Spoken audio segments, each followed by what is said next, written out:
Say something? I don't hear you through them.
If it goes down, it goes down.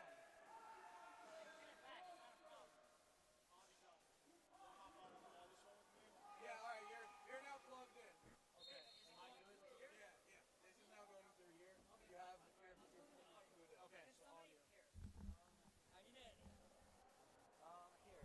Get it on here to see if look it up. Are we on our way in now? Now we're on the wire. It should be better.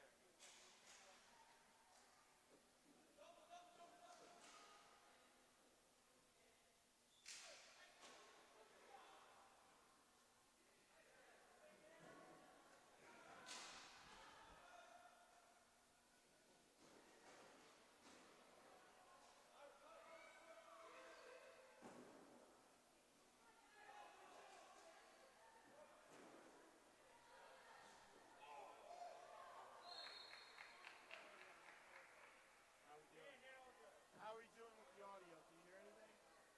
Nothing. Alright, now the stream is it's getting cleaner. It's nowhere near as laggy. I'll get it in a second. Okay.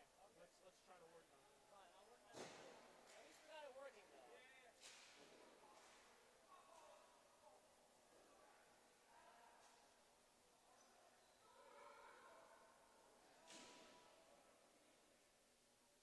Is it a good game at least? Yeah. Where I scored like 5 seconds in, then Hacker scored a bit later. Nice.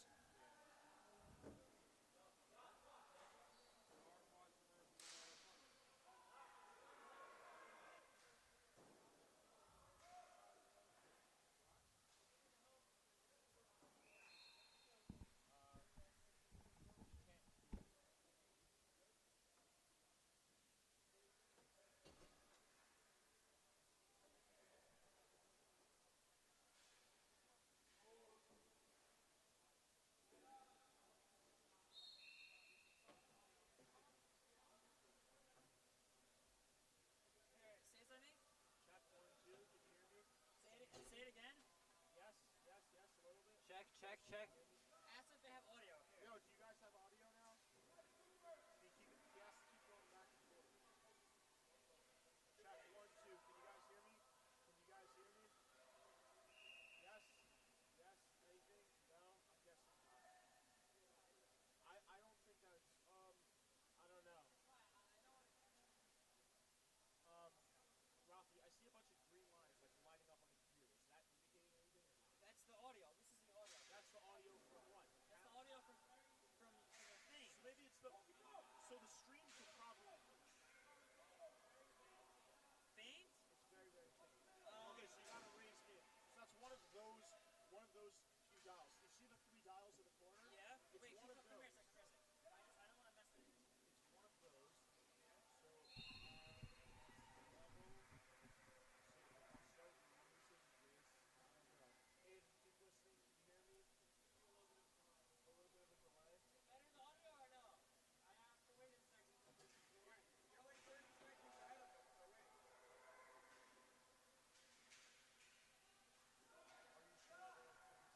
I can't hear you. I know.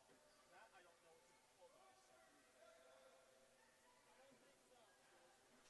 No, why? Wait, why aren't those plugged in?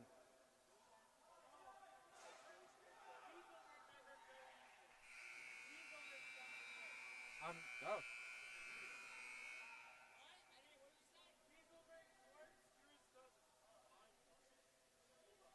Well, good afternoon, everybody. Thank you very much for sticking with us. Greatly appreciate you tuning in to the 2023 Martin Weiselberg Memorial Hockey Tournament. We apologize for the delay in our broadcast today. Thank you for sticking with us, though. We are in the afternoon session, recapping the morning session for you. Really good morning of action, 4 shutouts, 2 New York teams with victories. Well, 2 New York teams with victories, 2 New Jersey teams with victories. In the A session of the morning, Hafter defeated SAR 2-0, followed by Hank defeating Mariah 1-0. So these two teams now battling. Hafter looking to try to cement their place in the semifinals with a win. Mariah looking to be able to force it to a shootout should Mariah beat Hafter in regulation. Over in the B slate of play, Noam defeated Hartora 2-0, and Yavne blanked Halb 4-0. So really good morning of action. Now we're here in the afternoon session. We're at 1-1 midway through at the end of the first period. We are just getting ourselves really set up. Again, we really apologize. We know that tuning into this is very much a part of the day for everybody, and we're glad that you stuck with us. We're glad that we were able to get this to you, and we hope that you enjoy the rest of the afternoon for what has already been a fantastic day of action. The 17th tournament in memory of my father, Marty. I'm Elliot Weiselberg. We'll be joined on the broadcast very, very soon by some other participants over the course of the day. And we will get this action started for you momentarily with the second period of this game. 2 goals already scored. Pollock for Hafter with his third point of the day. Had a goal and an assist in the earlier session. Jack Duché with his first goal literally 10 seconds into the game. Check, see if you can And we are, this is where we stand, 1-1 heading into the second period of play. Face-off, and the second period is underway. Pollock tries to backhand it, sends it through the middle. Yes, Aiden no, maybe so. fighting for it in the corner. Aiden, Ball gets sent out of the zone, Elliot, back right? in. Can you hear Nails me? lines up, stops the line. Pollock misses high. Pollock loves it to the corner. Can you hear me? No. Nails hounding him. Sent to the middle, Testing. behind the net. Ball back to the middle. And a clear out of the zone into the half I don't zone. know why this thing. Stern going back with Feldman. I did. Aiden says he can't hear me. Duché. Between the legs to Feldman. And scores! Great pass by Duché, and Feldman puts it home, and Mariah goes up 2-1.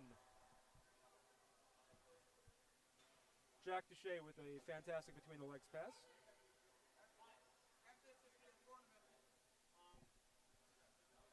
And right now Mariah back in the driver's seat. Literally almost the same quickness with the first period where Duché himself scored.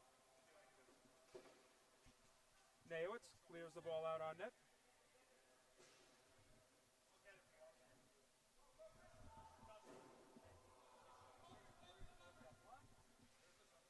Ball behind the Mariah net. Naowitz. Gloved back in. Ratzerdorfer. Feldman. Back into the zone. Ratzerdorfer. Sent off of Brandsdorfer. And we're going out of play. 6:11 to go, second period of play. Again, just to recap the rules for you in the tournament. 3 8-minute periods running time. So clock keeps running. Only stops on a penalty call or in the last minute of the third period of play if the score is within 2 goals or less. So very quick moving games. Games take roughly about a half hour, 40 minutes from beginning to end, and things have been running pretty well over the course of the day. So we've been on schedule and been able to sort of breathe a little bit, and the kids have been enjoying the competition as they have been for the past 17 years, and we appreciate those of you that have been with us for the past 17 years as well. It's always an honor to be able to bring this to you, mostly because of what it means to myself and my family. As Neowitz moves behind the net, the ball gets taken from him, kept in play. As it's been 17 years since my father's passing. Father was a extremely immense influence on myself. He was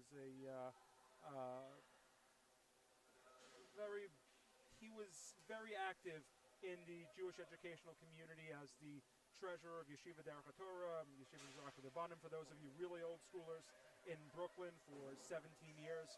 And during that time, I saw how tirelessly he worked to make sure that as many kids who, even if they couldn't afford it, got a proper Jewish education, because he felt that it was immensely valuable to the future of Klal Yisrael for every Jew to be able to get a Jewish education.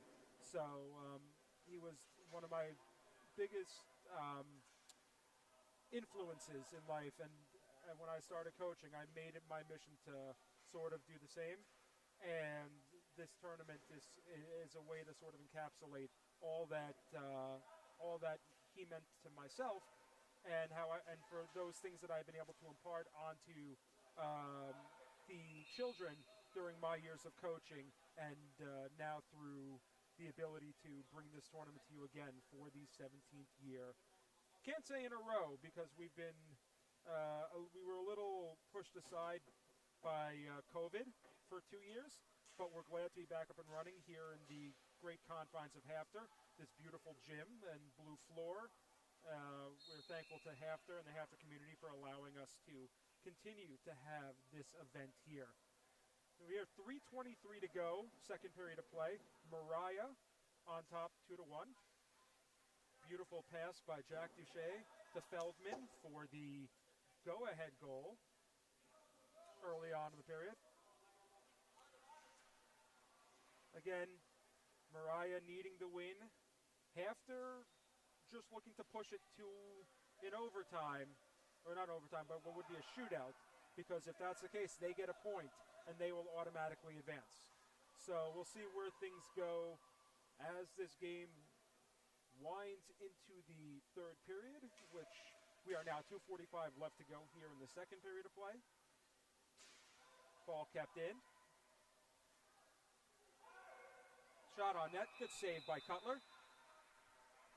And it will remain a 1-goal Mariah lead. Davidman with a goal also in the first game of the day. Davidman and Pollock definitely bringing Hafter along on their sticks today. Davidman, line up with Neowitz.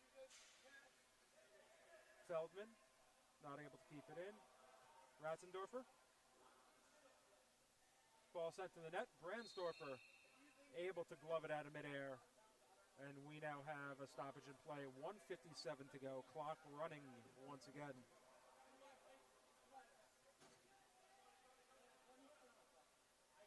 For those of you that haven't yet, please go to the store on our website and buy raffle tickets or make donations. Again, this is not only a hockey tournament, but it's also a fundraiser for Hatzalah. My family's been big proponents of Hatzalah for years. I have several family members that are members of Hatzalah, and as I always say, they're the people that you never want to have to use, but you're always happy to see them around. Save hundreds upon thousands of Jewish lives each year due to their tireless volunteering efforts. But they need help too. They need equipment. They need to make sure that their technology is at top of the line. And so we want to do what we can, and especially try to help these kids reach a great goal in raising raising $10,000 for Otzella. We have raised over $6,000 so far, so we are extremely happy and proud to say that we're on the way. We are 60% there, and hopefully by the end of today, with your raffle ticket purchases and your donations, we will be there for these kids. Please, please be generous, be kind, help the kids reach their goal. This isn't about us per se. This is about making sure that they feel that they've accomplished something together as a group, no matter what jersey they've come in wearing, both on and off the court. 8 seconds left to go in the second period of play. Ball kept in, sent to the net. Great save by Cutler, and that's going to end the period. 2-1 Mariah lead. Feldman and Duche with goals on the period. Sorry, in the game. Duche 10 seconds into the first period. Feldman a minute and change into the second period. Gives Mariah the 2-1 lead. As we now have about 2 minutes left. We now have 2 minutes of a break. And we are hoping that those of you that were not able to take a look at us earlier, you're now tuning in, and you are getting to enjoy the day. Again, to recap both teams' first games, after a 2-0 victory over SAR, both teams putting up formidable game, but the goals by Pollock and Davidman. Pollock had the assist on Davidman's goal as well, so Pollock had 2 points during that game for the 2-0 win. Brandstorfer with the shutout. Mariah a 1-0 loss to Hank, the New York champion Hank. So not completely. The game was extremely well balanced back and forth. Both teams had opportunities. Mariah had several opportunities to control the first period of play.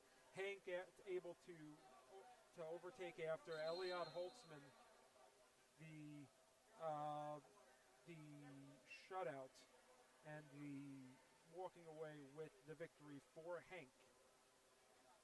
Hank will face SAR next once this game comes to a close, and we'll see what that means for Hank. A win will mean advancing.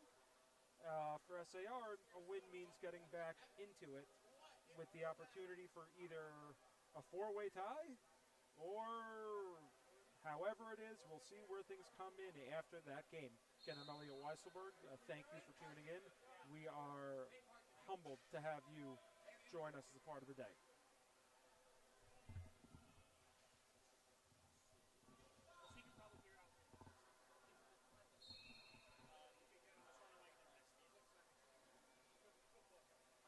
Period's underway. 7:50 to go in this third period of play. Mariah, 1-goal lead. Hafter just needs to get this to a shootout in order to ensure themselves of advancement. That will give them 3 points, whereas it will leave Mariah at 2, and at the very least, only one of Hank or SAR will be able to reach the 3-point mark. Over in the B division, as Brandstorfer save up high. Over in the B division, the 2 New Jersey teams, Yavne and Noam, again took victories early on in the day. Noam a 2-0 win over Hartora. Yavne a 4-0 win over Halb. Both those teams Hartora and Halb, will look to change that around in the afternoon session of play. Nayowitz. Ball sent back in by Mayer. Nayowitz. Mayer. Behind his own net. Has a little trouble. Trapped by Duche. Feldman. And a save by Brandstorfer. And Duche just misses on a shot to the net. Ball gets sent down just wide of Cutler and back into the Hafter end of the play. Duche and Mayer going at it. Ball sent on net. Ratzendorfer. Mayer with Feldman on him. Davidman. Mayowitz.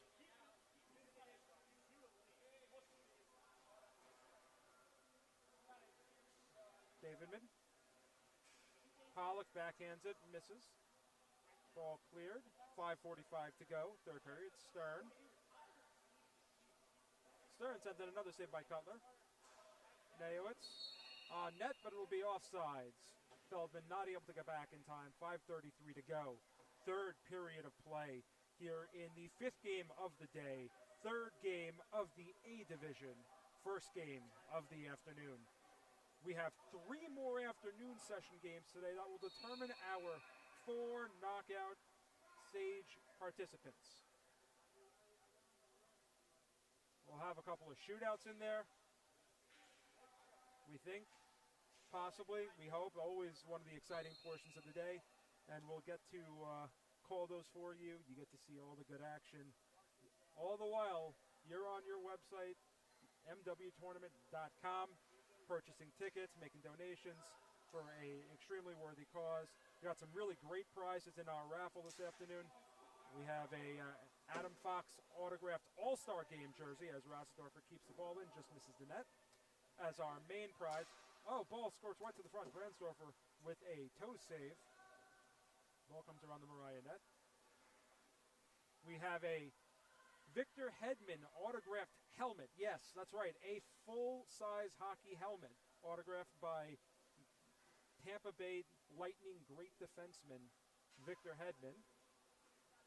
We have an autographed photo of the great one himself, Wayne Gretzky.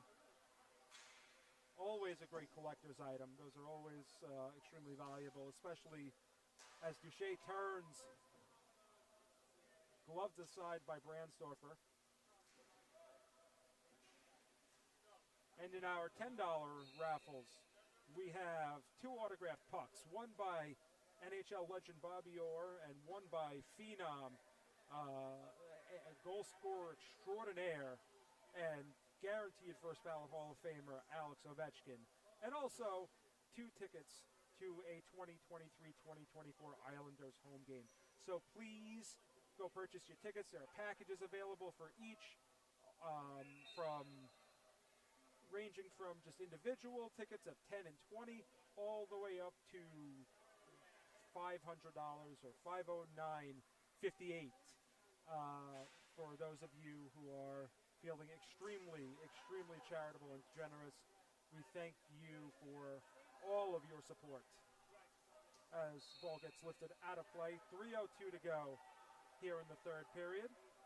Each team gets 1 timeout, so I assume you'll probably be seeing Hafter, if they don't score, taking one very, very soon. Ratzendorfer being hounded by Davidman. Davidman comes away with it. Pollock sends the ball up. Gloved by Mayowitz. Ball gets smacked away from him. And a great play by Sobel. Ratzendorfer.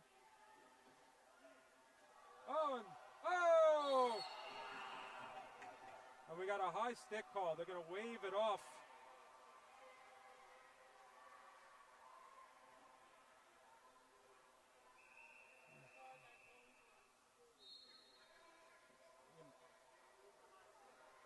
High stick, gonna wave off the goal, batted out of midair. Referees right on top of that.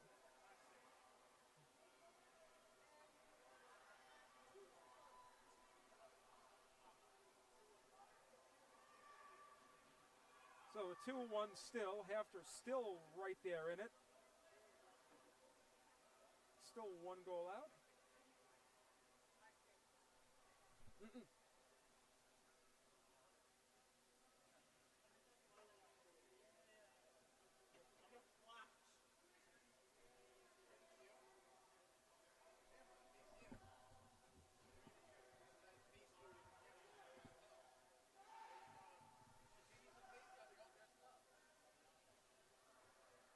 Whatever you want.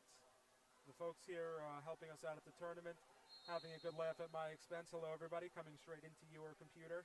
We appreciate you tuning into us. 2:15 left to go here in this game. Game 1 of the afternoon session. Game 3 of Division A. Game 5 of our overall tournament. Again, we apologize for the technical difficulties early on today, but we're happy you're with us. We are so glad that you take the time out of your day to watch these kids do what they do and achieve really great things both on and off the court. Ball goes behind the half net.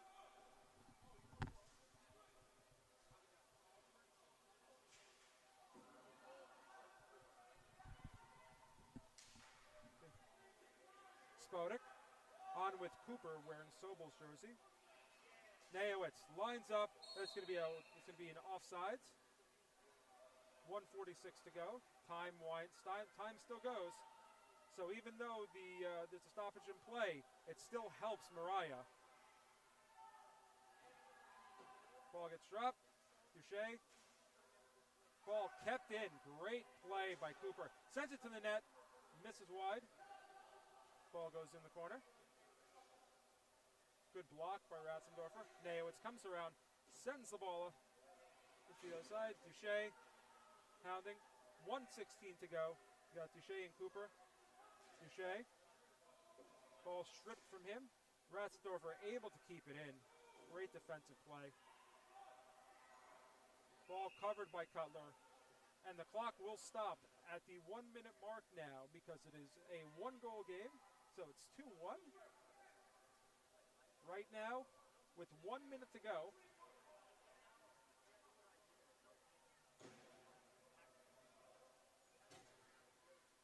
Spodek. Ball goes right to the net.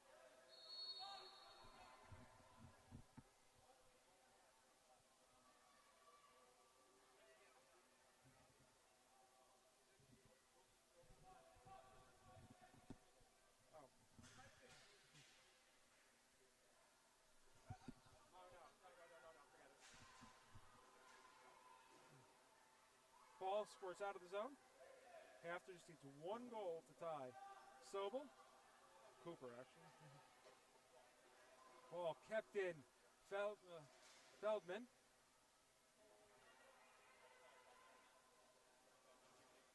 Ratzendorfer. Weiss. Lauer. Ball's in the corner. 20 seconds left. Feldman and Mayer. 15 seconds. 14. Ball is in the Hafter corner, and we got a whistle. 9.6 seconds to go. Hafter now needs to go the full length of the floor, score a goal, in order to assure themselves of moving on. Nayowitz. Face off. One back, comes out of the zone. Duche. Ratzendorfer puts it in the corner. 5 seconds to go. Mayer turns around, sends it in. Duche will go in the corner, and that'll be the ball game. Mariah with a 2-1 victory. So they know that they're going to be tied with Hafter.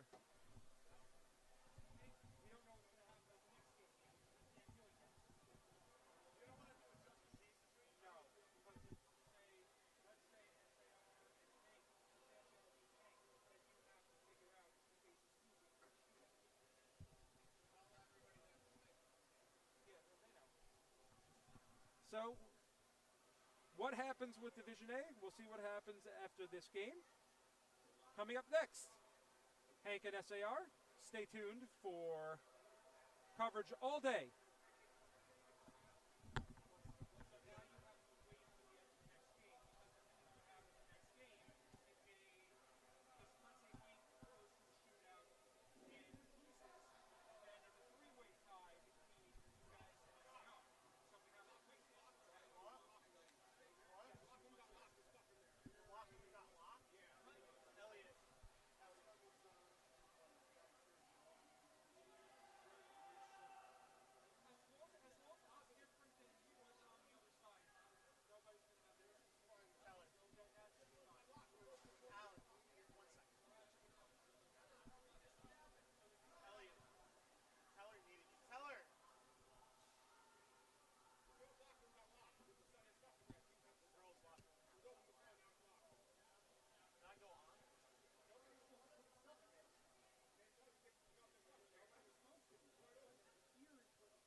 check 1 2. Can you guys hear me?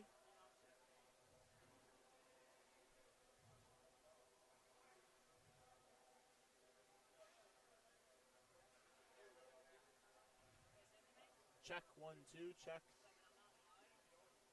Check 1 2. Check.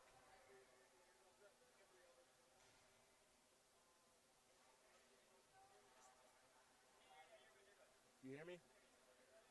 Are you actually like? Are you telling me the truth, or do you actually? You can hear me. Okay. Check. Check.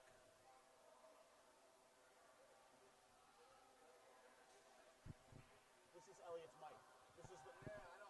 We'll work on it. The mic does not work. Got it. It's good. Okay.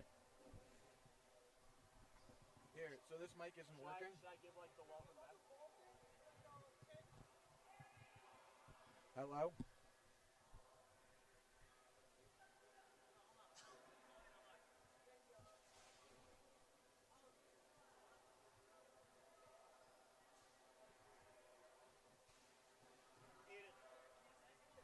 Testing 1 2 3.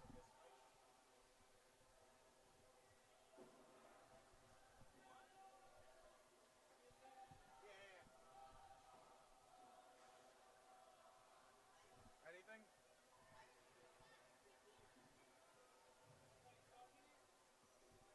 Check 1 2.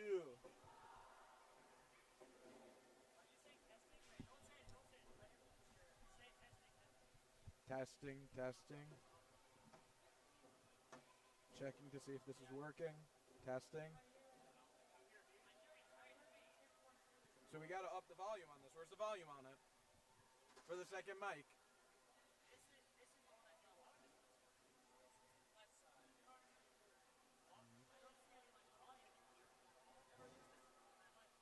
Try it. Here, try this. Testing. Yo, why are you walking away? I'm working on something. You're walking away.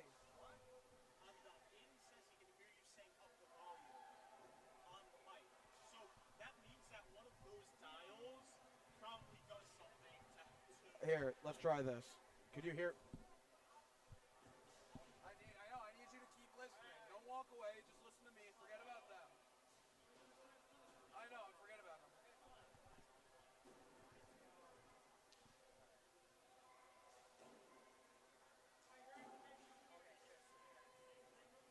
You're live?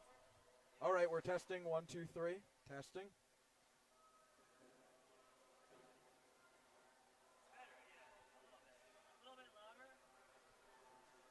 Trying one more time here.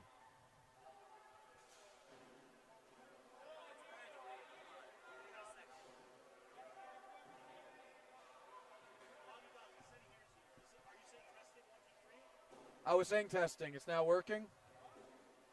Tell me if you hear what I'm saying now.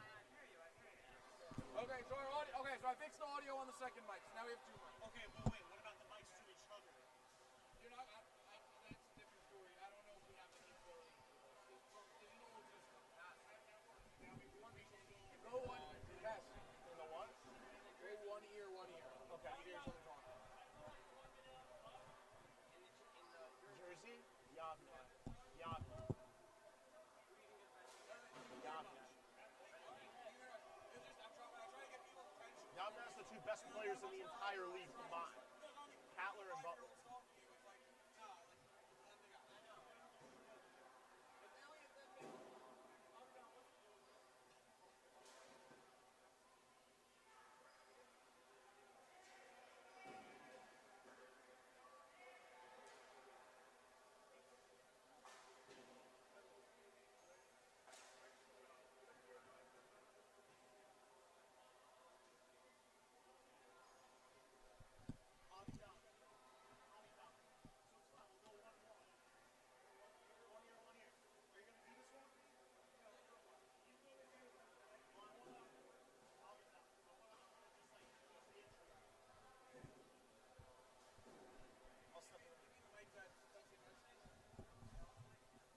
You have the camera? Perfect. Oh, wait, hold on. Oh, yeah, we're good. Well, what do we have Boss here for? Boss, go do the camera.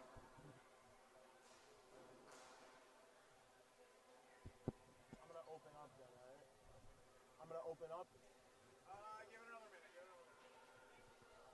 Elliot, what am I?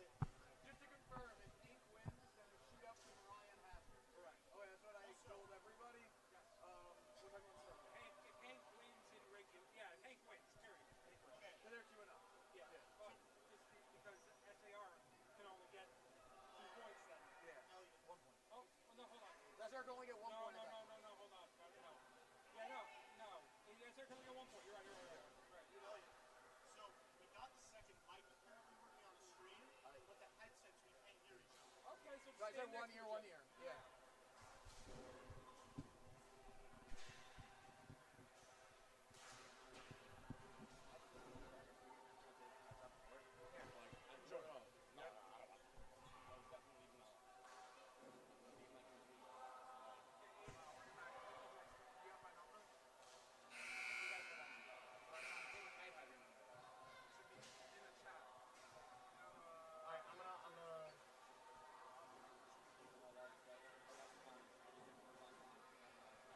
Alright, I'm gonna open up, alright? Alright, everyone, and welcome back to the 2023 Martin Weiselberg Memorial Tournament. I'm Josh Cass on the mic right now. I'll be joined very shortly by Avi Don Berman, my broadcast partner. The last time that we were here was a championship game between the Hafner Hawks and the Hank Hurricanes. You're about to see one of those two teams play right now. You just saw the Hafner Hawks play against the Mariah Mountaineers. Mariah took that game 2-1. We're now about to watch the Hank Hurricanes go up against the SAR Sting, the runner-ups of the New Jersey League during the middle school season.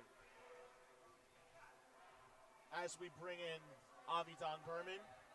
Avi Don, looking forward to a very interesting game between these two teams. The champion of the East League versus the runner-up of the West League right now. First match of the day between these two. Yeah, this should be a fun and interesting game. SAR played pretty well in their last game. Hank beat Mariah in what was it, 1-0 in the previous game. Hank beat Mariah 1-0. Yeah, that was a great goal by what was the defenseman's name? Silberger. Silberger. Yeah, he came in from the point and put it short side top shelf. Actually, on the left side, where the left side of your screen would be, just coming down that wing. Yeah. Really great goal. Yeah. We'll see how it goes. It should be, there's a lot of players here who can do a lot of interesting things and play well. So, just want to apologize in advance. The SAR Sting don't seem to have names on the back of their jerseys. There are a couple of names that were written down on the roster, but not all of them were identified. On the other side, you have the Hank Hurricanes, whose names are clear. So we'll try to identify the players during play the entire time. Criteria for this game, it's running clock, 8-minute periods, stop time in the last minute of the third. And other than that, we also have running time, 1-minute power plays as well. Opening faceoff one towards the Hank goaltender. Something very interesting. Itai Holtzman, not in net at the moment for the Hank Hurricanes. It seems like they're going with another goaltender. I actually believe it's his brother. Hey, let me find that out. I'll find out the goalie. Get a quick name on the goaltender. We got Mo Ackerman out there. Ackerman scored the double overtime winner against the Halb Lions in the championship game, winning it for Hank.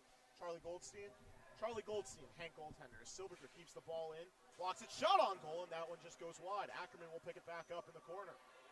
Being defended there by number 12 of SAR. Ackerman fighting against two men centers, and that's blocked there in front by number 11. I believe number 11 is Soniker as the ball gets back into the zone. Now Weitzman kept it in. Good keep there by Silberger.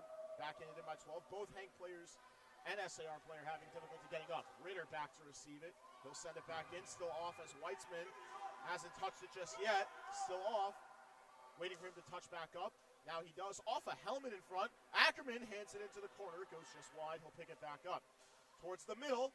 And that one came out. Ritter handled it, but it was offside. So Ackerman's an interesting, I don't know if you brought this up earlier, but Ackerman's an interesting player to watch for this game. He won MVP actually in this gym not so long ago in the championship game. So, and he had a massive performance there. As the games goes on and his opponents wear down, we saw that he's in good shape and he runs really hard and fast. So he's a guy you can watch out for in this game.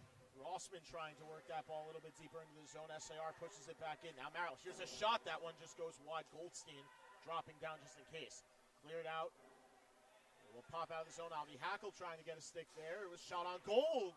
Little bit off the blocker of the SAR goaltender, clear just wide. Took it around the net as Hackle will hop to it. Hackle now controlling into the corner. He gets double teamed there by number 2 of SAR. Now 12 staying on him. Hackle's using his size very effectively here, using it to control the ball, settles it down now, trying to curl out towards the goal. That one's stopped by the SAR goalie. Good keep there by Marilis. Hackle kicks it back into the corner. He'll look to control. Curls out to the forehand, then has it taken away. Hackle lost the ball. Marilis with another good keep, blocked by the referee there. Ball still kept in the zone, though, by the Hank Hurricanes. Marilis battling with it for number 2 of SAR. Rossman will pick it up and shovel it wide of the net to the left of the goalie. And now Hackle in on the forecheck. Towards the goal, popped out in front. Rebound is loose and pushed out to the corner. Soniker for SAR will clear it out. Marilis being chased down by number 2 of SAR. He'll go around the net, clear. Off a number, it's going to pop out in front. Covered by SAR before it was gotten to by the Hank forechecker in Rossman. So this actually is another interesting point about this matchup is that SAR doesn't have their 8th graders here today. And a lot of Hank's team is actually 6th and 7th graders. So it's very much a case of underclassmen playing against each other in a lot of plays. Ackerman wins that back in the shot by Silberger. Looking for a second of the tournament, goes wide. Here's Weitzman. Gets the ball out of the zone, patted aside by Goldstein. Harry Ritter running back into the zone. He'll take it around the net, clear all the way off the boards and out. Taken by number 3 of SAR. Now Weitzman trying to center it. Ackerman right in front. Ackerman stumped in front. Rebound loose. And another save on the rebound there off the shot by Weitzman. Good keep there by Silberger. Bohm trying to get it out. He's one of the names on this SAR squad that does have a jersey name. As Weitzman now with a backhand shot that goes wide. Ackerman looking for the rebound. Couldn't knock it out of midair. Ackerman being bodied down along the boards by Bohm. Curls out. Ackerman had the ball slide off his stick. Weitzman will get there. Weitzman battling against 2, goes behind the net, got rid into the boards. Penalty coming up against SAR. It looks like it'll be interference against the Sting, and the Hank Hurricanes will get the power play. Yeah, when you're a defenseman and your guy gets by you, it's sometimes a little bit tempting to try to crunch him into the boards, keep him from getting to the ball first. You just got to avoid that temptation, because otherwise you end up in the box just like that. It's a very easy call as a referee to make that kind of interference, especially in a gym like Hafter where it's so loud when you hit someone against the boards. Yeah, and it's one thing when it's away from the play, but that happened literally right in front of Alan Taylor, who's reffing and was down on that side. Hackle will take the face-off. Wins it back. Here's Silberger, fires, deflected. What a save there by the SAR goalie. Just got a glove on it. Hackle bodies out for Ackerman. Backhand shovel goes behind the goal. Hackle now spins it to his forehand. Hackle passes it out towards the slot. Weitzman, what a save again with the blocker. Ackerman will pick it up in the corner. Silberger across, a little too far for Weitzman. He'll get back to it. Weitzman, nice move. Weitzman trying to move it back towards the middle. It popped down in front. Ackerman shovels it over. Silberger shot blocked in front by a stick. Kept in by Hackle. Hackle fires. He scores! Avi Hackle, power play goal. And the Hurricanes draw first blood. That's a fantastic shot, getting right over when he's shooting it on the inside post, and he puts it between the glove and the pad. As a goalie, it's very hard to read that because you think that your pad is going to cover that area, and you generally keeping your glove a little bit higher to take away the shelf, which most players like to shoot for, and it slid right in between. And great play by Hackle. You know, they were set up in that formation where they were kind of dropping that third guy in. As the face-off gets pushed forward and sent back in, Ehrenhaus will backhand it out as Hank touches up. But as I was saying before, Hackle made a nice play. The only one on that side, ran back to keep the ball in, recognized the space, looked up and ripped the shot off the middle bar in between both posts and in. Beat goaltender over the pad and over. Oh, another goal! Hackle with a snipe. Goes bar in, off the right post and in. Second goal in the last minute and a half for Avi Hackle will put SAR down 2 as Hank, 2 quick strikes here late in the first period. Well, this is past the warning shots. You cannot leave Hackle open. He's too big. He's too strong. You can't let him. You just can't leave him open to shoot going forward. SAR falling into an early 2-0 deficit. I know that the clock and the scoreboard overall shows zeros, as that wasn't a high stick played down by Soniker. Ehrenhaus, there's a shove into the boards. It looks like a penalty coming up against SAR. Marilis will head to the box for a shove. See everything Good okay beat out by both guys there.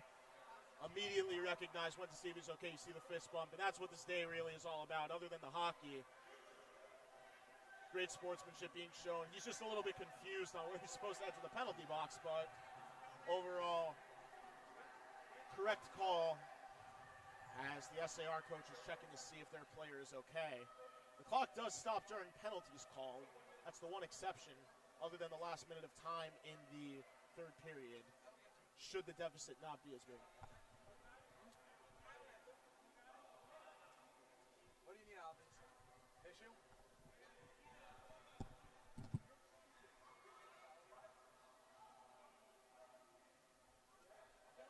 Got the SAR Sting down to nothing. Hank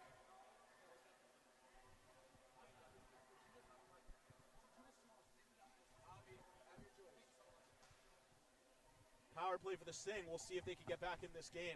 Faceoff is won back by Hank and cleared out. Mo Ackerman going for defenses, chasing their Weitzman, almost got there shorthanded. Silberger, high backhand clear out of the zone. It was on net. Look at Weitzman. What a move in front, but just lost the handle on it. He goes into the corner, double team there by Soniker. And it looks like number 21 wearing it on his sleeve for SAR. Good move coming up the middle here. Could be a 2-on-1 if SCR gets control. It's centered, but blocked there by Silberger. Look to push up. Stick on the side there from Soniker. Shot off the glove of the SCR goaltender. Goes in now. Nice move there. Good stick there by Weitzman. SAR handling into the zone, trying to center it, pushing it out in front. And ball got cleared out by the Hank Hurricanes. Looked like Silberger had the last touch. 12 for SAR now. Backhands it up ahead. SAR can hurry with a 3-on-2. Nice move into the zone there by Soniker, who pushed it across. Got blocked and sent back into the corner. Now a backhand shot is saved there by Goldstein. This one goes 10 behind seconds the net. left in the power play. Just under 10 seconds. The ball couldn't be kept in at the line by number 12 of SAR. Chasing it down, Weitzman couldn't get a stick on it. SAR sending it into the corner as Ackerman will pick it back up. Out of the box now will come Marilis. Backhand shot will go wide of the net. Charlie Goldstein hopping to it. Ackerman, the long wrister, goes wide to the right of the goal, to the left of the goaltender. Marilis couldn't keep the ball in, got a stick on it though, and sends it back in deep. Just under 20 seconds left in the first period here, as that ball bounced over the line and out. Big shot, and that one goes wide. It's offside. Goaltender reached out to play that. The clock will not stop though. It looks like that'll take us down. That'll take us down to the end of the first period. So at the end of the first, between this SAR-Hank matchup, the Hank Hurricanes lead 2-0 on 2 goals by Avi Hackle in the first period. Look, that was a really good period for Hank. I think SAR got taken advantage of on moments where they didn't have full focus going, or on the second goal, Avi Hackle left open at the line. He receives a great pass. He's able to walk in. Yeah, as you were saying, Avi Hackle 2 goals, and it looks like we're going to see Itai Holtzman entering the net right now. So rock solid period for Charlie Goldstein. Not normally the starter, but playing very well against the runner-up of the Jersey League in the SAR Sting, and just really got to tip your cap. Made a couple of really nice saves, especially when SAR was on the power play late in that period. Hank successfully killed off the man advantage from the SAR Sting. Itai Holtzman will in fact be in goal for this period, as we have just under a minute and 5 seconds left before the second period begins. See both teams huddled up right now. Might not be showing on the camera, but at the moment, SAR's coach is talking to them about a game plan, maybe a way that they could come back into this game, and maybe some in-game adjustments. We know that was something they did very well in their league. And on the other side, the Hank Hurricanes are actually without their lead coach, Rabbi Mordechai Harris, who couldn't be here for the first couple of games. However, hoping to make it later today, coming out to coach what should be this team's last opportunity to play as one. Obviously, 8th graders on both sides graduating, although no 8th graders here today for SAR, while Hank has their very, very talented class. Obviously, the 2 big names at the top of that list on the forward side, Ackerman and Avi Hackle. Itai Holtzman back in net is a part of that crew as well. As we've got the second period just about to start. And we'll be awaiting this one. I heard you were talking about the Hank class moving up. It should be an interesting way, the way they handle it, because they have a lot of underclassmen for their varsity team. And here are two of those guys. Weitzman, and it's that shot stopped by the SAR goaltender. Pulled back into his own shot, blockered away by Itai Holtzman, who's entered the game. Now Steinberger gets the ball in deep, chasing it down. Popped out in front. Now the backhander will be taken. Trying to curl out towards the middle there was Weitzman rather. Ball got into the zone. Avi Hackle will backhand his way through. Nice move into the corner by Hackle. They'll take it around the net. Hackle being bodied there by 43. Curls out to the backhand now behind the net. Man tried to take him down. He just spun right off of him. Avi Hackle using his strength and his size, trying to bank it in. It went off the back of the post and behind the net. Now backhanded up high. Got out of the zone, initially offside. And the referee blew the play offside, but I think Hackle got back. Might have been a little bit of an early whistle. Yeah, it happens. Yeah. You get a little bit excited as a referee. Well, I mean, Avidan, best being thrusted into a championship game in the middle out of nowhere. Absolute first over there. And then not too long after the substitution play-by-play. As a good keep there by Hackle. Didn't realize that he had that ball in his hands. As Steinberger will backhand it out. Taken by SAR and slammed back into the zone there. Number 2 for the Sting will chase it down. Hackle on him. Rips it out. Nice stop. Puck already came out. The ball, rather. Excuse me. Hackle now with the ball. Rips it long range and missed the net wide. We're just playing some ping pong right now. Ball keeps coming back to Hackle. Lets it go and misses the net wide to the right, but Weitzman will get there first. Weitzman will go around the net with it. Weitzman will curl out fire, and that got deflected wide. Weitzman couldn't keep that, or Steinberg rather, couldn't keep that in. Hackle back for it. He'll wrist it on, it deflected, and went wide. Hank will make a change. Hopping on the court now, Mo Ackerman shot. Pitching it was Steinberg there. Delayed reaction, but good save by the SAR goaltender. Ackerman in the slot shot it. And it got deflected wide as Weitzman back, Hackle. Offside was the play, but the shot missed the net wide to the left. Nice backhand and chip by Ackerman. Knocked out in midair. Ackerman got tied up, no call there. As coming back, as Colum has entered the game now for the Hank Hurricanes. Hackle, the only one back in the Hank zone, but no one's on him. Now leads that pass up the middle, missed everyone. Back into the zone, Hackle. Lined up in fire. That one got deflected and blocked. Hank with a potential 2-on-1 with Hackle pitching back. Ackerman and Colum both touch up. Attempted to be kept in the zone there by Steinberg. Couldn't. Now here's a shot, and Hackle just stopped by the goaltender of SCR. Got the blocker and his pad on it as deflected in. Chasing it down for the Sting, number 2. Hackle backs into him. Now here's a shot. It'll be covered. No one close enough there. Good keep there by Moa Ackerman. Plays it down. Trying to get to it, Colum. It'll be hopped on and covered by the SAR goaltender. You have to give a lot of credit to SAR's goalie here. He's not gonna be talked about in the tournament if they go down here, but he's had a really good set of 2 games here. Absolutely. And he has a lot to hang his hat on. Just really just performing very well. Ackerman is out there for the face-off right now. Marilis has hopped into defense as Ackerman trying to get it there. Zarzewski's hopped onto the point. Ackerman fires, and that one got blocked. Ackerman towards the goal. Ball is loose out in front. Where is it? Picked up as SAR will get it deep on goal. Blocker aside there by Holtzman. Zarzewski fans on the clear attempt. Taken into the boards. Referee got in the way of the ball, kept it in for SAR unintentionally. As Zarzewski trying to find it. Ackerman, well, that might be a little bit of a breakaway. Ackerman, what a move out in front. Ackerman, oh, he scored. It did not look like it hit the net because I think it hit the middle bar and came out.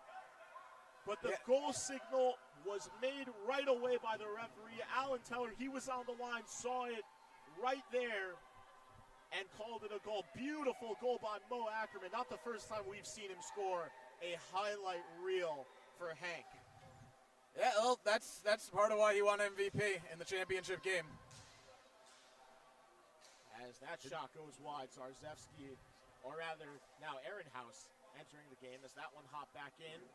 Cleared out by Hank. Bohm will get to it for SAR, one of the few players on this team that has a name on the back of their jersey.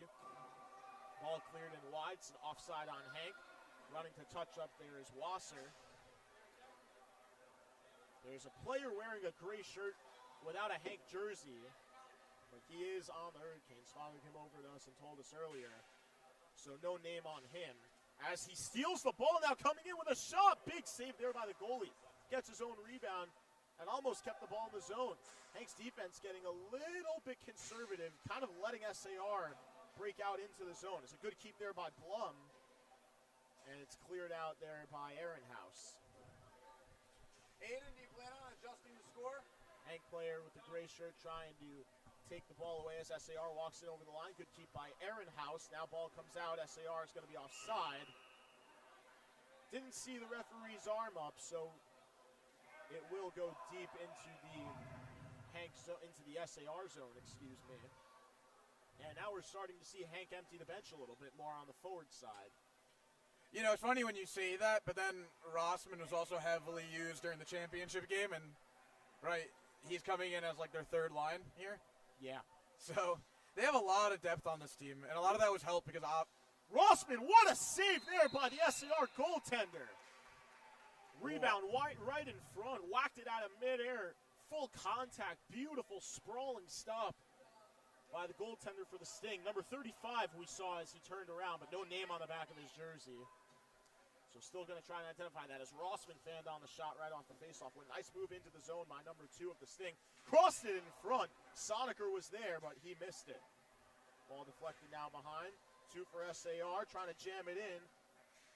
Trying to get there to it, and now it is cleared back out. Greisman trying to get there. It was kept in. Nice tip out of the zone. SAR could have a 2-on-1 against. Soniker's in front, but the pass was blocked by Ehrenhaus. That's Kahn hopping on. I believe that's Montes Kahn for Hank. I'm not 100% sure. Ball got cleared in. Or was that a Hal player? As the ball heads out of play. So it was like I was saying, right? Hank got lost Avi Hackle in the middle of the season, during the regular season, and they were able to get to a lot of their third-line guys, get them minutes, and they actually know what they're getting from these guys and what level they could play. See Weissman going into the corner there as Weitzman trying to deflect that one onto the corner. You see Ehrenhaus with a shove, passing in front, shot saved made by Holtzman, rebound backhand stride by Soniker. Could not get to it as it's taken away now. Nice move, kicked it up ahead. Weitzman lost the handle on it and hit it right to the goal. He pounced on it for the whistle. The clock ticking down, under 5 seconds to go, and it's not going to stop with running time. And that'll be the end of the second period. So at the end of 2, the Hank Hurricanes leading the SAR Sting 3-0. And we'll be back with the third period very shortly in play. Good periods both ways, and a lot, SR was able to hold back a lot of the chances they were letting up before. It took a moment of brilliance from Mo Ackerman to get the one goal that Hank got this period. And SAR is playing from a tough position, not having their 8th graders here. But we know what they could do based on what they did, in the Jersey League. And that, it's at this point, it's a good opportunity for growth and a good opportunity for the younger players on the team to, show what they're going to give next year and see what they could build off of against older kids and some kids in their own age group. So it should be an interesting go-around for them. Well, here we are with 1 period left in this game between the champion of the East League in the Hank Hurricanes and the runner-up in the West League of the SAR Sting.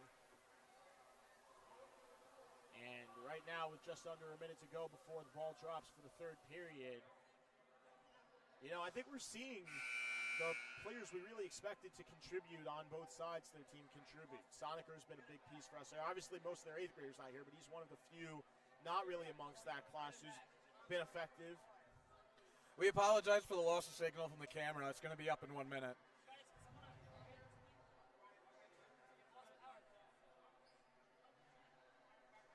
And then we also have on the SAR Sting side, their goaltender has been rock solid in this one, despite the 3-0 deficit.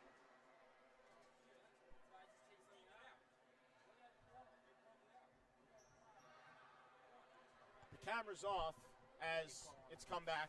It's back on. Camera back on. You can see the Hank Hurricanes forwards and defensemen are huddling. Mo Ackerman out there, Avi Hackle out there, Leo Marilis. Get me the roster for Hank.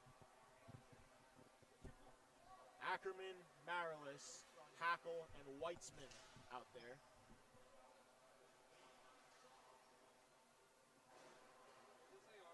As we've resumed play, ball is covered there by Itai Holtzman. He remains in net for the Hank Hurricanes. Faceoff will be deep in the Hank zone to the left of Holtzman as it's pushed out there, trying to get to it Marilis.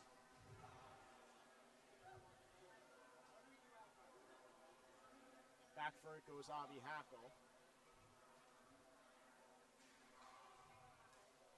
Hackle, wrister, nice save with the glove. Flashing the lead of the SAR goaltender.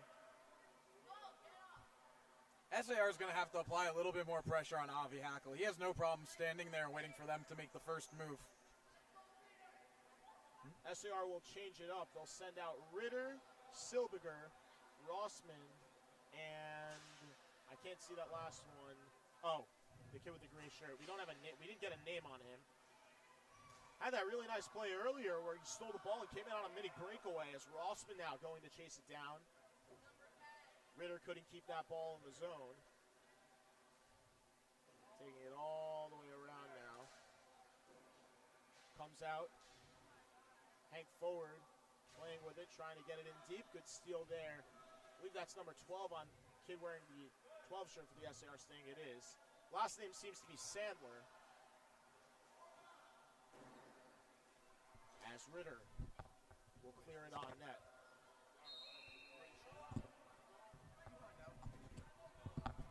Saved by the SAR goaltender.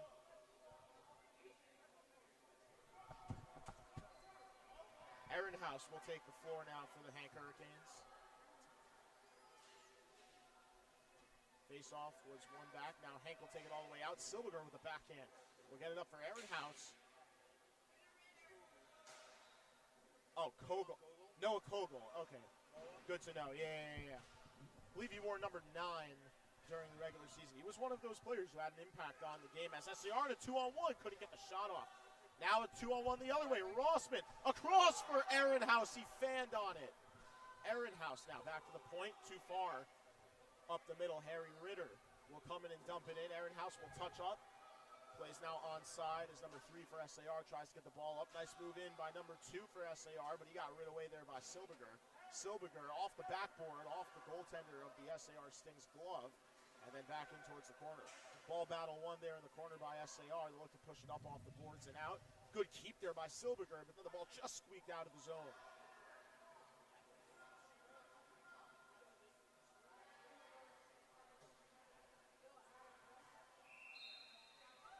As it's covered by Itai Holtzman. We're seeing Zarzewski now out there for the Hank Hurricanes. Jonah Rossman, as well as Simon Steinberg and Noah Ehrenhaus. Rossman will take the face-off and win it forward. Good keep in the zone by SAR. Bounce to number 15. That's Blum in front. And then sent out towards the opposite end. Zarzewski, good keep. And then unable to keep the zone with Steinberg. Shot goes on net. It'll be an offside on Hank. Face-off will pop back into the Hurricane zone.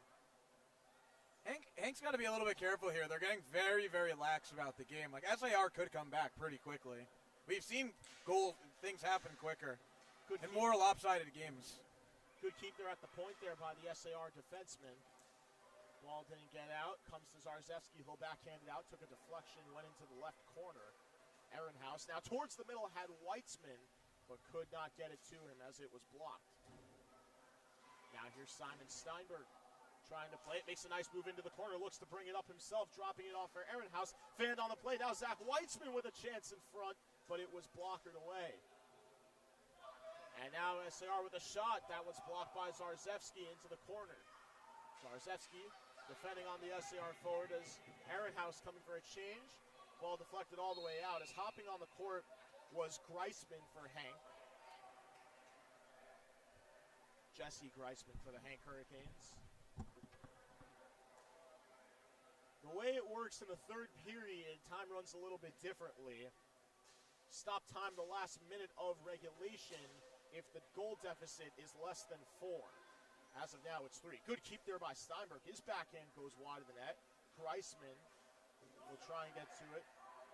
Or rather, that's not Greisman. That's Weitzman. Zach Weitzman in the corner.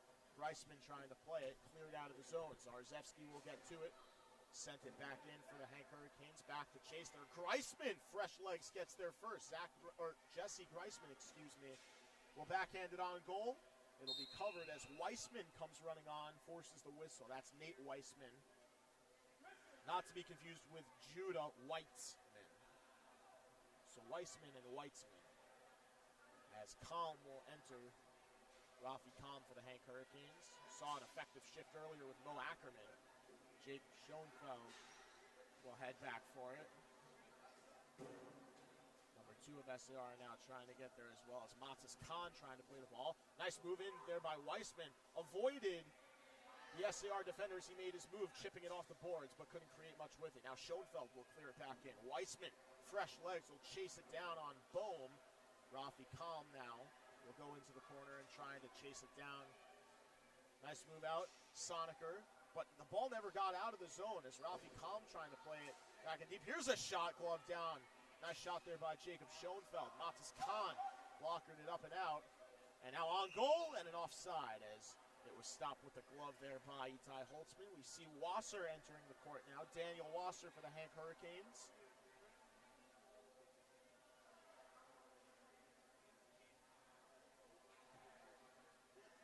There's a minute and just under 20 seconds now remaining in the third period. As here's the shot, and it's gloved by SAR. That was Daniel Wasser with the shot. Nate Weissman is on with him. Jacob Schoenfeld and Matas Khan, the defensive pairing out there for the Hank Hurricanes. Soniker out there with number 18 of SAR. Sandler will get it out for the Sting. Getting there first, what a pad save, rebound poked wide off the attempt by Soniker, and it just comes out of the zone.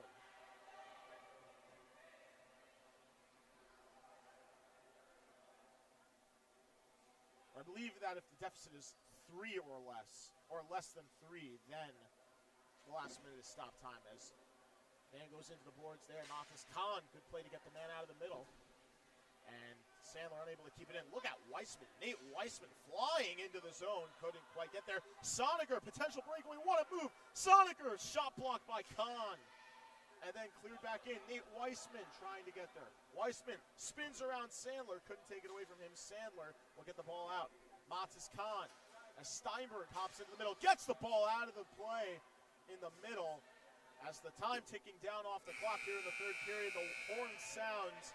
And that will do it for the end of this game. Final score, the Hank Hurricanes win it 3-0 over the SAR Sting. 2 goals from Avi Hackel.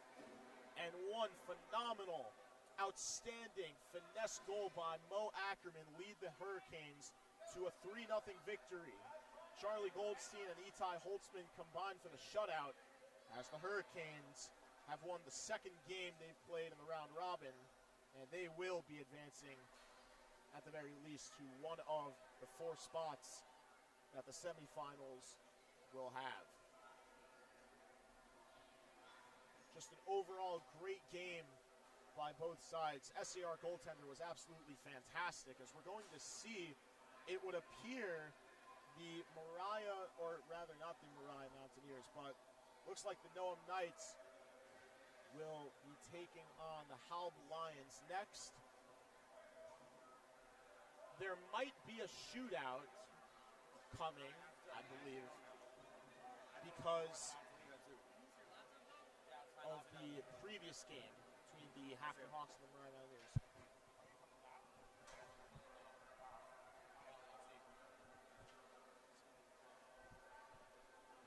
So it looks like we're getting ready for a shootout. As you just concluded, we welcome those of you back.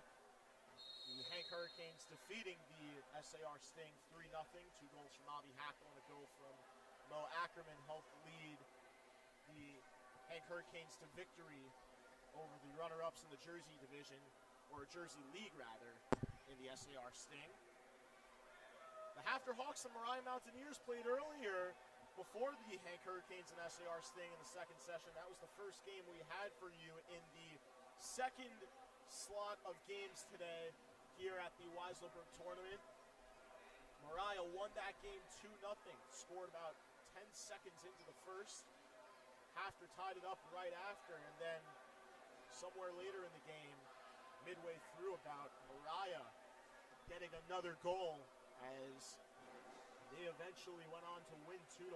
Now, both of those teams being 1-1 in the shootout, or in the standings and tied, will play a shootout which will decide the seeding and who ultimately has the opportunity to make it into the semifinals, with 2 more slots still being available after this one. Hank has already clinched the spot, but there's still 4 other teams that need to play their second game in 2 matchups. First, we'll see the Noam Knights and the Halm Lions, both teams having different results earlier. The Noam Knights, there's a link. There's a link somewhere. Where can I see replay? You know? It's gonna be on YouTube like We later. have, It's not audio. Okay. It's gonna be on there later. Okay, fine. Okay.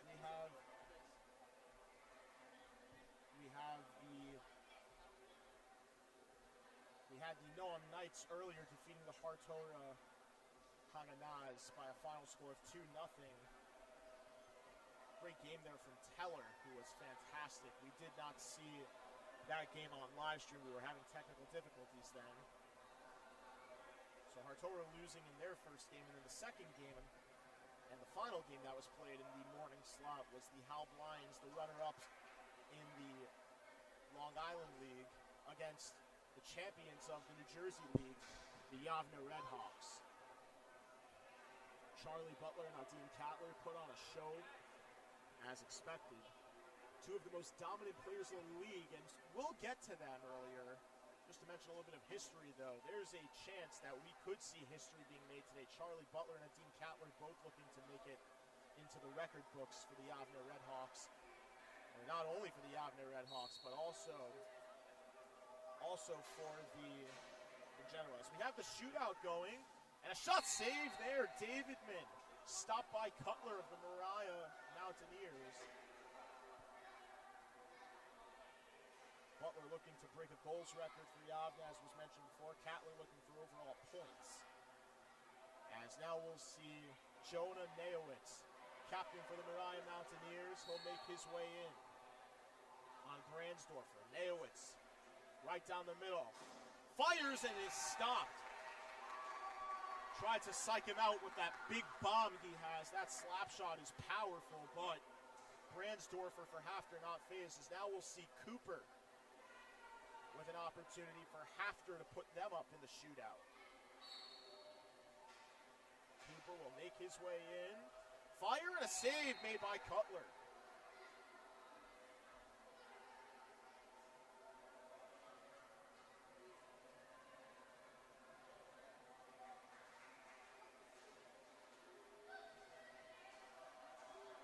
So now on the opposite end, Duche here with a nice move, and he scores!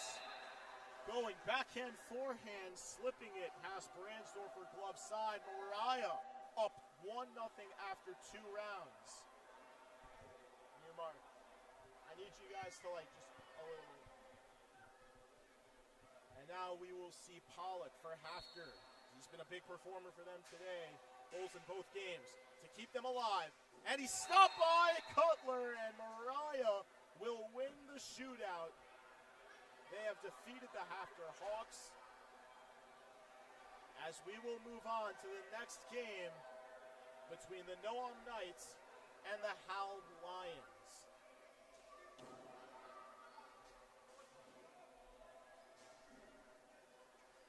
move overall. Both goalies making some timely saves, but great goal there by Duche, number 73 of the Mariah Mountaineers.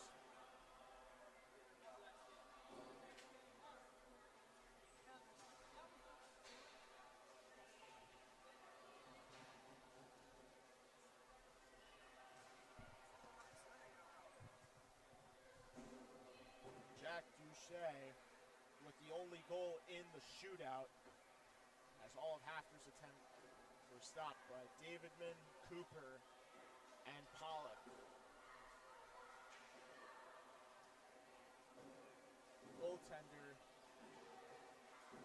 Nate Cutler with some great saves for the Mariah Mountaineers as they defeat the Hafner Hawks in the shootout.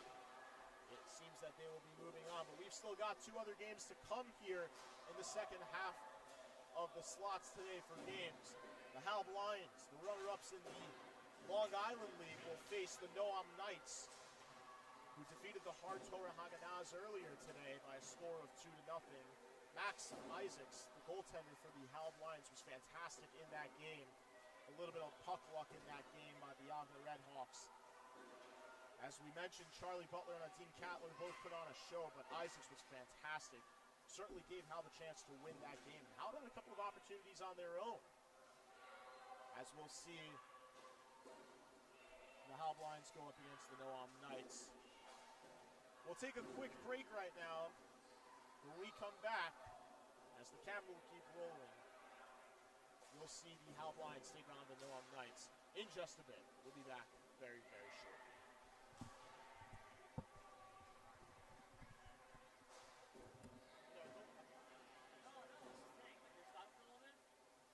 Where are you going?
And we're back here at the 2023 Martin Weiselberg Memorial Hockey Tournament. I'm Josh Cass once again on the mic as we're set to bring you the Halb Lions and the Noam Knights. As we were mentioning before, the Halb Lions were defeated by the Avner Redhawks in their first round robin game. Final score of that game was 4-0 Yavne. In the first game the Noam Knights played, they faced the Hartor Haganaz. They defeated Hartor by a final score of 2-0. So we're just about set to bring you all of the action here in this third game in the second slot of games here at the Weiselberg tournament.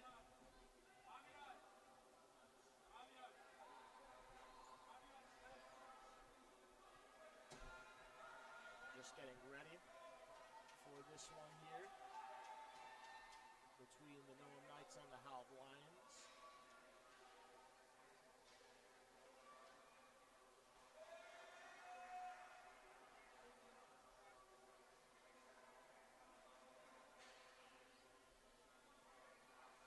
Noam will start with Ryan Teller as well as Aaron Brofman. And on defense, I can't quite make out the names or the numbers, it's too far to see.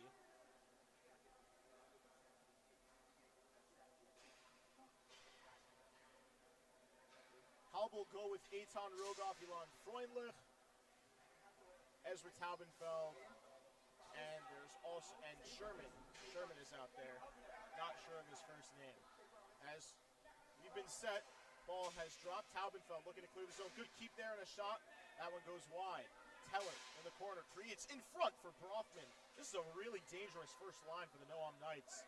As here's the shot. All the way across from Brofman. Teller didn't have his stick down as it was blocked. Here's a shot by Teller and he just missed the net wide. Eitan Rogoff, the captain for Halb, not wearing his jersey right now. As it popped in front and they score! It's Ryan Teller right off the rip for the Noam Knights. Halb trailing early 1-0, just under 45 seconds in the time of the goal as the clock is running. But let it be known, Halb also went down early last game against the Yavne Redhawks. A quick goal scored initially by Dean Catler put them down early.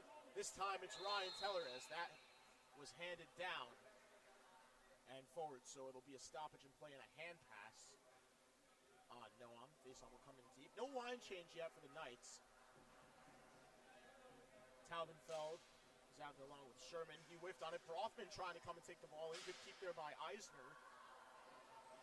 So that's Eisner and Hirsch, the defensive pair for the Noam Knights. Eisner trying to rip it right out. Can't. Gets out of the zone. Look at Teller flying out there. He can fly. And he has incredible ability, as we saw him put on a show in the first game. Knights only won 2-0 as Brofman the other way got taken down. Penalty coming up against Halb. As here's the shot, that one patted away. Isaacs makes the save. The rebound was kept away from Brofman, but a trip coming up against Halb. It looks like Ilan Freundlich will head to the penalty box for the Lions, and the power play will hit the court for the Noam Knights. We'll see Schulhoff, Hirsch, Teller, and Brofman. Teller, an outstanding player. Brofman, an outstanding player. Both looking at incredibly bright futures in the Yeshiva League. Unknown where their high school days are going to be looked, but they're going to be seen. But I believe that Aaron Brofman has an older brother in TABC, Yonatan Brofman, one of the stars of this past year's junior varsity team, as that face-off comes back and out of the zone.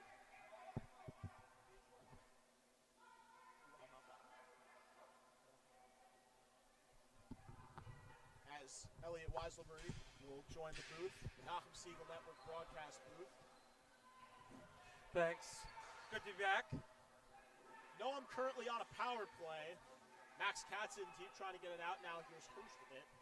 Across for Teller, the backhand. Will get it in deep. Quick 2-on-1 if they have the opportunity. Brofman doesn't recognize it. Sends it towards the slot. Here's a shot by Teller, deflected. Stayed in play though as Hirsch back with it. Then Schulhoff at the point as they go behind.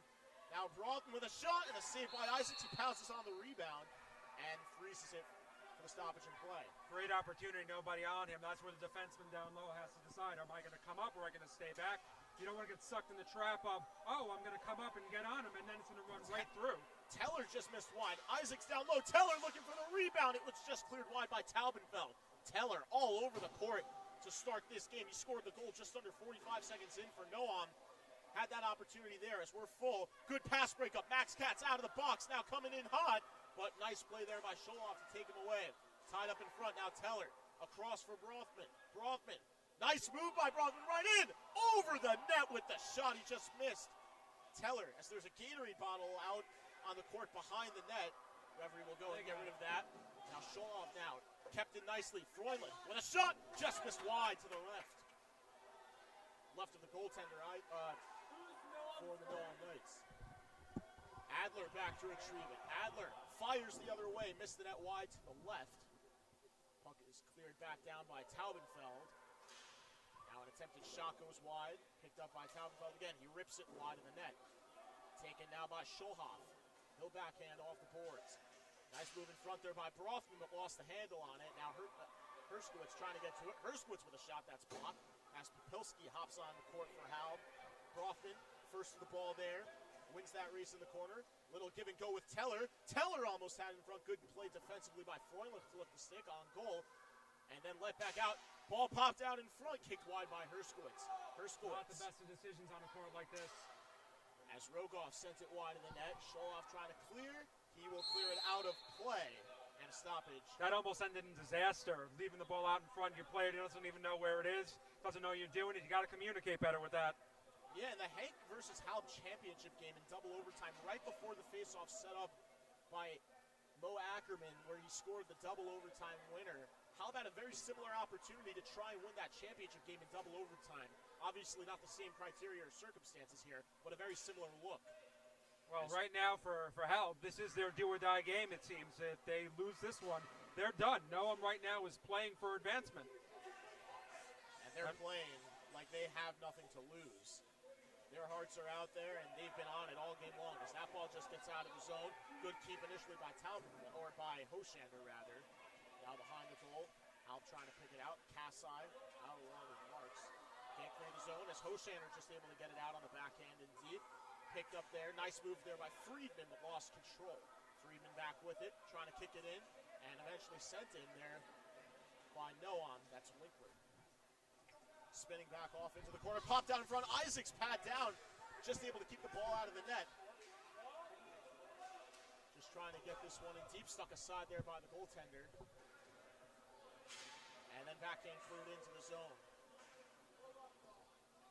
Ian Mandelbaum, a co-captain of this Noam team, as that one just out in front. Missed the forward, and Borger sends it behind the net. Friedman.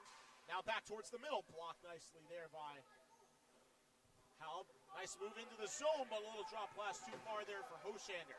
Brought up now, Borger, nice move, but couldn't get control of it completely, trying to knock it ahead. Nice move there, Friedman, Borger, beautiful move, back for Friedman, but the pass was too far wide. Good idea, he may have had over the glove if he was just looking at the net. Beautiful breakout passing by the Knights there. As Hoshander couldn't keep it in. Freundlich back on the ice. Nice move. Toes off and around. Freundlich off the glove there of Mandelbaum. What a move. We know he's got a shot. Scored the lone goal for Noam, or rather, for Halb in their championship game against the Hank Hurricanes. But Halb won up in that game, and it was a snipe. As Brofman, Friedman now on. Eisner back on the court now for the Knights. Brofman trying to get control of the ball out in front. Nice move. Good keep there. Brofman right in front, saved by Isaacs. Rebound was controlled and pushed out wide by Freundlich, who's on net, and Mandelbaum made the save. Brofman took control, but offside by a step was Friedman. That'll stop play, as Teller will come back on the court, completing the change for the Knights in the meanwhile. Both goalies having to keep alert on this. Ball coming right to the net both ways. Isaacs getting his act together in front, really making himself big in front of the shot in order to make that save. You know, we started this game seeing Noam coming out with more of the better play, but recently we've seen Halb jump on it a little bit more. We've seen Ian Mandelbaum with a few more key saves in this one. You are seeing Halb though cede the better scoring opportunities to Noam. As that shot was blocked away there by Max Isaacs. Sherman into the corner there with him goes Hirsch. Just under 15 seconds to go here in the first period as Eitan Rogoff will join the fun. Now Teller back behind the goal, popped out in front and sent back wide as Teller on his horse. Teller, nice move through the neutral zone. Teller's shot just blockered wide. Backhand rebound attempt by Brothman sent wide as the first period comes to an end. Wow. Two great opportunities at the end there. Almost had a chance to really make this an extended game with a goal just at the end of the period of play. What an opportunity there. Ryan Teller going end to end. Still got the shot off. Might have changed direction by a hair, but Max Isaacs really on top of his game. Despite the 1-0 deficit that Halb is facing right now, it was a quick shot off a bounce that didn't go Halb's way right in front. Unfortunate bounces sometimes can lead to goals like that, but Max Isaacs really proving otherwise, that he's on top of his game, and Noam's going to have to work very hard if they want to beat him in this one. Well, both goalies have had interesting bounces in the last 2.5 minutes of that period, but both goalies have been able to recover and make sure that they don't end up in the back of the net. Right now, it's going to come down to whoever can clear up those opportunities the quickest as to who is going to be able to take their team on to the next round. You know, we're seeing it go multiple ways, obviously. As we mentioned, Halb starting to pick up their game a little bit. Almost lost it there towards the end of the first period. But we're seeing something, I think, a little bit more on Noam's end in the sense that they're really heavily relying on that first line of offense, which can be dominant. We've seen Brothman and Teller in the game against Hartora. They were absolutely outstanding. Obviously, didn't have that on live stream. However, we could see here why they're being relied upon so much, and they can afford to play these minutes. On the other side, we're seeing Halb maybe go with a bit more frequent breaks on their side, maybe trying to use their depth a little bit more to their advantage. And this way, when they eventually get that matchup back with their top line against Noam's top line, looking to maybe be a little bit fresher in that regard. Well, you got to remember, though, this tournament, the clock keeps running, so the further you get away from that top line, from your best lines, the further you may be getting away from scoring that goal that you need. It's a quick-moving tournament, and you got to be on top of it as a coach. Yeah, I think overall, this game has really showed two different sides to the story. It seems like it's really been Noam's offense against Halb's defense. And while Noam has the early advantage as we're just about ready to start the second period, don't look away from the good defensive job that Halb's defense is playing, led by Ilan Freundlich. And we've seen Popilski, Hoshander, and Taubenfeld each play a part. As the second period is underway, faceoff was pushed in deep by the Knights. Eisner back to retrieve it. Will try to get it out. Good keep there by Popilski. Pocket pick by Brothman, but no opportunity to get the shot on goal. Now in front, Teller, a shot. He scores! Another one for Ryan Teller early again. And the Knights picking it up from the defense. The last several minutes of the first period also started to cut in front of you. And that was bound to happen based on that. The defense was not adjusting to Brothman being there at the line with them. Ryan Teller, second of the game. Second goal that comes under 45 seconds into a period as Freundlich lets the full court wrister go. Stopped by Ian Mandelbaum. Regained there by Eisner behind the goal. Brothman will backhand his way into the zone. Now look to curl. Lost the ball. Good keep by Eisner. Better play by Popilski, though, to make sure it didn't get in deep. Now Jack Hirsch will send it out, or attempt to send it out. Rogoff with a stop. Rogoff spins to the backhand. Will look to take it to the net. Lost the ball. Double teamed there by Eisner. Now in front, and Teller just whiffed. He was wide open in front in a 2-on-0. Teller trying to get it back in for Noam as Heller, not to be confused with him, will clear it back in. Mandelbaum hops to it. Let the ball go with two Halb forecheckers on. Nice pass connected with Teller. Teller fires, and that one goes wide. Maybe a piece off the right pad of Isaacs or the left pad of Isaacs. As Teller battling with Popilski there. Popilski wins that battle up along the boards. Will get it in deep as Mandelbaum was unable to hold on to it. Now Brothman trying to play it up with his hand. Good keep. No hand pass there as the ball sent back in. Now Eisner will pick it back up with Rogoff on his track. And ball cleared back out by Hirsch. Getting there first, Brothman looking to set up Teller. Brothman in front, and he missed one. Rebound attempt out of midair by Teller. Did not go. Freundlich racing around the net with it, blocked by Brofman. Got around him, tries to get it out of the zone. It finally pops out. Hirsch will get there first. Noam is offsides. Freundlich going to let the shot go. It got blocked. Hirsch back for it. Fans on the backhand right to Rogoff. What a save by Mandelbaum. Rebound chopped down out in front. It's still loose. Backhand through the legs attempt wide by Rogoff. Picked up now by Eisner. He'll send it out. Teller back for it. As Eisner hops on and Eisner hops off, rather. Adler will hop on as Teller. Brofman a chance right in front. Another chance was stopped there by Max Isaacs. Now Freundlich fires off the glove of Too many Mandelbaum. opportunities in front of the net. Defense has got to start getting the offensemen moving them out of the middle. Teller really flying here, especially after he hasn't come off in this second period. As Brofman being patient. Stick check away there by Freundlich as it goes into the back corner. Trying to get there. Adler for the Knights can't. One back. Herskowitz across, missed. Herskowitz trying to get there.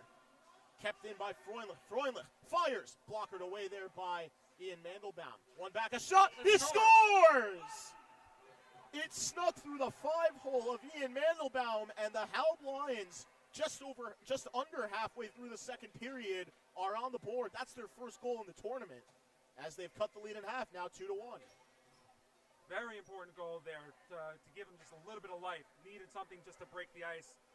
And that goal by Hoshander. I believe it was Herskowitz. Herskowitz, sorry. A lot of H's on the floor now. Herskowitz, you're correct. As the back really now necessary. going in deep. Almost popped in front. Opportunity just poked wide. Isaac's trying to find it. He gets to it. That'll be a whistle there.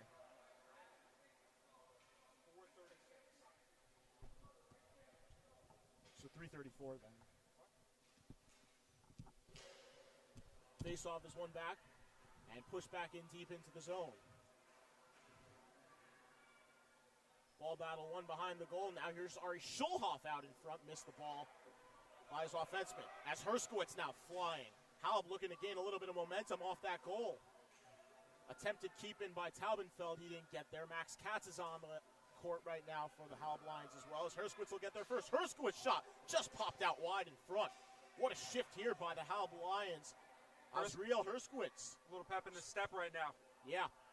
Trying to pull this game out of the fire for Halb. Looked like they were lost after that dominant first shift by Ryan Teller and Aaron Brofman as Mandelbaum couldn't get it in front. It almost popped out wide. Max Katz trying to cut it. Look back on the court. Here's Ryan Teller. As you mentioned, the longer your first line is off, the more vulnerable you are. Coach Alan Teller not really willing to risk that, going back with his top dog.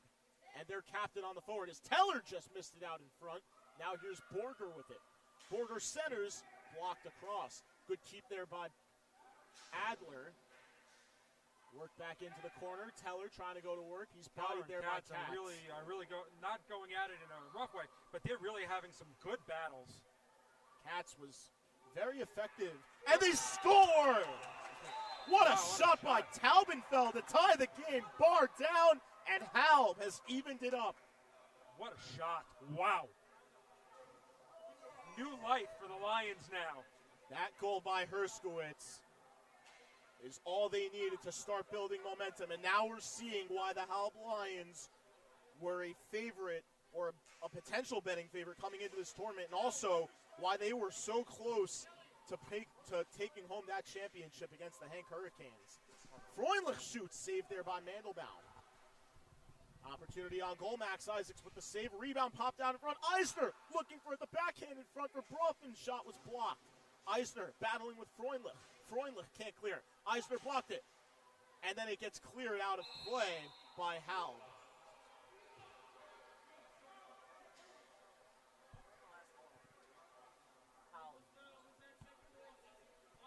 Second goal to Ezra Taubenfeld of the Halb Lions. Not his second personal of the game, second for Halb, as Shayevitz now will get to the ball. Couldn't get there. Now look at Teller flying there against Ilan Freundlich as the ball cleared out. Shayevitz and Rogoff on now for the Halb Lions, trying to get up there. Eisner with a shot, patted down by Isaacs. He'll freeze it with Freundlich right there.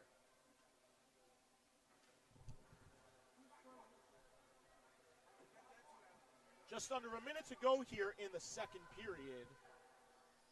55 seconds to go. Right now, Noam needs that speed back to match what Halb's been doing on the other end. Brothman battling with Freundlich in the corner. He'll win that. Now go behind the net. Looking to slide it out in front for Teller. Uses his body, shoots, and a save there by Max Isaacs. Taken now by Brothman.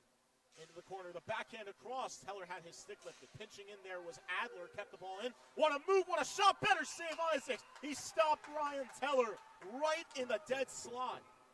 Fantastic playing by Teller. Fantastic. You know, Elliot, you mentioned it though. Max Isaacs, even though that first period saw the Noam Knights up 1-0 and early, and especially into the second period, you proved Max Isaacs holding his own right now. Sometimes you need to get that confidence from your goaltender to build some momentum, and then one goal snowballed into another, and now we're seeing Halb a little bit of the better play. And maybe that depth's starting to come into play a little bit for them. Isaacs has definitely shored up his rebound control. It's not going to the front anymore like it was in the first period of play.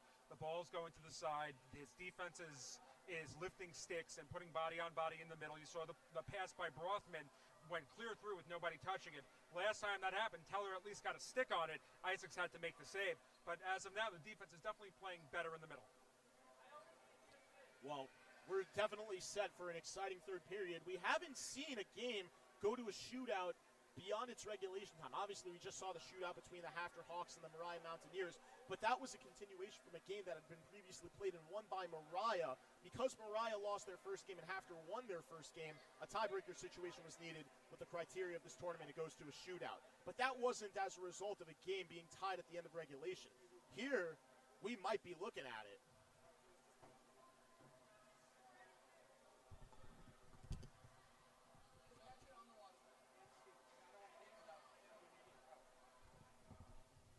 Well, the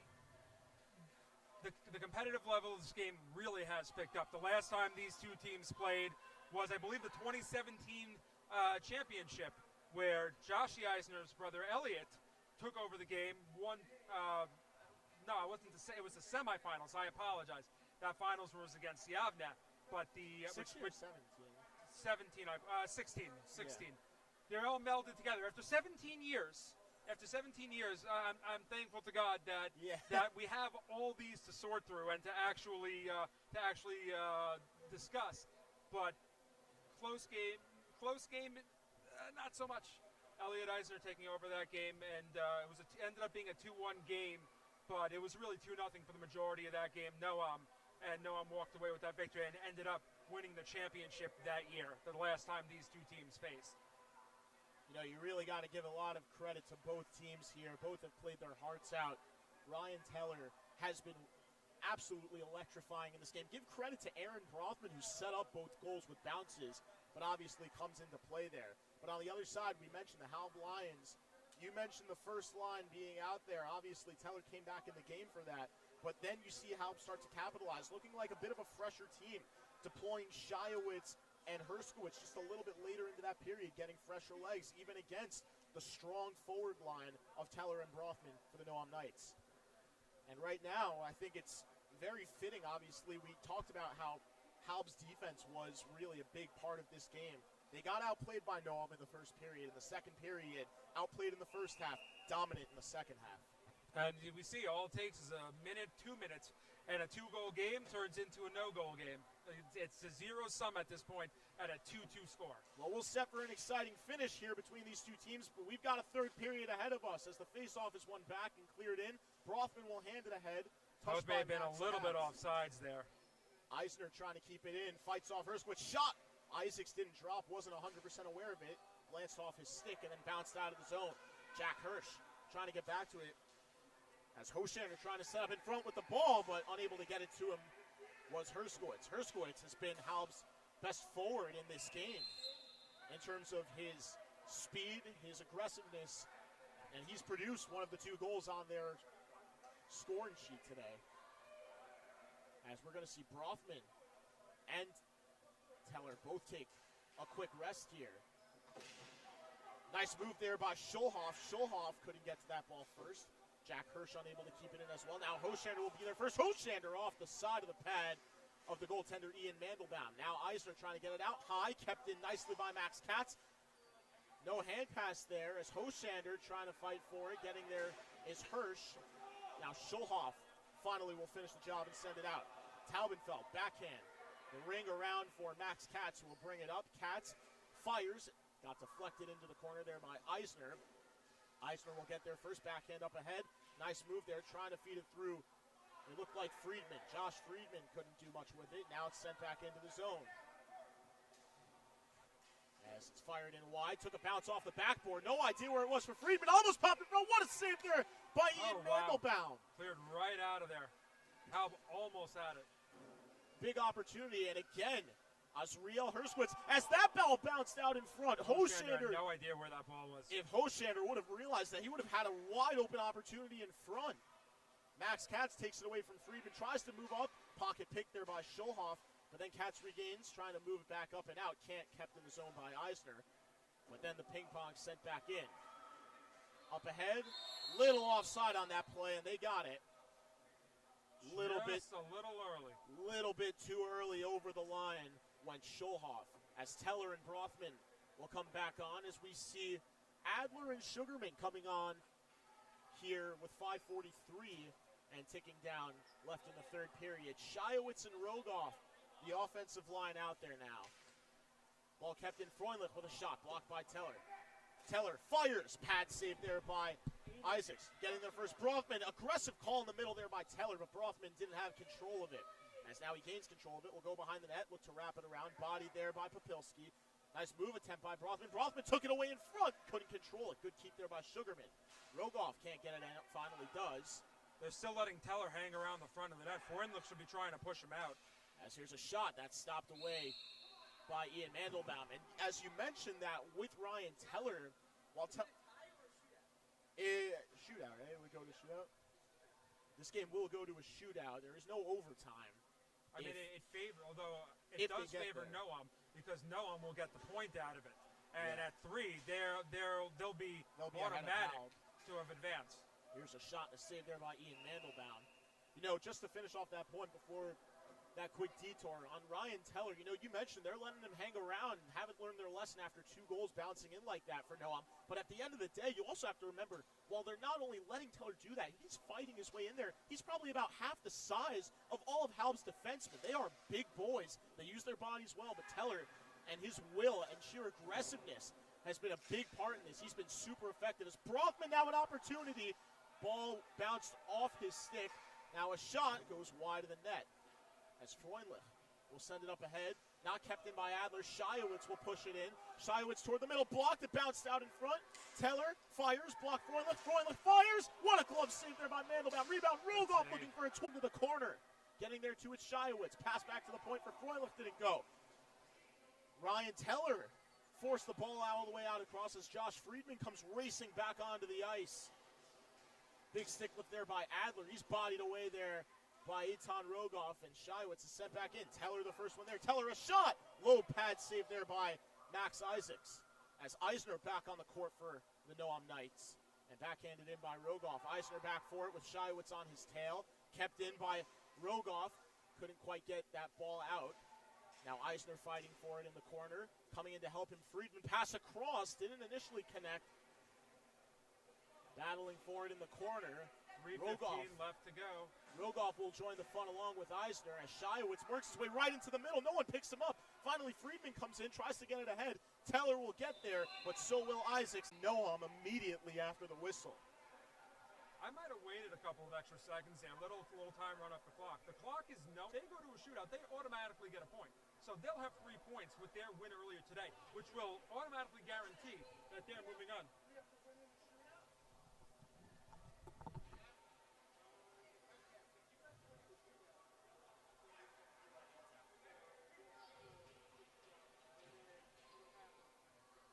As we're waiting on a clarification from a rule, just looking to try and set the stage for what is to happen if this game goes to a shootout. Obviously, we know that it'll favor Noam, as Elliot was saying before. The question is going to be, can Halb get in still with Javna and Hartora to play? Because if Javna loses that game and Hartora wins that game, they're both sitting at 2 points. So that's what we're just waiting to hear. Meanwhile, as this timeout just about to conclude. But as I said, at this point, like I said, Noam wants the clock to drain, because if this thing goes to a shootout, they know that they're automatically advancing.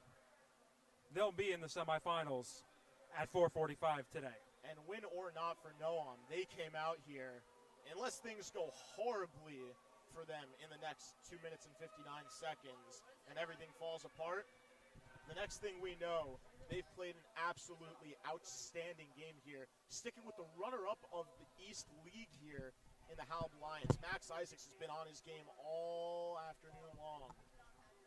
And give credit to Ian Mandelbaum on the other side for the Noam Knights. He's been an absolute beast in net for the orange and blue on that side, as Mandelbaum doesn't have his equipment on, waiting. Coach Stephen Mark talking it over with his team. I think this shows just the nature of this tournament, though. You have a team on the one hand with Noam, doesn't get out of the first round in their own league. You have Halb, a team that loses in the championship. By all accounts, in double overtime. By all accounts, right there with the best that New York has to offer. And you see the game that we have here, and you've seen what happens, and that's what this tournament can bring. Here's a shot popped out in front. Brothman looking for the rebound in front. Brothman looking for the wraparound opportunity. Brothman shuts down that idea. Now we'll go out in front. I would have stayed behind the net. Missed the ball. Kept in nicely by Hirsch. Backhanded wide there by Teller, as now Brothman will twist it in front, and he missed. If I'm Brothman, if they're just giving me that behind the net, I'll stand there for a good 10 Shut seconds off till the somebody pad, comes after me. Even the post there. I'm sorry, Elliot. It's the point as no problem. Down. But again, if Brothman is going to be left alone there, Katz wasn't going in after him, and he was behind him. So it would have been harder for him to get through him to take the ball. If I'm Brothman there, just keep the ball there. Why try to throw it in front where the potential to go out of the zone? Keep possession, make them come after you. Control the ball for a couple of extra seconds there. You know, we mentioned the speed of Teller really complementing the skill and patience of Aaron Brothman in this game. It's really been a fun one to watch. And then on the other side, you have Halb, which just keeps going hard at it the other time. Their hard work has been something we've seen all season long here in the middle school league over here in the Long Island League. And you mentioned, you know, as we mentioned earlier, the Halb Lions being the runner-ups in double overtime, let alone a game they very possibly could have won. Max Isaacs, a brilliant performance. They had the lead. Had the lead in that game, and an unfortunate bounce here, and then just an overall snipe there by Mo Ackerman, we mentioned, as you saw in the Hank SAR game earlier. Those were the two best here going up against the runner-up in SAR in that Hank game, and a team that made it into the playoffs in the Noam Knights, who clearly has lots of talent. They've got Teller, they've got Brothman. Eisner and Hirsch are an excellent back-end defense to start. Good depth on both sides, as we've seen. We've also been calling out Friedman, Scholhoff, Borger, names on both sides, Herskowitz, Shiowitz, obviously Taubenfeld and Katz as well on the Halb side, and the goaltenders on both sides. Ian Mandelbaum and Max Isaacs have been absolutely outstanding. But you mentioned they're with them, and do you think that speaks a little bit more towards maybe how much more competition there could potentially be in that Jersey League as opposed to here, or is this just pure will? You know what, I can't, it's always hard to answer in a tournament like this where the clock is running, people haven't been playing for a couple of months, so it's always very tough to answer something like that, whether or not this is a microcosm of just the league or if this is just one of those things that happens on a particular day. I think the answer is this is what happens on a particular day, and sometimes you just get surprising results because in a game like this, it's about strategy. Freundlich lets that ball get half an inch out farther. It's out of the zone. Brothman without that opportunity, and Max Isaacs not needing to make such an absolutely incredible save to keep Halb alive in this one. You start to wonder whether or not, I know it's strange in a game like this, in a 2-2 game, but because of how the tournament works, do you think, is there a chance you see Halb pull the goalie? go for the extra attack or to go for the win, because otherwise they have to hope Yavne loses to Hartora. Well, they're going for it now. Eisner a 2-on-1 with Brockman, centering pass block, rebound, a shot, just goes wide of the blocker from Isaacs. Eisner pitching in on offense. Teller's back at the point. Eisner looking for the backhand, got it off, save made, rebound, Brockman fanned on it, might have had it, Brockman a shot, saved by Isaacs, rebound, backhand off the post from Eisner. Left down in front, Teller at the point, good feed, Schulhoff, Brockman, oh, what a save, rebound, he scores! Aaron Brockman with 24 seconds on the dot. Noam up 3-2 with under 30 seconds to go against Halb. Well, After a flurry of saves by Isaacs, he finally sneaks one by. If there was any question about it, that answered it right there. Noam, 3-2. Looks like they're going to move on to the semifinals. What a sequence. Aaron Buzzing. Brothman. Nobody. I mean, look, Halb had to think offensively there, but there was nobody in the middle clearing anybody out. And Brothman had 3 great opportunities from right in front, capitalized on them. And let's not forget about that keep-in by Teller and the beautiful pass across, which created the opportunity to Schulhoff. As Rogoff having to fire, there's under 20 seconds and ticking down. It is stop time now in the last couple seconds if there's a stoppage in play. Winkler, backhand, gets it out. Net empty for Halb, under 10 seconds to go. Noam just needs to lock it down defensively. 2-on-1 though, here's a shot. Saved by Mandelbaum with a second left, lets it out. Noam with the shocker of the round so far as they knock off the runner-ups in Halb.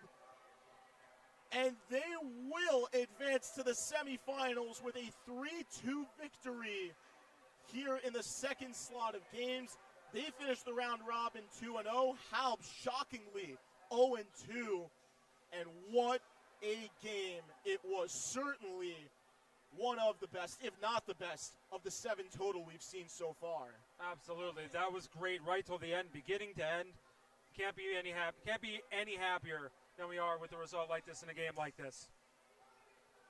Well, one way or another, you really got to give your hat, you really got to tip your cap to both teams playing in this one. Ian Mandelbaum made big saves when he needed to. Max Isaacs, brilliant all day long.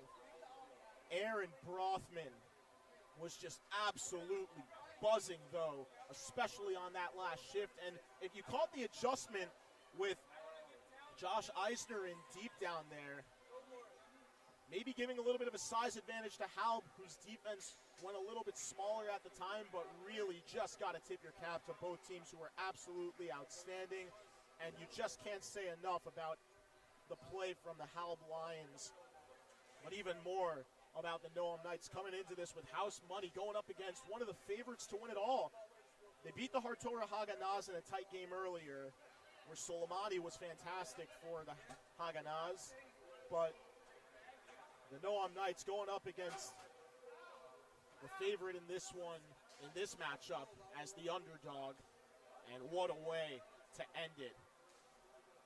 That'll do it for the Noam Knights and the Halb Lions in the second round of games today. We've got one more in this slot left between the Yavne Redhawks and the Hartora Haganaz. It's all coming up very, very shortly. But for now, we'll take a quick break.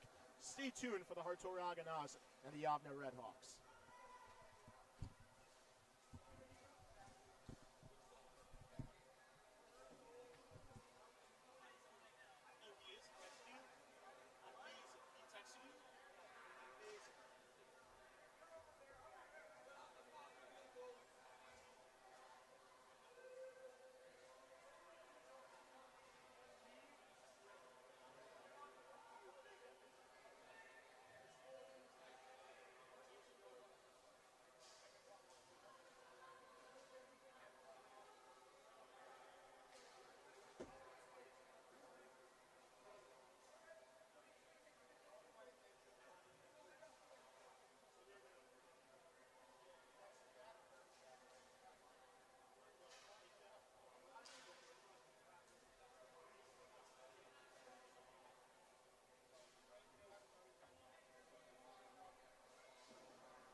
1 2. 1 2. 1 2. 1 2. 1 2. 1 2. 1 2. 1 2. 1 1 1. I'm checking. 1 2. 1 2. Getting 1 2. 1 2. 1 2. 1 2. 1 2. 1 2. 1 2. 1 2. 1 2.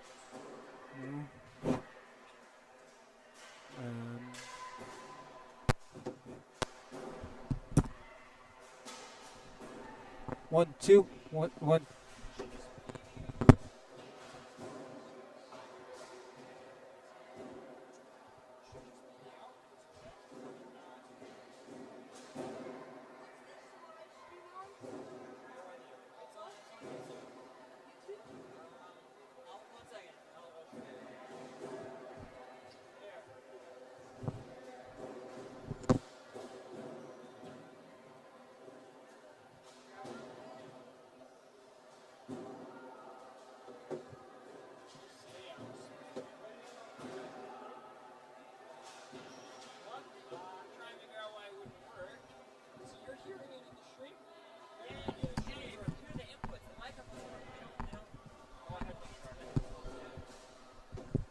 One two. 1 2. Yeah. 1 2. 1 2. 1 2. Speak into this. Testing, testing, 1 2, testing. Testing, testing. Nothing? Testing, 1 2, testing, testing. Hello? Hello? Testing, testing. Anything or? Testing, testing.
Let's try that. It's a good point. 1 2. This is number 2. Let's try this one. Let's see. Just see if this is here. 1 2. 1 2. 1 2. 1 2. 1 2. 1 2. 1 2. Well, that works. Yeah, I know. That works. I think it's. This works. I know this is working.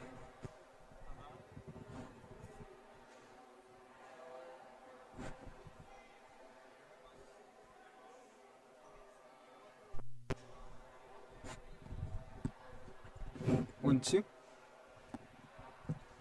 1 2. 1 2. 1 2. 1 2. 1 2. 1 2. 1 2. 1 2. A couple minutes. 1 2. 1 2. 1 2. 1 2. 1 2. 1 2. We starting? Tell me when we're starting. I think so. Alright. I think it'll be fine if I leave for a little bit if Josh is watching the stuff. Like, Should be. Give me one second. Let me just look at this one more second. This is Number 2, 1 2. 1 2. 1 2. 1 1 1. 1 2. 1 2. 1 2. 1 2. All fine. So far, 1. Yeah. any update? Because we're trying to start the broadcast. Alright, go for it. I'm not sure why you can't hear anything, but you'll just need 1 ear off. Yes, that's what we've been doing Before, yeah. So, it's whatever. Alright. Take this. We welcome those of you viewing back to this Martin Weiselberg tournament here in 2023. Yavne Redhawks and the Hartor Hagana is underway here in the 4th slot of the 2nd round of games here between these two teams. Players to watch on both sides. You got Soleimani, the goaltender for Hartora, who's done real solid for them all season long. Lost in the 1st round of the Hafner Hawks. And then here on the Yavne side, 2 of the best players in the league, Charlie Butler and Dean Cattler. As we see Feldman now pinching in deep defenseman normally. Lieber's back at the point now. In tight, Morgenstern trying to get there. Perlman, ball out. No, good keep there. Stick lifted. No attempted trip there. And I wonder if they're calling that a penalty or a hand pass. It looked like Perlman kind of lost his footing from behind. I don't believe they're calling it a penalty. I think they're calling it a hand pass. They're calling it a hand pass. It's not a penalty, right? No penalty being called on the player, at least it doesn't appear. Nussbaum, goaltender, a little bit surprised there. As now ball out in front, looking for the opportunity there. Butler couldn't get a stick on it. Cleared back in, back to get it Lermer. Lermer will ring behind the net. And attempted to clear, but blocked there by Charlie Butler. Butler seeking a record-breaking performance in this tournament, looking to set a record in goals and points. As Feldman trying to get that ball straight ahead. Could be a 2-on-1 developing. Backhand into the zone. Lieber just missed it wide. Rebound, what a save there by Nussbaum, but stopped and play halted.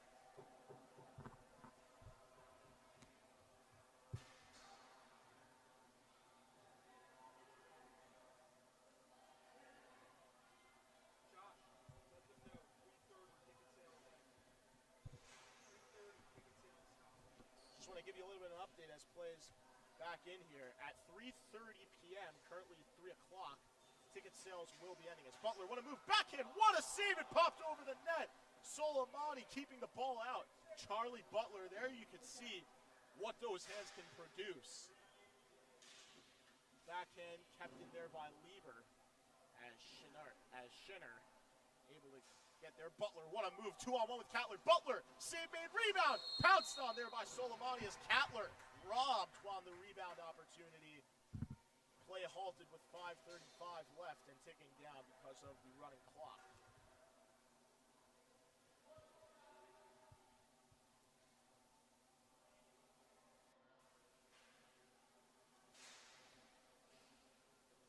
Now an opportunity the other way. Here's Morgenstern trying to turn it. Powell, backhand across Butler. From Cattler, good pass. As Butler working in deep. Lermer, the pass out across the front. Rebound off the post, it didn't go. The rebound slammed in on Dean Cattler. Puts it home for Yavne with 5 minutes left. And the Redhawks take an early 1-0 lead in the first period.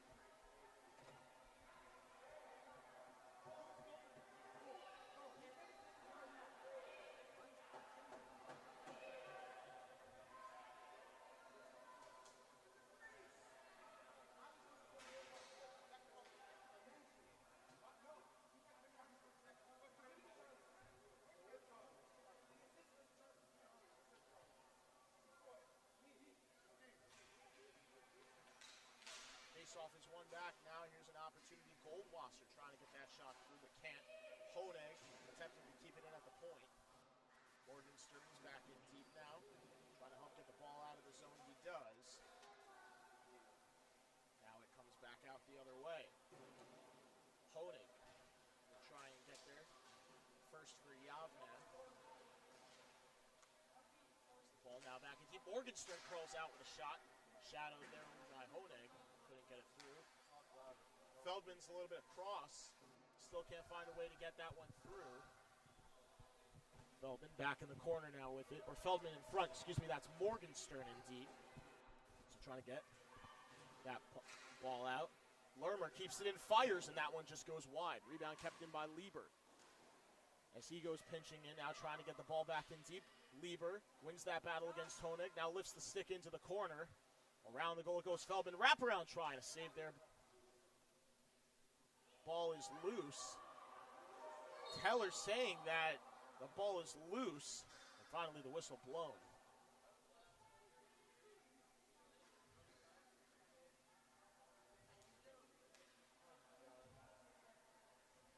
Face-off is won.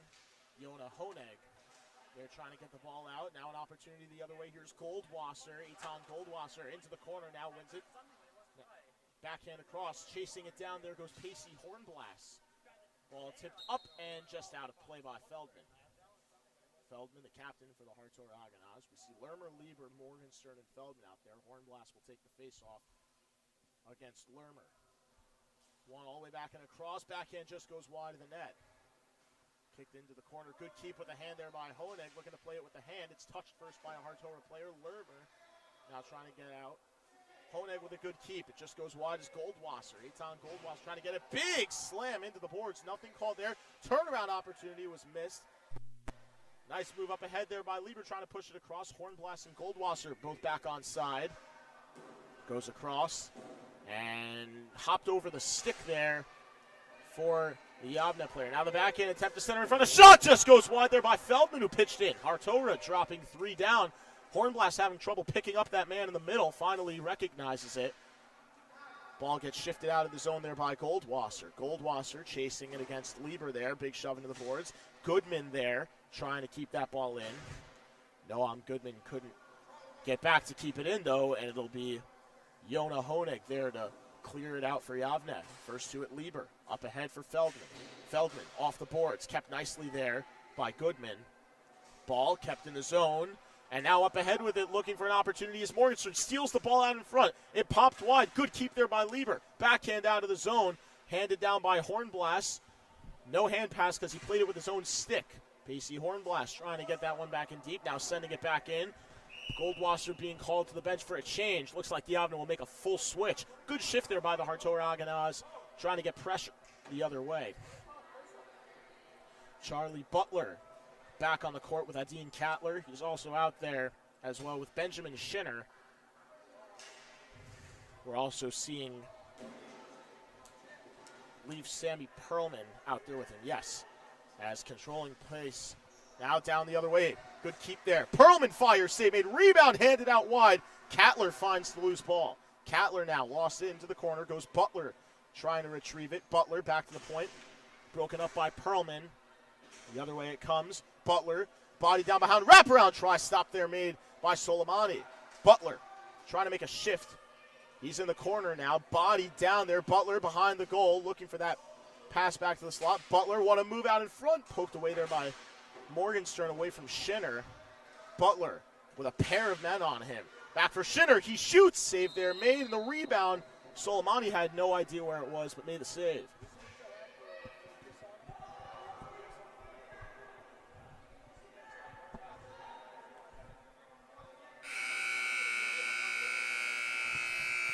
Not through the headset. Not through the headset.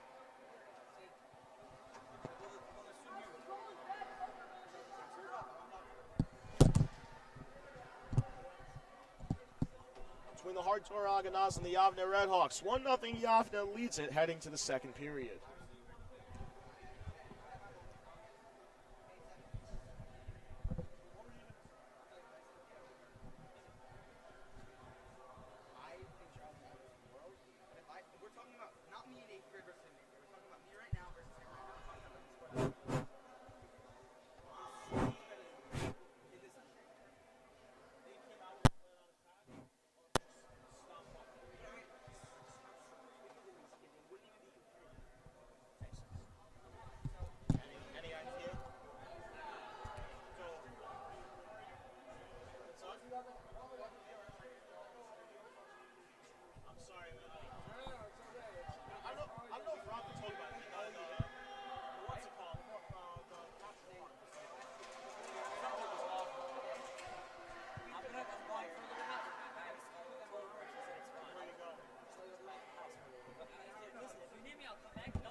Simpa probably knows what's his and not, you know. Like, I want to make sure that we get him back what he needs, you know.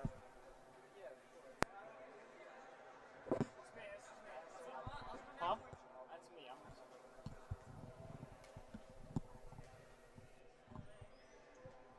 Welcome those of you back who have been tuning in to the 2023 Martin Weiselberg Memorial Tournament. Just under 5 seconds and ticking down off the clock here in the intermission before we resume play here in the second period between the Yavne Redhawks and the Hartora Haganaz. Yavne a 1-0 lead over the Haganaz. Dean Cattler, the lone goal in this game, slammed home a rebound in the crease. A little bit of a controversial call with bodies all over there. Rabbi Fried, the coach for Hartora, arguing goaltender interference. Referees not calling it like that, as we're just about ready to start the second frame here. Feldman on the faceoff, lost it to Butler, who pushed it forward and covered immediately by Soleimani as we're starting the second period here. Again, the criteria is running clock until the last minute of the third period should there be a deficit of 2 goals or less. As Perlman with a shot. That one didn't go. Little elbow up high there. Nothing called. Nice shot and a save there made off the attempt from Cattler as the ball gets taken out of the zone. Now Schinner trying to get it around now. Sammy Perlman. Up ahead, Butler. Chips off the boards. Trying to get it in. Butler. Nice move. Butler across. Beautiful pass block there. Hartora dropping 3 down defensively and taking awareness as Perlman tries to get the backhand through. Now Schinner trying to get it through. Moved out. Good play there by Lieber for Hartora. Trying to get it out of the zone. There is a ball battle going as Schinner now takes it away behind.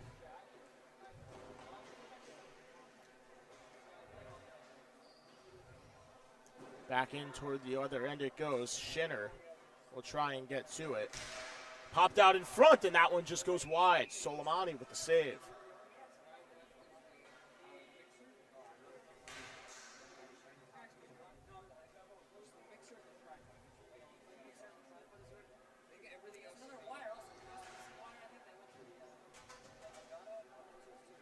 Face off one back. Butler looking for the opportunity. Butler looking to work the ball in deep. Popped out for Goldwasser. Couldn't quite get that opportunity. Butler trying to lift the stick there. Just popped out of the zone temporarily. Nice move into the zone by Feldman. Feldman now on his backhand. Butler trying to come take it away. Butler setting up a 2-on-1 with Goldwasser. Butler shoots, and that one goes high. Opportunity kept back the other way. Noam Goodman helped keep it in the zone. Now Lermer. Shragi Lermer keeping the ball in the zone there. Ball was cleared out. That was Lieber who finally finished the job. Ethan Lieber. Thank you. Thank you anyway. I'm going to take some of my stuff with me that you're not using, okay? Backing his way into the zone. Butler goes tumbling over. Looked like Lieber there. That's Feldman. No backhand opportunity for Butler in front. Denied by Soleimani. Ball never got out of the zone. Good keep there just off the end of the stick of Butler.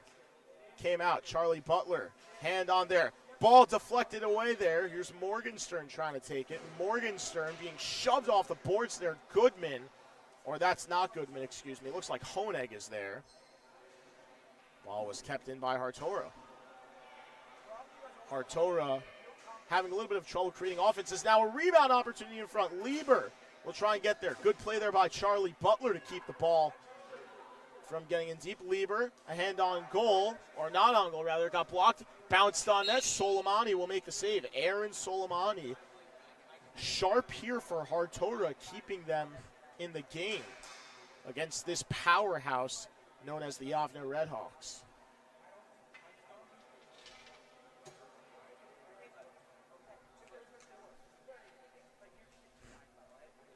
Face-off is one in deep there by Yavne. Feldman goes tumbling down. Honegg will get there first. Ball hit a rafter up above. That'll stop play immediately.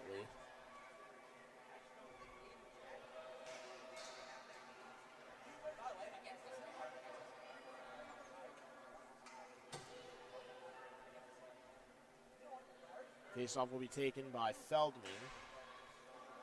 On goal, and a save there made by Nussbaum.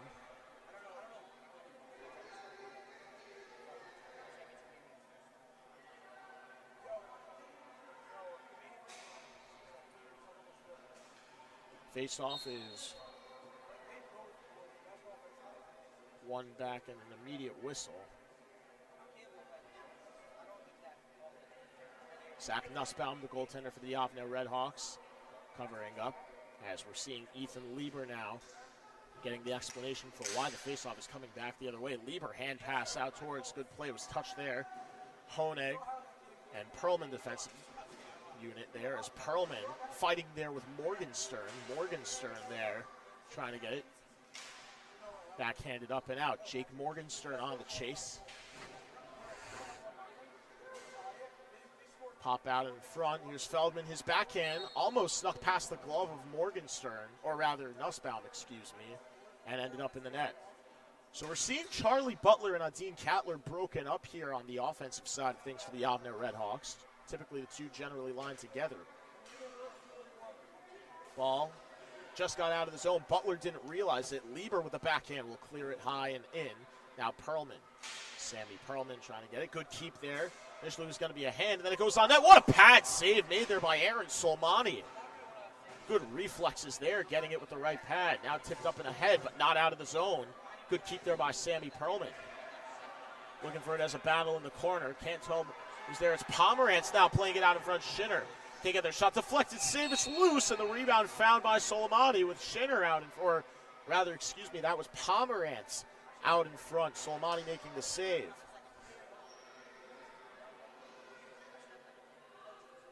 Evan Feldman and Ethan Lieber trying to create. Backhanded away there. Pomerantz couldn't quite get to that loose ball. Max Pomerantz looking for it, ended up with it. Charlie Butler boxing out in front. Now here's Ethan Lieber trying to get it out in front. Ball bounced wide. What a move by Butler, but couldn't get it towards the front of the net as it popped back towards the point. Kept in by Sammy Perlman. Now here's Feldman playing it in towards the goal. It bounced off him in front and then sent all the way the length of the court. Butler plays it down with his hand. Now looks to curl. Back to the point. Perlman a shot. That's handed up and away. Finally will get out of the zone as Schinner goes back to play it for Yavne. Sends it back in. And an offside on Yavne. Pomerantz came back, but Butler didn't. Timeout taken now by Hartora.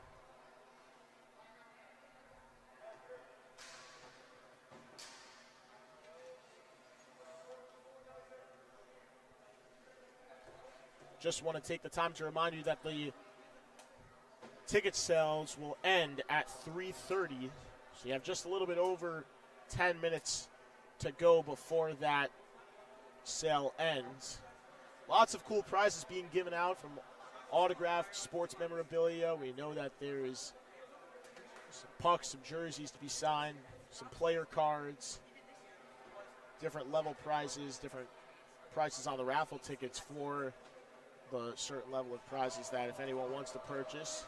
But the goal at the end of the day was $10,000, hoping that, well, I don't know the exact number. We'll hopefully get you an update on that very soon, as there were a lot of previous donors before this tournament began, and obviously a lot of success coming in today, as expected, with being able to purchase tickets. And we thank everyone who's donated up until this point, and we appreciate any further donations. All proceeds are going to Hatzalah, an absolutely amazing cause. And here in the Five Towns, Shabbos Hatzalah was acknowledged, and I'm sure in many other places as well, but especially here in Lawrence and Cedarhurst. We've got 1 minute and 10 seconds left here in the second period between the Yavne Redhawks and the Hartora Haganahs. Yavne a 1-0 lead over Hartora in this one. Excellent performance so far from the goaltender on the Haganahs, Aaron Solomani, who's been absolutely outstanding. And while Adine Kattler and Charlie Butler haven't lit it up on the scoreboard, we've seen the magic that they can produce, the chemistry that they bring together, and their overall ability. And let's not shy away from, and let's not look away from other guys who have really played well in this game, and really in the first set of games as well, when Yavne defeated Halb earlier 4-0 in that first lot of games. But guys like Sammy Perlman as well, guys like Yona Honeg, guys like Pacey Hornblass, Max Pomerantz, as well as Eitan Goldwasser and Noam Goodman. They've all been good. Not sure what happened. Looked like Morgenstern, that was Soleimani, might have moved the net a little bit. Pegs in the net might just be stuck in the posts. Looks like they're going to hold the clock for 10 seconds. I believe that they're trying to fix the posts. Dean Cattler and Sammy Perlman, the two letters on the court. Perlman wearing the A, signifying he's an alternate captain. Cattler and Butler, really the two big titans that make it tick, as Cattler wears the C, the co-captain of this team along with Charlie Butler's. Cattler trying to box out in front in the middle. Across it comes. Good pass break up there by Morgenstern. Perlman was waiting on the back door wide open. Now here's Feldman. A shot gloved and a save made. And now extracurricular. Whistle had blown. And it looks like they're going to let the call go.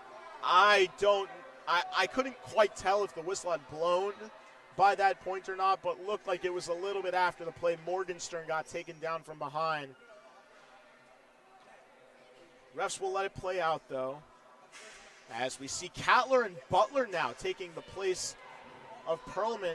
Another one goes down on the boards. I believe that was Feldman.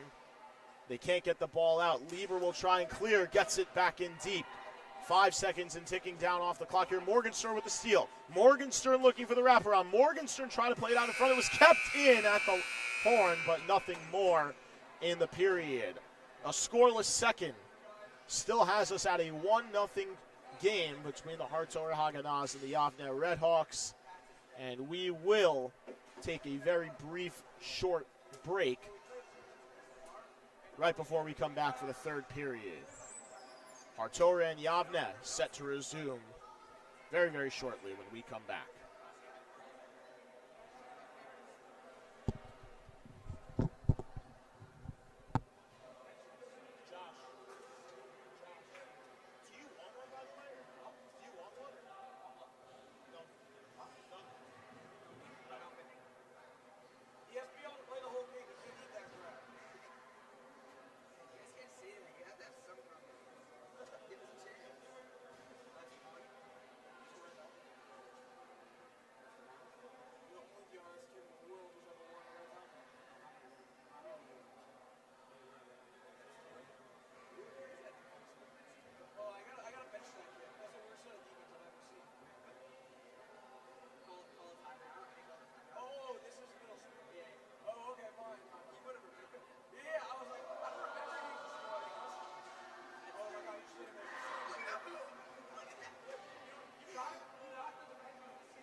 As we are back here, start of the third period just about underway here between the Yavne Redhawks and the Hartora Haganahs. Here in the intermission, trying to fix the nets. Pegs were jammed into the posts, but it seems that they have fixed the issue.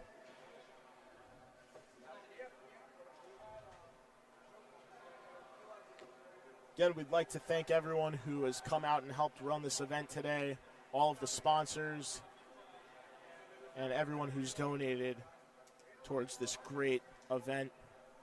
All proceeds go to Hatzalah here at the Martin Weiselberg Memorial Tournament here in 2023. The final game of the round robin sets being finished off here. 1 period left to go we're set for an exciting finish between the Yavne Redhawks and the Hartora Aganaz. It's been 1-0 through the first two. The story of this game so far, Aaron Soleimani has been money for Hartora. On the other side, we haven't seen that Zach Nussbaum has faced a lot of pressure, but he stepped up to the challenge when needed.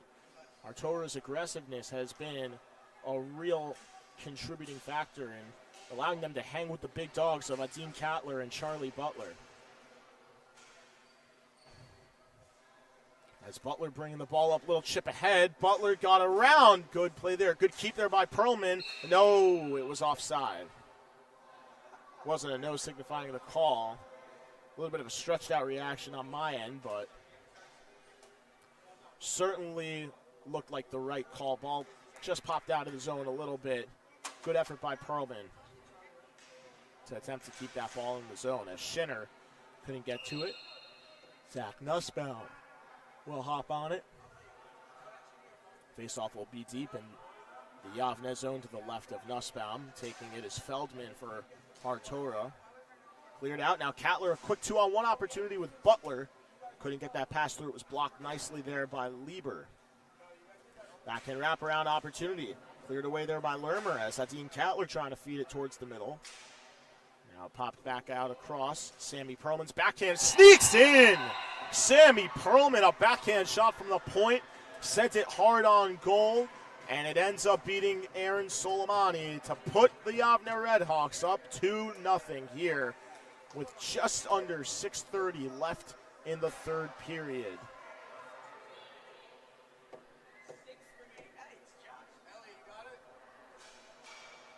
Sammy Perlman assisted by Adim Cattler on the goal. Nice pass up ahead, nice move into the zone there. Man went down, that was Feldman for Hartora. Soleimani failed to glove it. Butler now trying to sneak him across. Butler, nice beautiful pass to Shinar, looking for the one-timer across for Cattler who filled in at the point. Sent it back in deep in the corner for Charlie Butler. Nice move by Butler. Butler around, backhand, sent it through, didn't go. Perlman the rebound missed. Butler trying to track it down, he will. What a move by Butler now behind the net, curls out with it. Butler fires and that's blocked in front. Nice move up with the ball, that was Morgenstern. Jake Morgenstern sending it across for Feldman. Feldman bodied off by Cattler who sends it back in for Yavne. Now it's Lieber to it. Lieber chased in there by Sammy Perlman who wins that race. Perlman all the way around. Perlman looking for Butler, too far. Backhanded by Schinner but couldn't get it on net. To the corner it goes. Perlman flags it down and gloves it to himself. Looking to backhand towards the middle. Block now Perlman. Butler, whoa, it was blocked in front. Had an opportunity, and not sure if Soleimani got a piece of it or not, but it definitely didn't make its way through all the way at least. As Cattler racing back. Butler still on. Perlman hops off the court. Butler trying to get it. Good keep there by Schinner. Butler winds and fires. It's blocked by Lieber. Now an opportunity. Here's a shot. Gloved away there by Soleimani off the stick of Yona Honek, who hopped on for Sammy Perlman. As Butler now around. Charlie Butler, wraparound shot. He scores, but it's waved off. I believe that the Hartora goalie lost a piece of equipment. His glove came off. I'm not sure if that happened before the play or after, but I believe they're saying it's not a goal. Meanwhile, the clock continuing to run.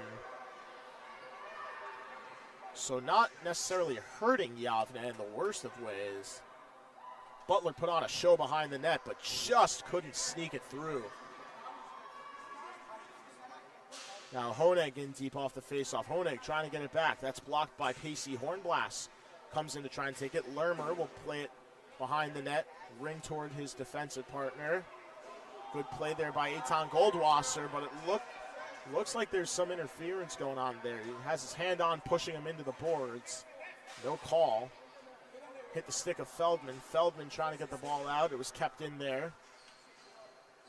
Good help along the boards there by Yavne. Ball kept in by the referee. The backhand shot from Goldwasser just went wide of the net. Now it's taken again behind the goal. Here's Pacey Hornblass in front, and he scores! Pacey Hornblass deflected off the pad, the back of the pad of the goaltender Aaron Soleimani, and into the back of the net as Yavne takes a 3-0 lead with 3:30 left to go in the third period. So the goal that was waved off from Charlie Butler, Yavne gets back right away. Goal scored by Pacey Hornblass for Yavne. Number 18. As there's a shot that didn't make its way through. Backhand opportunity just over the net. Hornblass searching for his second tally in the last minute. As a shot deflected wide off the stick of Honeg. Now goes behind in front, and Soleimani pounces on it.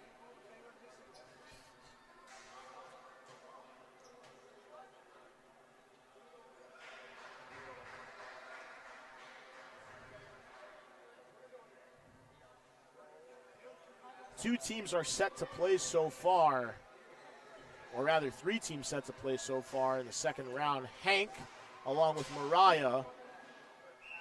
Noam has clinched their spot as well, and Yavne looking for that 4 spot.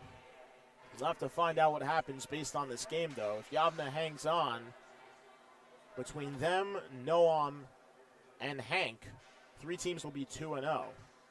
So we'll get the criteria for you guys on how it works, on who will be moving on, should this score hold. We've got just over 2 minutes to go.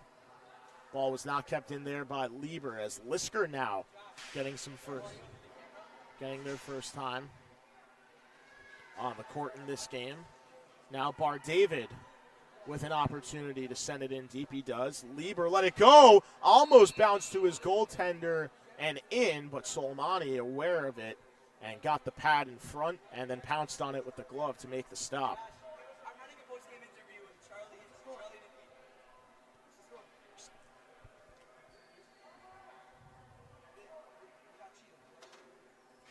Pomerantz will take the face-off. Kept in nicely there by Bar David. Good keep by Max Bar David. Trying to backhand this one towards the front. Now a shot, and that one stopped. It was in. Or it looked like it was in, at least. The ball ended up in the back of the net. I'm not quite sure if that actually crossed the line on the initial shot or if it was poked in after. Looked like a little bit of an early whistle.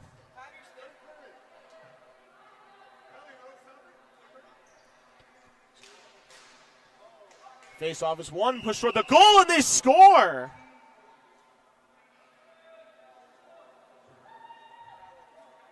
Or the signal was blown towards the goal.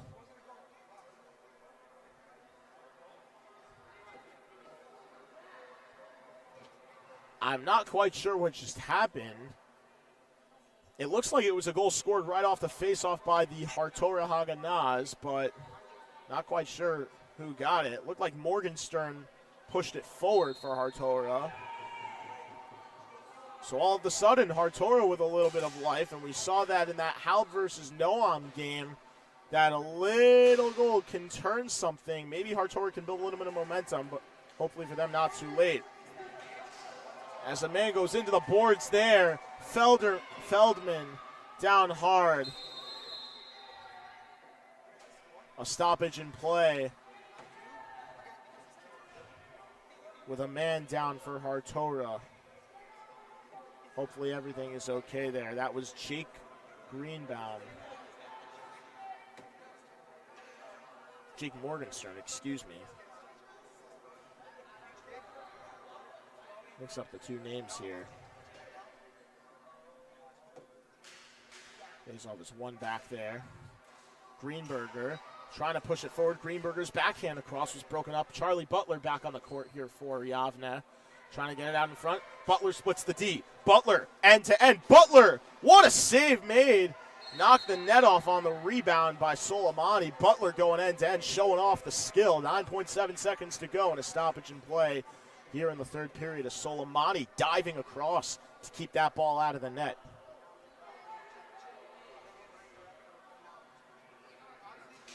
Charlie Butler. Nice move. Butler shoots, it's blocked. Rebound, trying to whack it out of midair. There was Cattler. And a nice opportunity there. As that will do it for the end of the game. That was Ilan Cattler, not Adin Cattler. As Yavne wins it 3-1, the final score over the Hartora Haganaz.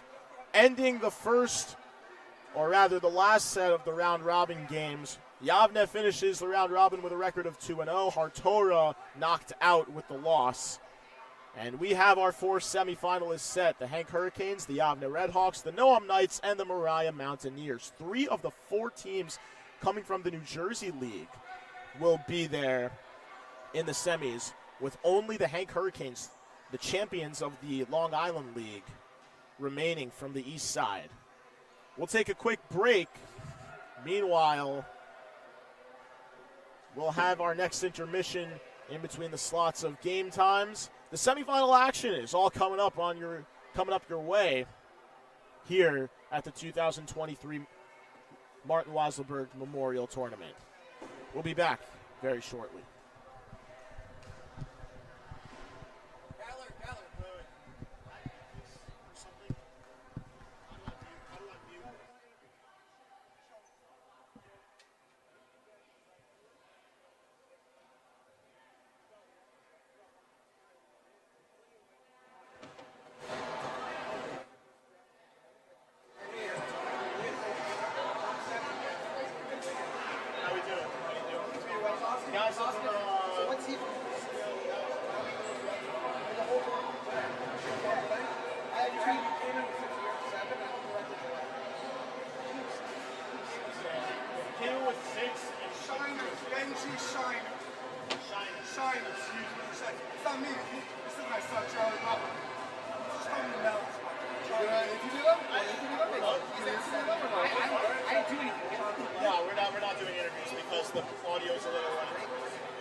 All-time record.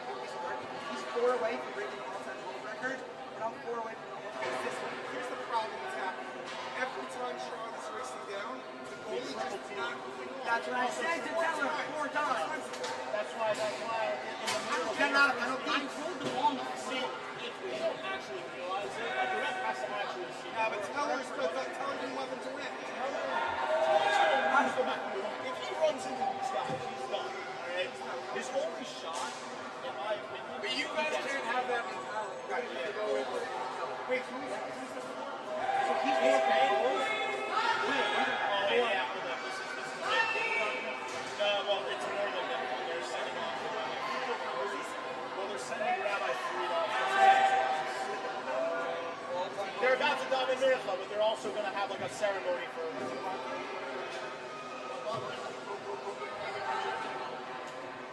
So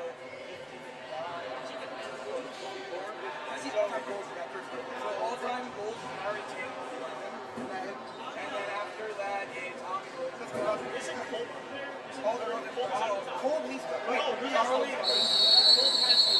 Charlie was tied for 7th with Max Horvath with 6. So you now have 7, so you're at the top. Who's he talking We have about? a mic. 40. So that's Sammy's stuff. 46. Oh, Donnie, yeah, Donnie. Donnie. Oh, he went to NTA, yeah, exactly.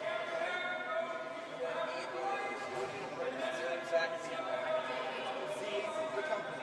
How many seats? How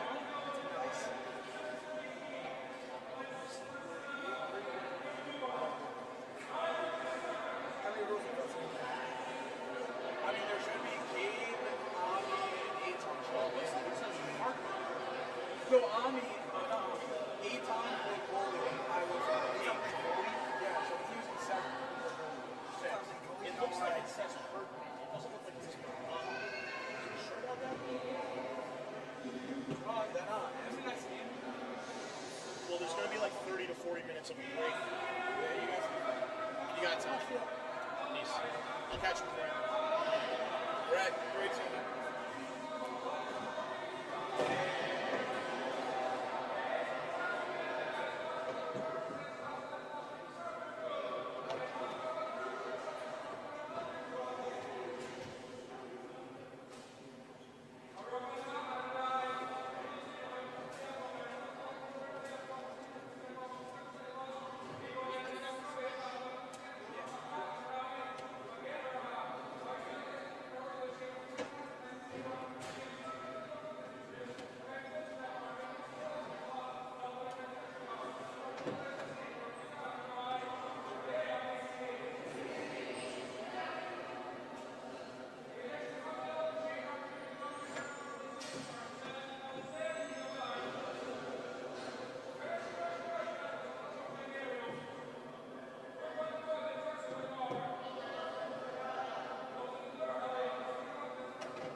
What's up? There's one right here. I don't know.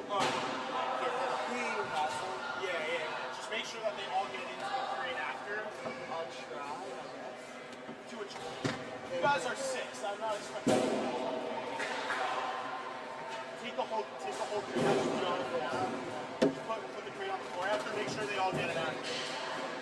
Just watch out. Yo, anyways. There's other stuff in there. Just make sure that doesn't spill out.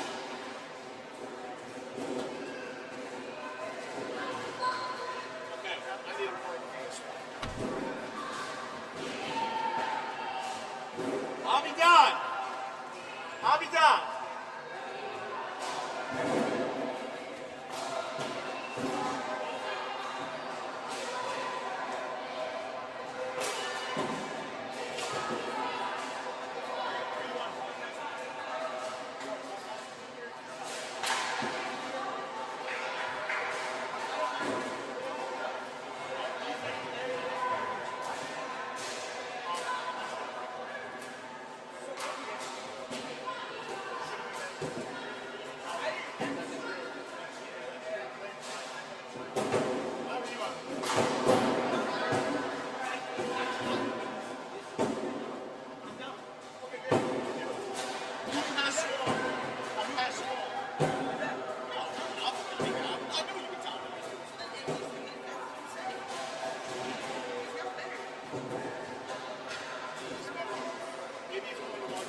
He gets to go up against his future linemate now next game.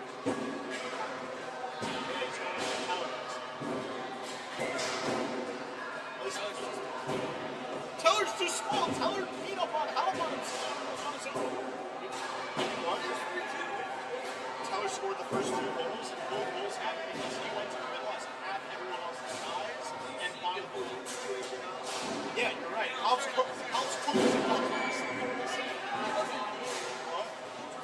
Oh, the actual cook.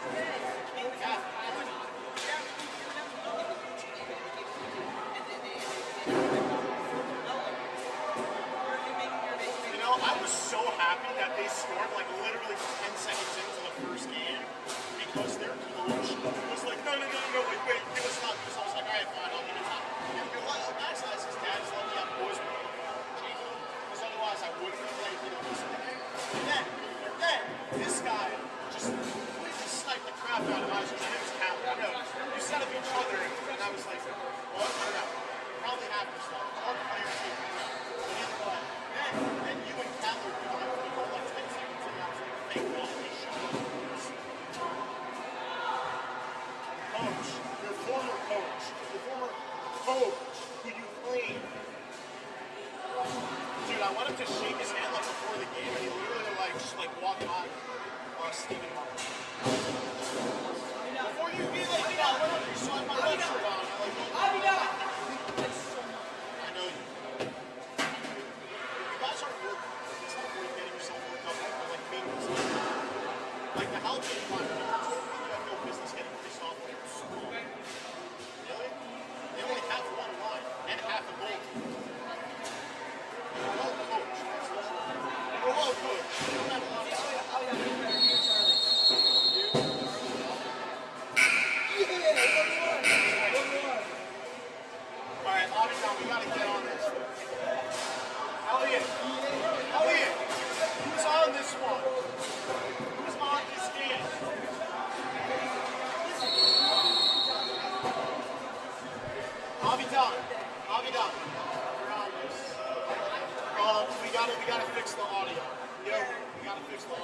I don't remember what it was.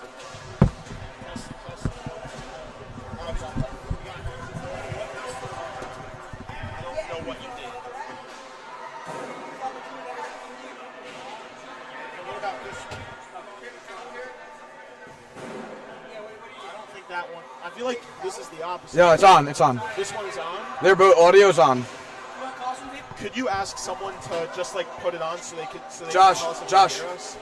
Josh, I need you to listen to the broadcast for a minute to see if we're to see if our audio is like loud enough.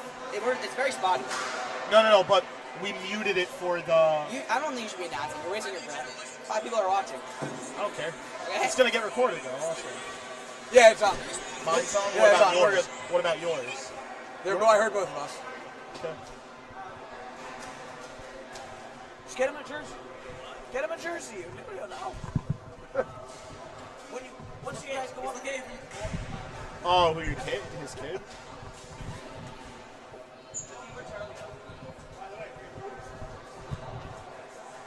That's true. They went 2-0.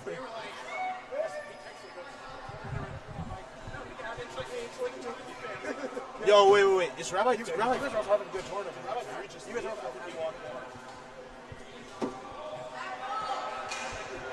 Oh, we got a. Who's doing camera? Elliot has to do camera.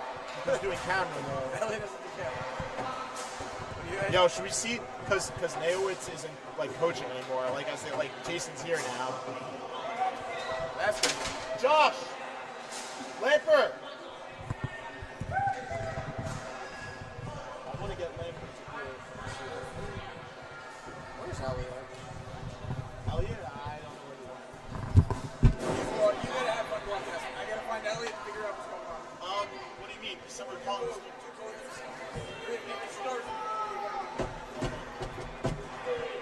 Lamper! Josh! Lamper!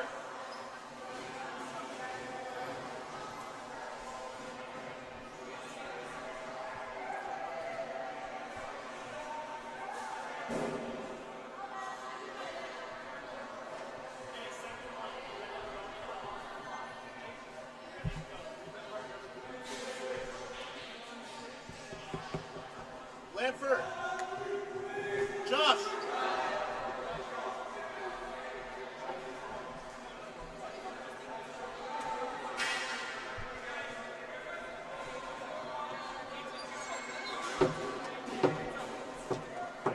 Lamper! Josh! Can you do camera? Yeah. All right.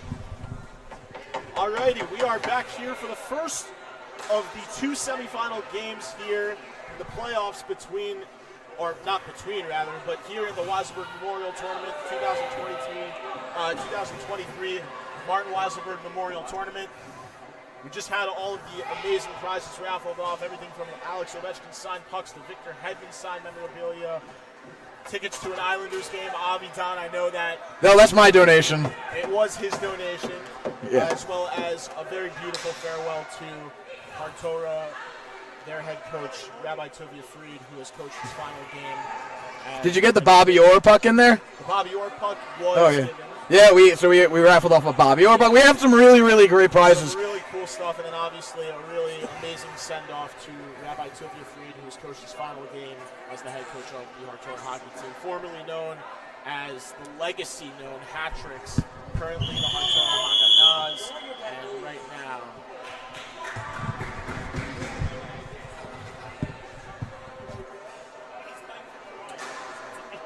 and then a plaque award to him as Elliot's first ever first coach that It's on the broadcast.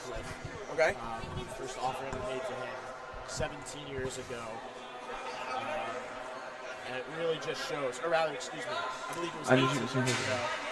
I can't. 17th tournament here in 2023, what initially started in 2006. And this is really just an amazing event. All proceeds go to Hatzalah, as we mentioned.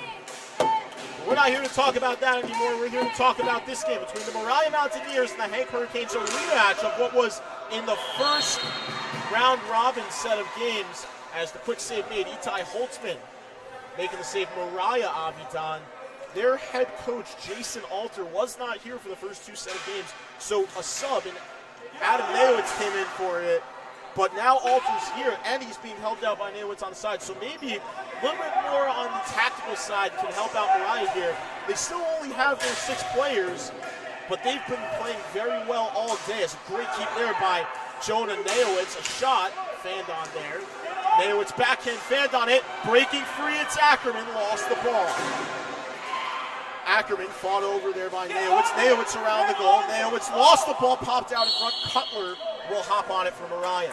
This is an interesting game for both Ackerman and Hackle because Mariah's players are so much larger than what they're used to, and it's going to be interesting to see how they adjust. They're used to being the biggest and fastest players on the floor, and they don't have to do that now. And then on the Mariah side, you've been playing all day with 6 players, and now you have to go against 2 players who are both very good but also strong and quick. So it's a very different matchup for both teams. This is coming to me. Tipped up and out of play right there. That was Feldman, Aaron Feldman. Faceoff is taken there by Jack Duche. It's a shot on goal, saved there by Itai Holtzman, who's in net for the Hank Hurricanes. Holtzman and Charlie Goldstein split the last game. Goldstein got the first period, and then the second period and the third period were both played by Holtzstein as Hackle breaking free down to the right side. In front there's a man, looks like Weitzman. That's Rossman rather. Jonah Rossman, Leo Marilis attempting to keep the ball in, and it gets cleared out of play by Jack Duche for Mariah. Seeing a very interesting mix of anyone from 8th through 6th grade on the Hank Hurricanes, as we mentioned that during the championship game, during the brief time that you and I were partnered through the only duration of double overtime in that game. Meanwhile, Mariah featuring more kids within the older ages. Obviously the big one, their captain Jonah Nayowitz, who was a force to be reckoned with. He's got a bomb of a shot. Really just overall rock solid defensive stature. He can push up and play offense. We see him taking a rest right now as that ball cleared out of the zone. Trying to get there is Feldman. Feldman unable to get there. In time it popped out. Duche with a shot that just missed wide. Now Feldman will pick it back up. Aaron Feldman into the corner. Taken by Noah Ehrenhaus and kept in nicely there.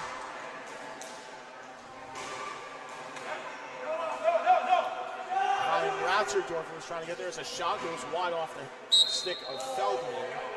And it looked like it pinballed off the ladder back into play, and that'll be a whistle. 2 Ratzerdorfers on this team. Chaim wearing number 13 and David wearing number 30. Jonah Nayowitz, the captain, wearing number 15, and Ellie Lauer wearing 22. Nate Cutler's their goalie. He's had a rock-solid tournament for the Mountaineers so far. Meanwhile, we see Nate Weitzman, or excuse me, not Nate Weitzman.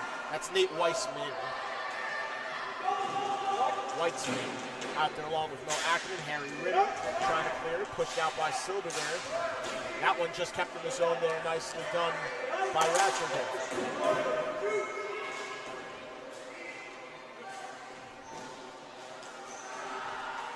Ratzerdorfer tries to clear it back in and does. Isaac Silberground will hop to it. Silberground on the backhand. Blocked by the left. Now a shot, and that one just goes wide. Nayowitz with a wind up there. We mentioned he's got a rocket. Tries to play it towards the middle. Got backhanded and off the paddle of Cutler there. Ackerman trying to settle down. Ackerman can shoot. He does, and it just goes wide. Wide right of the net. Duche trying to clear that ball back into, and Hank does.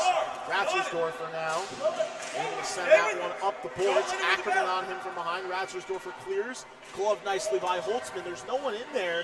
He elects to glove it down for the whistle. So Avidan, a lot of back and forth action so far. The clock's still running, but what do we think of this second matchup of the day between these two teams? I mean, it's a good matchup so far. It's two physical teams who are getting their opportunities. I think Mariah's had a little bit better going forward, but Hank has a tendency to keep themselves around in games, and keep themselves having opportunities. Here's Kogel with a shot. That one was stopped. Kogel didn't have his jersey for the second game. That was against the SAR Sting. But Elon Kogel back in action with his jersey, so able to identify him. He's on with Avi Hackle right now. Interesting to see. Looks like one of the shortest players on the court, just overall, as that's handed down. A nice play there. Kogel with an opportunity to shoot, and that one goes wide. Hackle looking for the rebound. He's bodied off by Neowitz. Jonah Neowitz blocking Hackle, trying to shoot. Here's Lauer. He'll get it away. Neowitz has a rocket. He lets it fly. It's blocked. Now an opportunity the other way. Aaron Feldman trying to get there. Feldman blocked. Neowitz shot just goes wide. Wraparound opportunity in front, and that one didn't go. Lauer trying to clear it. Noah Ehrenhaus hops to it. Fanned on the clear on the backhand attack. Ehrenhaus will get that ball out of the zone as Ratzersdorfer unable to get to it. There's a shot, just goes wide from Kogel in front. Now Hackle bodied away Neowitz. Neowitz tries to bring it up. Missed it. Then that shot blocked by Kogel. Kogel, pocket pick the other way. Here's Feldman. Aaron Feldman into the corner. Points wide open. David Ratzersdorfer is right there waiting for it. Tapping his stick for it. Ball past everyone. Kogel sends it out. Past the net. Kogel picks it off. Tries to send it to the net, but that one goes wide. He also fanned on it. David Ratzersdorfer now trying to get up with it. On goal, and a blocker save there made by Nate Cutler. Ball back into the corner. Ratzersdorfer, as it was handed down. Hackle, if he touches it, it's going to be a hand pass. It's on goal. It's loose, and Cutler manages to handle it for the save. Hank's doing a good job of making Mariah move here and use up a lot of their energy, but at the same time, Hank's playing a very dangerous game. You cannot leave Neowitz open to rip his slap shot. It cannot happen. He will score eventually. You will not be able to hold him back.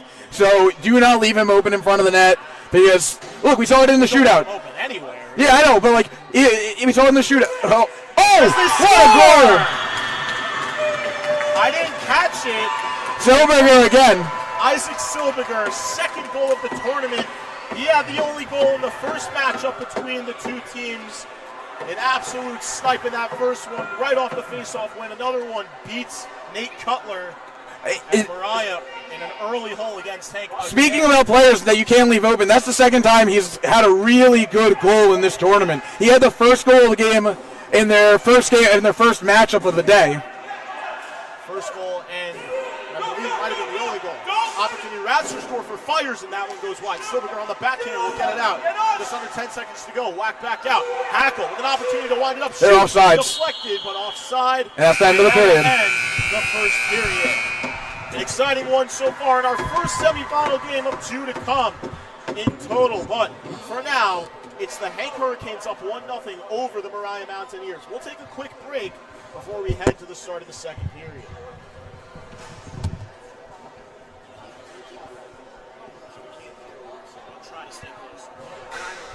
You have a bad angle standing here because it's stupid. That's not even doing it. Just know that's why I'm not like I can't hear you. They played each other. Second match. The first game was after SCR, and the second game was Hank and Mariah.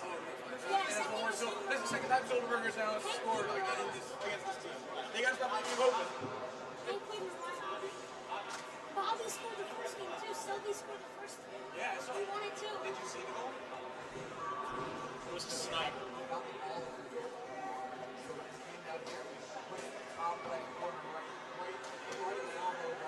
it was quick in out also. It wasn't like stuck in the net. It was in out, like no one knew it went in except Silver.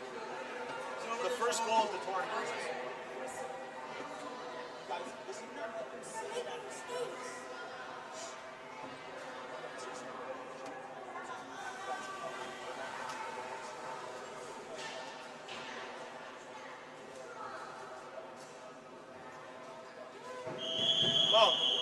Mo. I just have a question. Where are you going next? What? You know where you're going next? Yeah. Oh, officially? See, that's another one. Where are you going? Hey. Yeah. See? We're all sticking together. Yeah, no, it's a smart move. Very smart. Oh, yeah. Come on, if you bring them up and then they kind of get started, whoever's higher starting, and then you start playing something. I know you have one. Every brother. As we're back in action here between the Hank Hurricanes and the Mariah Mountaineers, second period underway between these two teams here in the first semifinal matchup of two here at the 2023 Martin Weiselberg Memorial Tournament. Here's Weitzman. Zach Weitzman controlling in front, missed Ackerman. Goes on the backhand, picked up with a blocker there by Nate Cutler. All of a sudden, quick whistle here to start the second period for the Hank Hurricanes.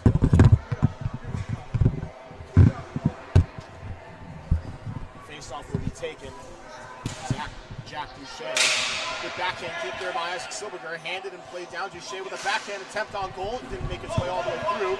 Now Aaron Feldman. Duche is left open in the slot. Weitzman pulling down to try to body him up. Feldman trying to get on it.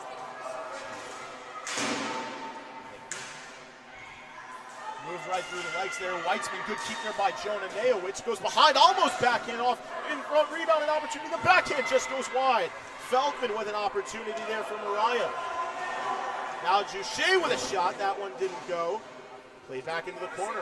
Trying to curl to his backhand. There's Feldman. Feldman taken away there by Silberger. Handed back in front, and it's going to go for a hand pass. It was kept in by Chaim Ratzersdorfer. However, he played it with his hand, and before a Hank player could touch it, it was picked off by Feldman, and that is a stoppage in play. Cannot have a hand pass continue play in your offensive zone. Faceoff is taken. Avi Hackle towards the goal, almost bounced in front, picked up by Nate Cutler for the whistle. Time continuing to run here, and although it doesn't show on the scoreboard here in the building, Hank leading 1-0. As Hackle wins a back shot, Ehrenhaus tip.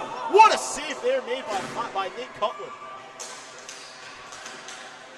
Set up play there as Zach Jonah Rossman out there now.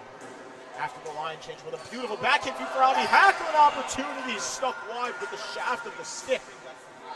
Unable to clear his Chaim Ratzersdorfer. Made its way all the way up to Aaron Feldman before it got out. Now Ratzersdorfer back in. That's Chaim Ratzersdorfer sending it up. Duche trying to trail Feldman, hoping for an opportunity in the middle. Now the backhand pass towards the middle was blocked by Leo Marilis.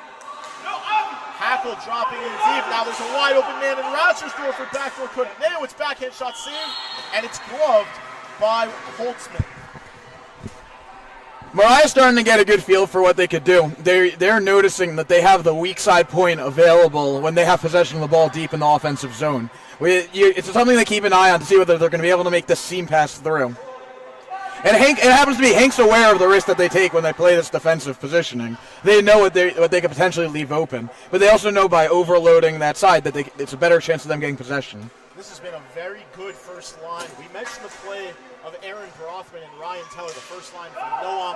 We mentioned the play about Dean Cattler and Charlie Butler for Howell, but it's very slept upon, or it's been slept upon in this tournament, how good, considering they only have 6 players, Jack Duche and Aaron Feldman have been so far for Mariah in this tournament. It's the backhand in front. Did it go? They score! It's poked in by Chaim, excuse me, that's not Chaim. That's David Ratzersdorfer, number 30, who dropped in, and Mariah has tied the game at 1. And that was the weak side defenseman. And that's the risk Hanks takes with their defensive, the way they line up in the defensive zone. And Mariah came right in, understood from the first game what they were going against, took advantage. You pointed it out. You hit the nail right on the head, saying that Mariah was starting to get a feel, and Hank had to pick up on that weak side guy. They didn't, and Mariah made them pay. All of a sudden, we got a 1-1 game as Mo Ackerman on the forecheck now for Hank. Doubling along with him is Zach Weitzman. Now Isaac Silberger tried to take it around the net, but Holtzman covered it up to freeze play.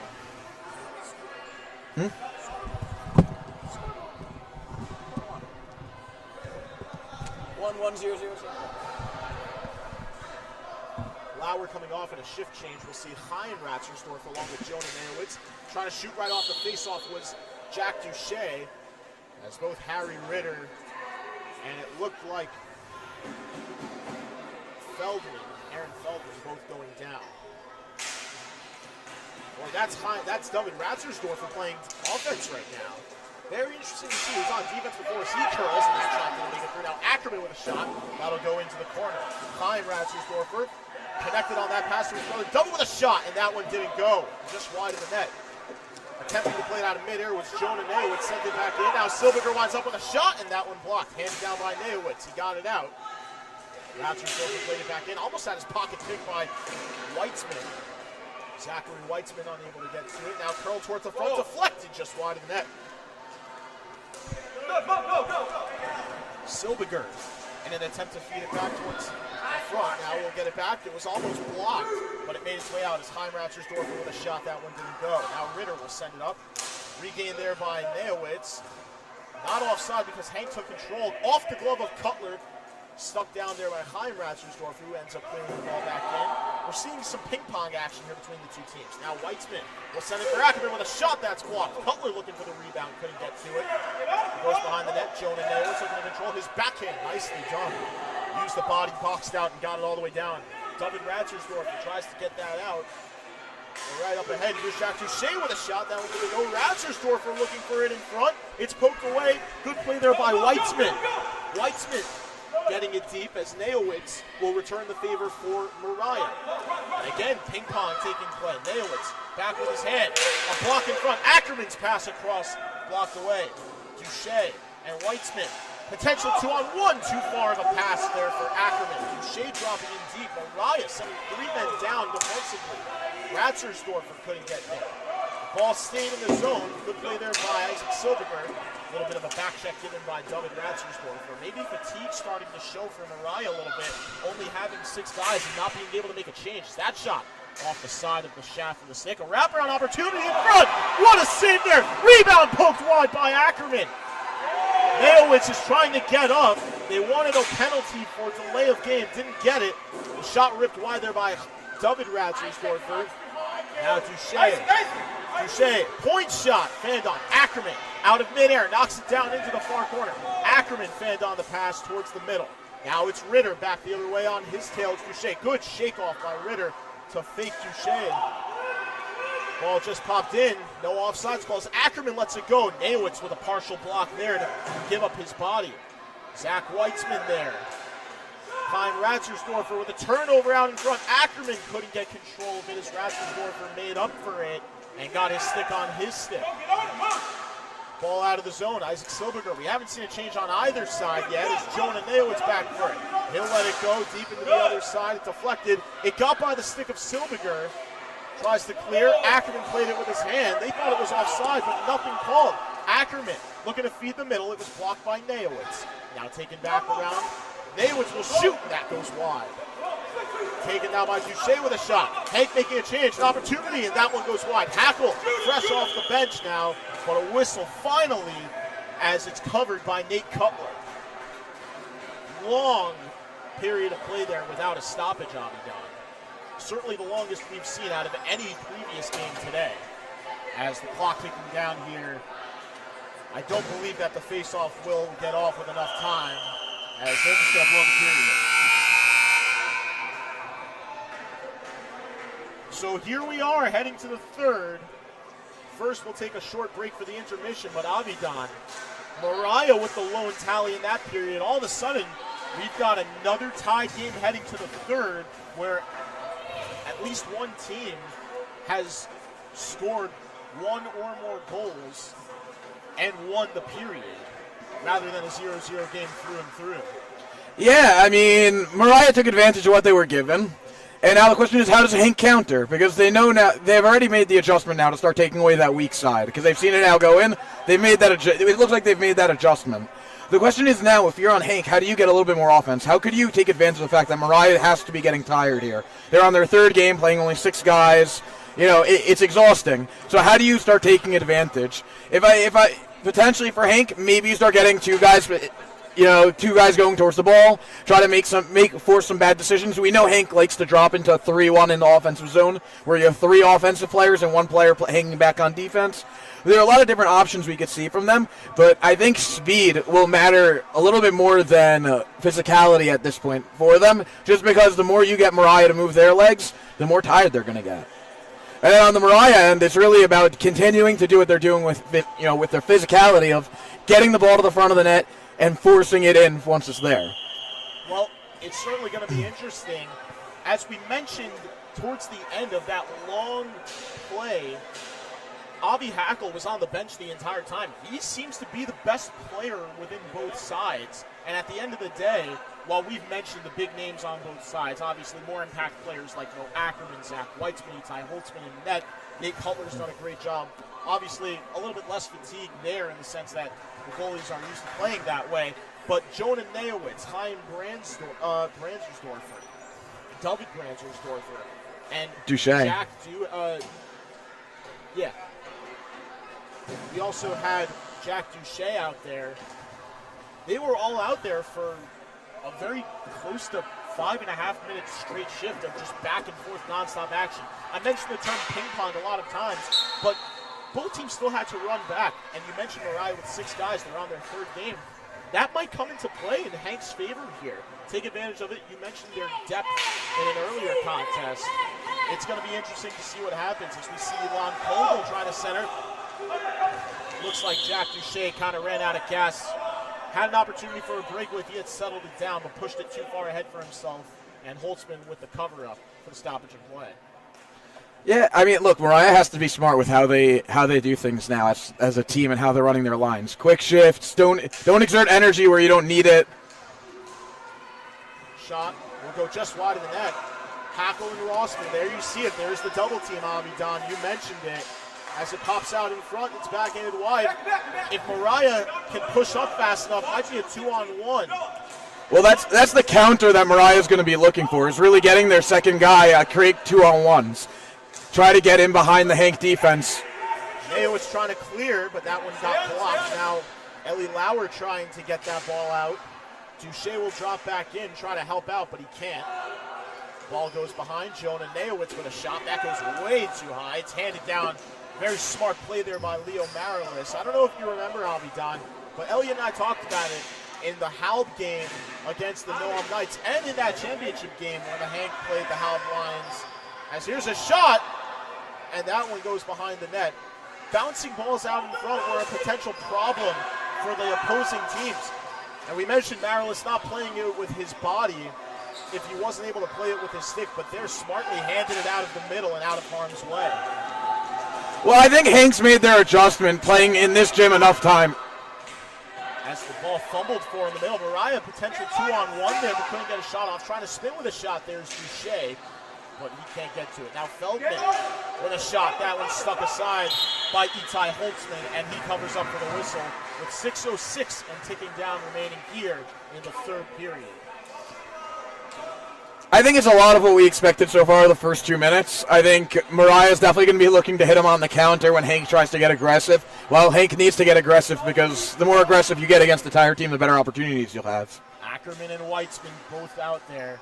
And we know what they can do as that one's moved back in deep. Branzersdorfer tries to get it as Harry Ritter, his backhand hits straight off the basketball hoop. That's an automatic stoppage in play, even though it came straight back down.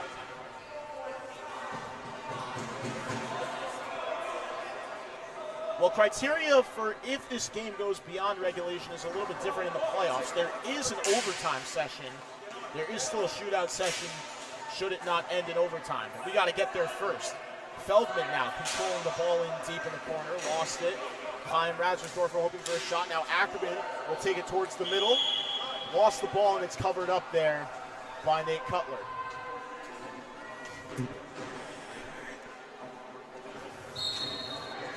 I think if you're Hank, you probably look to get the ball back to Silberger, see if you can have a little bit more magic, because he has all their goals against this team. He's been outstanding today. As the face-off went directly on net. Weitzman crashed it, but Cutler covered it. But that's a good point. You know, you mentioned the goal scoring from Isaac Silberger. He has 2 on the day. And even though Avi Hackle's been playing both offense and defense today, he has 2 goals on the day as well. Both came in the SAR game. So more goals coming from defensemen contributing to the offensive side of things on Hank's team today. And maybe it's going to take something like that to create another opportunity. As that ball popped all the way up, it was deflected and goes out of play. Look, on both sides, there are sets of players who could take this game into their own hands and really take advantage, right? You have Neowitz, who, like we said earlier in the broadcast, you can't leave him open for a second, which now Hank's trying to make sure of. We have I can't see who's in the corner. Great play there by Brandsdorfer, but better play there by Silver to try to shut him down. Mariah keeping the ball in the zone. High and Brandsdorfer able to keep the ball in. Now Jonah Nayowitz with a slap shot. Pad saved by Holtzman. There you have it. The big blast is another one from Nayowitz, but that one rocketed wide. Deflected back into the corner. Deflected on goal. Cutler had trouble with it, but eventually manages to settle it down for the whistle. You just can't leave Nayowitz open. Like, I know he hasn't hit the net. He didn't hit the net on the second one, but if he gets that, like, 3-4 inches higher, that's going over the pad. And it's so, we actually talked about it in I think it was like one of the first broadcasts we got on, where the shot above the pad but below. As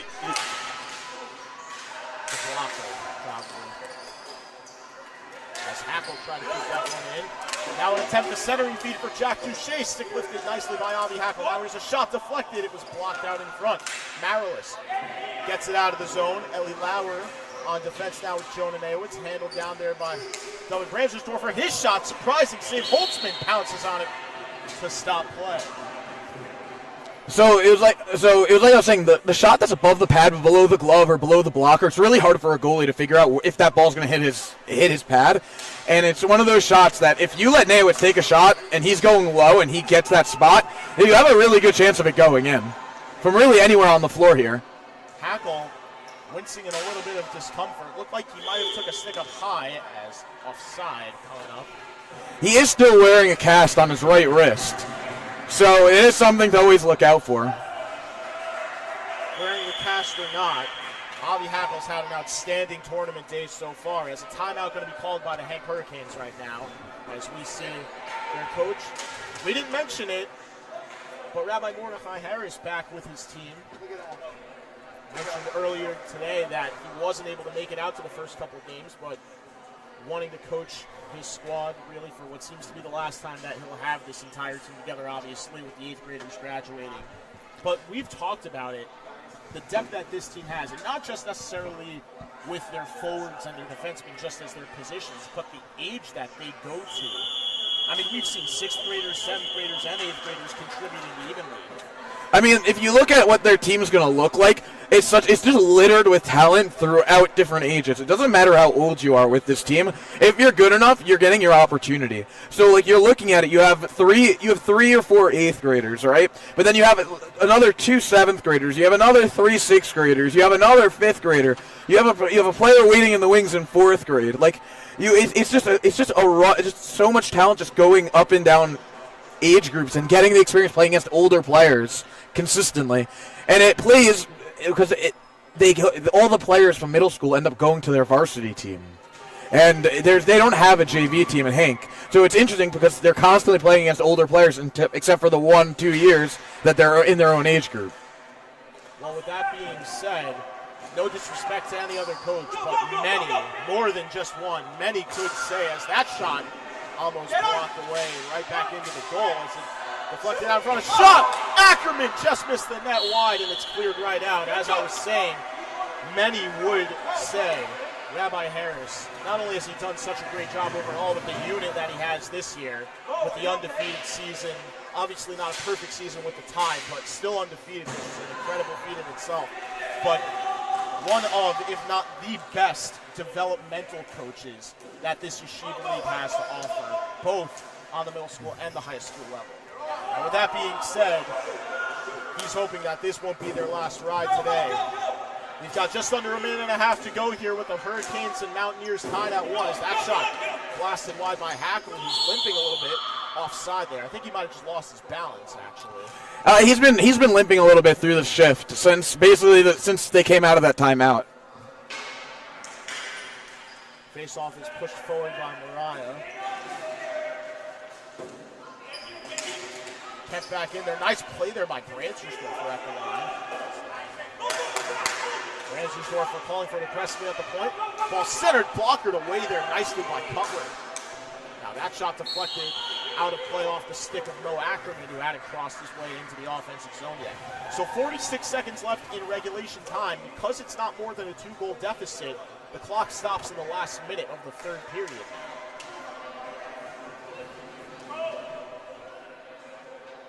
Face-off will be taken by Duche. Here's a shot and is saved by Cutler. Long-range snapshot right there. It looked like Hackle got that one off full court. Cutler dropped down into butterfly. It almost snuck over his shoulder, but he was able to settle it down for the whistle. Those are not the ones you want to be challenged with. As it's covered by Holtzman. 39 seconds on the dot remaining in this one between Hank and Mariah. Face-off will be deep to the left of Itai Holtzman. Hackle stepped out for a second. The ball was already in the process of being dropped, so they play on. Now Feldman. Again towards the middle. Here's Duche. Across it goes. Weitzman will backhand it. It goes on net. Cutler will handle it for a whistle. Hank has to make sure that they're not hitting the goalie. All their clears, they're getting a lot of stoppages. But what's happening is that Mariah's tired, so they're just turning around, and Hank's actually alone going forward. But Cutler is just getting the ball, and he's cut, and he's. Silberger with a shot. You mentioned the face-off one. Try from Hackle again, and that one was blocked. Couldn't quite see through the beam. But other than that, we're seeing it as it's cleared by Silberger out of play. So, like I was saying, Hank, when if they can make sure that the ball doesn't actually go to the goalie, that they'll actually have opportunities with a man all alone, just because Mariah's tired here. As Mariah will take their timeout with 13.7 seconds left. So Jason Alter and Adam Neowitz not willing to risk going to overtime first, because overtime is shortened as opposed to what you normally get during the regular season and playoffs. You know, I'm kind of hoping here that Jason's trying to pull something out of what I taught him for 2 years in Camp David when he was in 6th and 8th grade, but I have a feeling that's not the case. Well, look, at the end of the day, they got 6 guys. For them to have played all of these games, almost 3 complete games here, and that shootout, which obviously doesn't take much out of the system, but with that being said, they're 13.7 seconds away from potentially heading to overtime here. Yeah. All of a sudden, I mean, we could be seeing the longest game of the day. Yeah. We haven't had a game yet. If you tuned into that Hal versus Noam game, the game-winning goal was scored by Brothman, Aaron Brothman, with 24 seconds left on the clock in the third period. I also believe we go right to a shootout. We don't have overtime for a regular season. I'm saying for a regular season. Yeah, for regular season. So that game wouldn't even, like, this is no matter what. If there's no goal here. The first potential opportunity to go beyond regulation just in general. Here's a shot snapped off by Feldman. That was blocked, didn't get through. Ackerman will clear it. Weitzman will chase it. Neowitz will move it to the corner.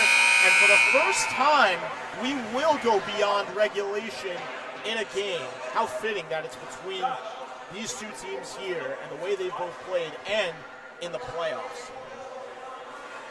So it looks like it's going to be 4 minutes on the clock, 4-on-4 hockey, and then after that we go to a shootout. But this is golden goal. So whoever scores first is the winner. One of these two teams will be advancing to the final of the 2023 Martin Weiselberg Memorial Hockey Tournament. Hank, no stranger to winning championships. They just won the East League this year against the Halb Lions in double overtime. So they've been in a situation like this before. Mariah, on the other hand, has been here before on the other end because they won last year's tournament, though. So I wonder what both sides have in terms of the way they want to go about this. And keep in mind, a new coaching staff for the Mariah Mountaineers. Hank is sticking with Rabbi Harris. He's been here a while. He's been here before for Hank in middle school. But Jason Alter, a first-time coach with the Mariah Mountaineers, and only down to 6 guys. Going to be a very interesting finish. It's a big learning experience for Jason. You know, having to manage players this way and keep everyone, you know, just really being fit to continue playing through overtime of their 3rd game, and they're gonna have to go into a 4th game after this if they win. So it really is. Well, win or not, he's done a fantastic job, especially with the number of bodies he's had today.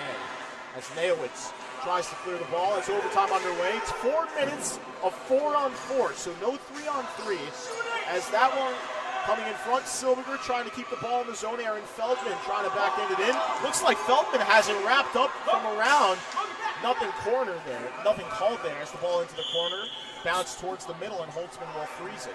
So one of the things I will point out is that that stoppage for overtime could be a little bit more difficult for Mariah, because when you're tired and then you have that stoppage or you stop running for a bit and the adrenaline settles down, it actually becomes harder to start that motor again. So it'll be interesting to see if they could keep their legs going. Faceoff was won back by Hank and pushed back out of the zone. Nice pass to connect with Aaron Feldman there, but good play by Isaac Silberger. And then he managed to bat it ahead and out of the zone. Regained by Jonah Neowitz. Neowitz with a shot, or rather the clear. That goes off the back wall. Harry Ritter will bat it out of the zone. The offside's waved off, but the ball was cleared out of play there by David Branzersdorfer for Mariah. So if you're Mariah, do you think that you want to play for a shootout here? It's just because, like, unless you get your break, but pretty much, throw the ball out of play because it's running time. Like, don't overly exert, because at the end of the day, you have to be tired. Mariah could look at it that way, but at the end of the day, I don't think they're going to be looking to try and only tie this game. If they have an opportunity, as you mentioned, to try and win it, they should be going for it.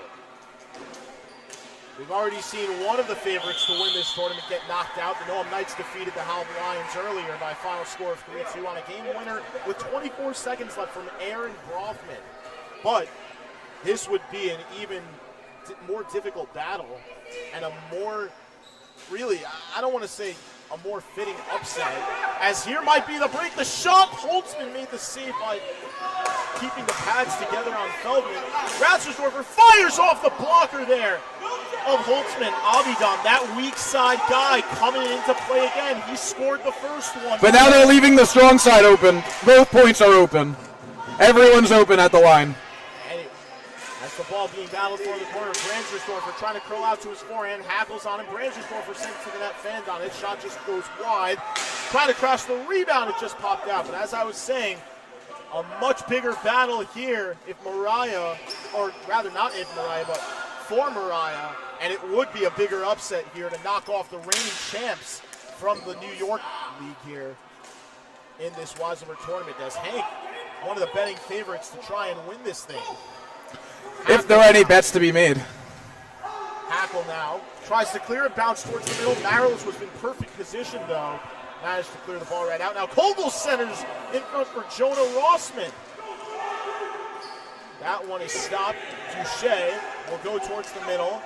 Now lifted. He goes to Hackle. It's tipped in front. It goes just wide. Marrowless now will take it. Tries to clear to keep Branzersdorfer. Neowitz gets it as the ball cleared. Handed down by Silberger. They wanted a carry there. It looks like it's going to be a penalty. With 42 seconds left. I guess they're saying he closed his hand on the ball and then threw it to his teammate. On the ball, walked a couple steps with it, and then put it down. That's what I believe the call is. No, I think they're saying even that he threw it to his teammate with his hand closed. Well, that it wasn't even. Yeah. Delay of game, the call.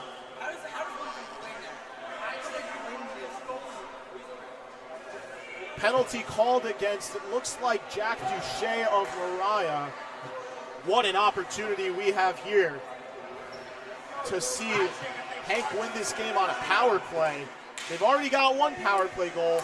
Silberger off the post, he scores! Game over!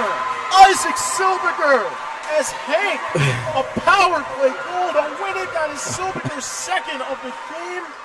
Third against Mariah. Third against Mariah. He scored 3 goals in this tournament. All 3 have come against Mariah. Another snipe. Hackle the face-off win. The shot back from the point.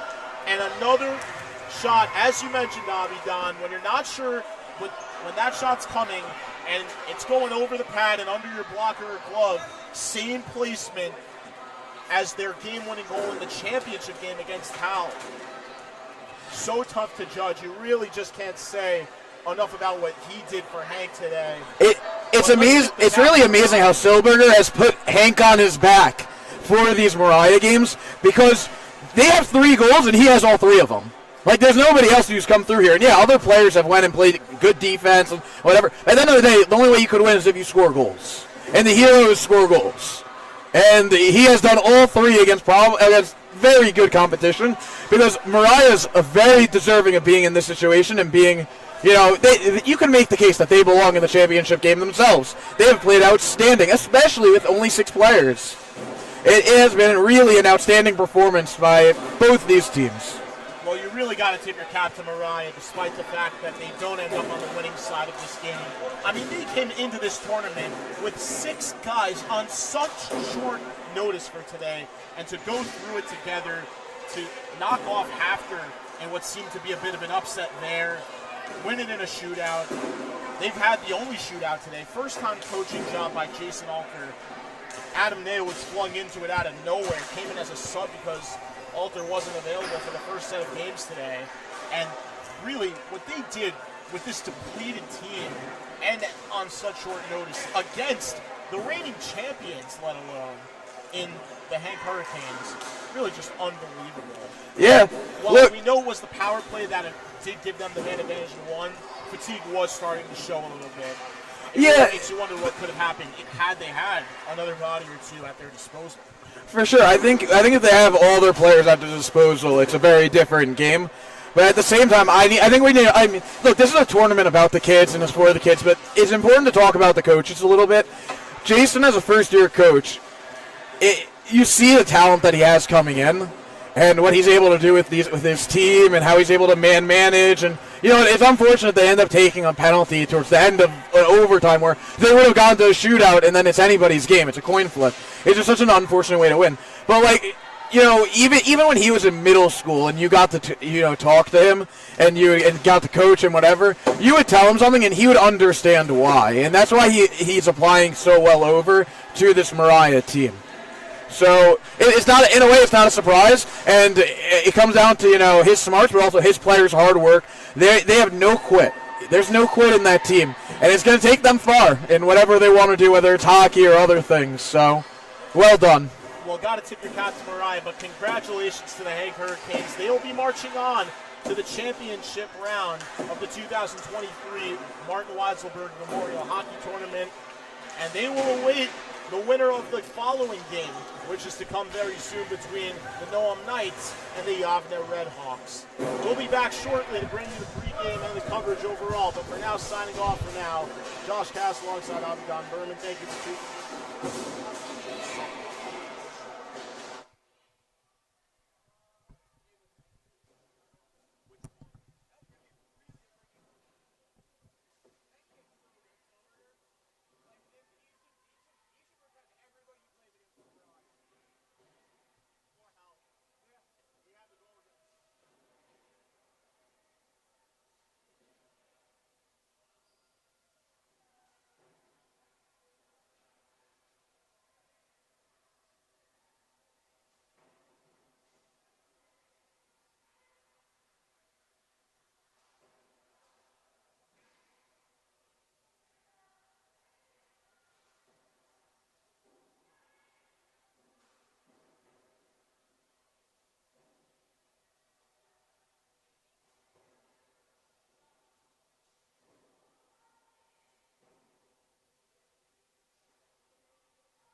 Maybe a little too loud. Maybe very loud.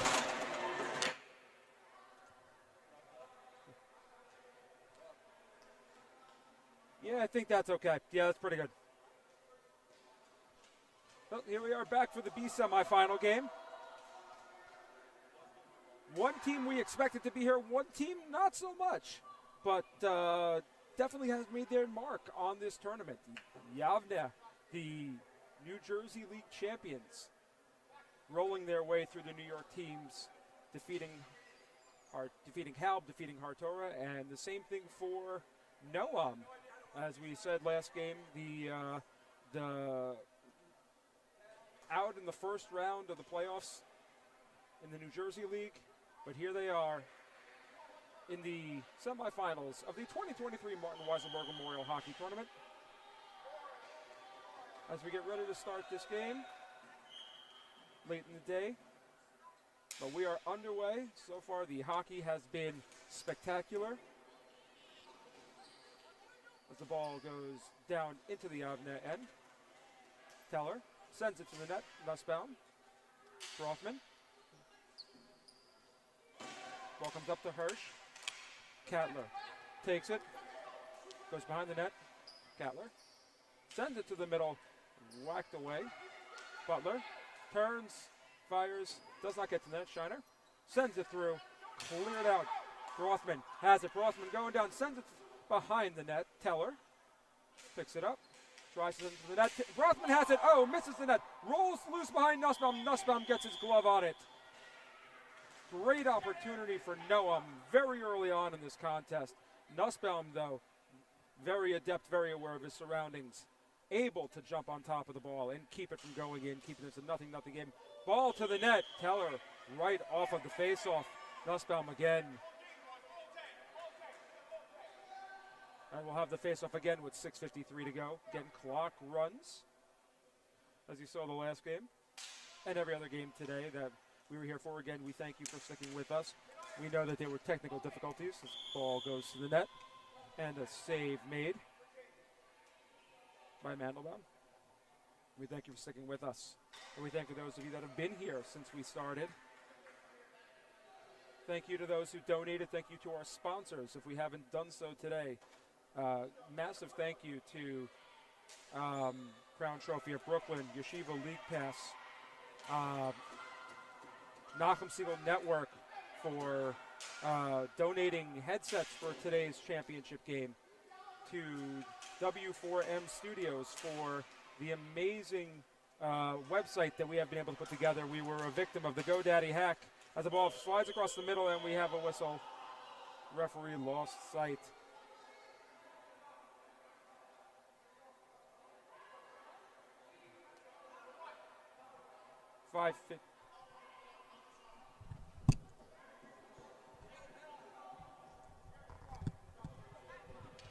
And we have a penalty, it seems.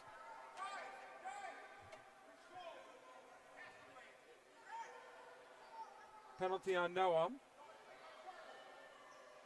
Brothman off. 5:51. So Yavne will go on the power play. Katler in the corner. Katler tries to get the horn blast. Katler pulls it down. Comes around the net. Tries to send it across. Teller steps in the way. Butler keeps it in. Butler sends it. Misses Katler. Ball goes behind the net. Two Noam players on it. Ball sent and out of play.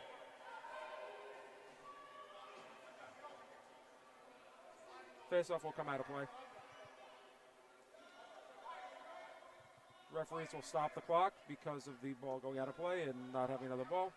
So 5:15 to go. We have about roughly, I think 5:41 is when it started. So a little more than a half a minute to go. Referees fixing the net.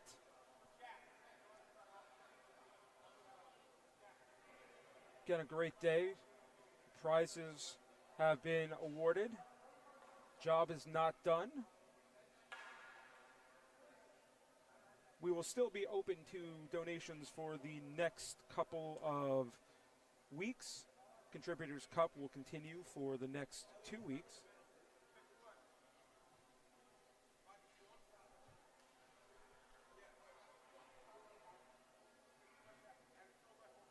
We will hit our goal. God willing, we will hit our goal for a great cause. We thank everybody that donated, again, everybody that sponsored. You have helped these kids achieve something that they will be able to remember for at least the rest of their childhood, and God willing, we'll be able to take with them through to their adulthood, teach their kids the importance of tzedakah. And who knows? Maybe out of the group, you'll have a Hatzalah member or 2 or 3 being there to save the lives of other people.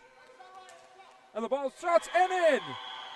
Sammy Perlman with a laser beam just under the glove and over the leg pad, and Yavne takes a 1-0 lead. Fantastic pass, great shot. Perfectly placed. And Yavne goes up 1-0.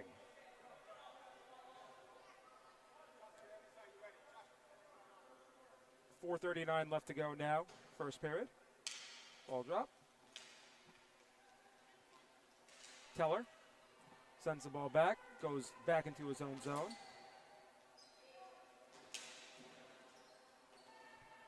Sholov comes around the net, clears it into the other zone and out of play. Faceoff will be back in Noam's zone. Noam making a Cinderella run, knocking off Hartora and Halb, as we said earlier. Looking to extend it. Yavne looking to put an end to it. Ball goes into the Noam zone. Teller can't get the ball out. There, finally does, and it goes back in. Can't keep control of it. Ball on Nussbaum. Teller smacking it at Nussbaum. Nussbaum dives forward, stops play.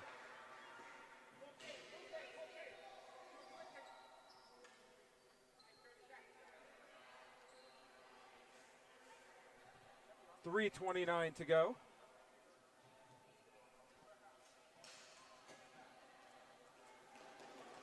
Back in the Noam zone. Butler came in today on a record pace. So far has 1 goal, 2 assists. He's 3 points shy of setting a tournament record, 2 points shy of tying tournament record for points in a career. Butler loses the ball. Great play.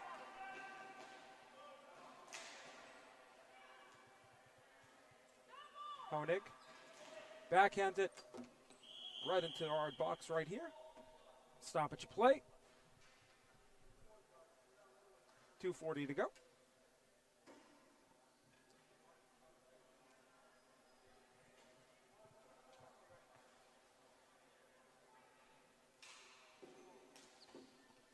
Sent in by Butler. Kept in by Perlman. Eisner moving with it. And the ball is covered by Nussbaum. Eisner, brother of Elliot Eisner. Ryan Eisner, Elliot Eisner, involved in one of the last matchups that these two teams played in the championship game back in 2016. Ball came out of zone. Rothman sent back in. Sent to Nussbaum. Nussbaum with the save. Shiner. Perlman sends the ball back into the zone. Mandelbaum tries to paddle behind his own net. Butler gets it with his hand. Rothman moving into the zone. Rothman comes around Teller. Rothman tries to send it. Perlman with a great stop. Rothman sends it across. Schulhoff can't get a full shot going. Cattler stepped in front of him. Schulhoff will get the full opportunity now. Misses the net. Rothman tries to glove it. Cannot get there. Perlman. On net. Gloved by Mandelbaum. Schulhoff backhands it. Butler tried to pass it over to Cattler. Couldn't get it there. Shiner in the corner. Teller. Teller moves around. Teller tries to sneak it in shorthand, cannot get there. It's a short side, not shorthand. Perlman backhands it into the no-arm zone. Butler. Butler comes around, tries to poke it in. Mandelbaum's there at the corner. Pomerantz puts it down low. Ball will go out of play. 44 seconds to go. And we'll stay in the no-arm zone.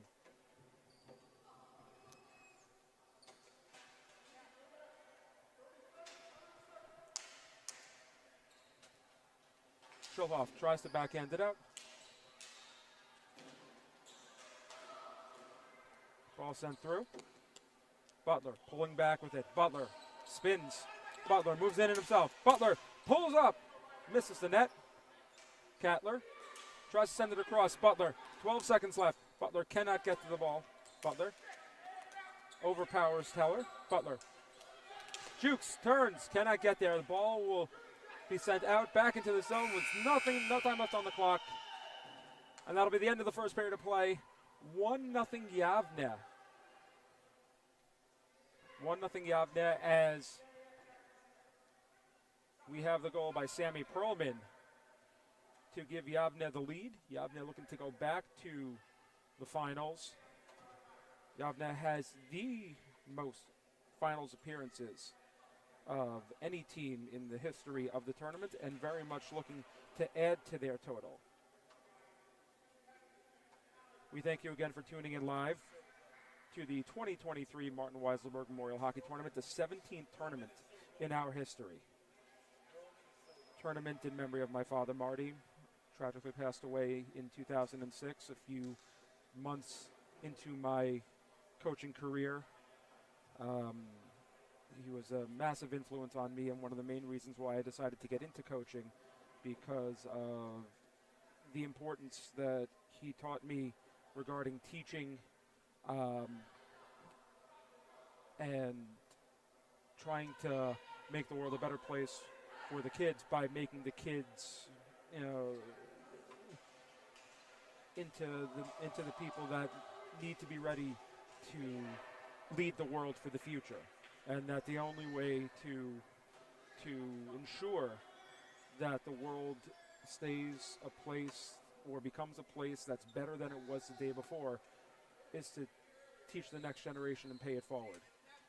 As the treasurer of Derek Torah for 17 years, he did his best to ensure that every Jewish kid received a Jewish education, a Torahic education, and it left a profound impression on me watching him stay late up at night, attempting to, and he's on the face-off. That should be a penalty.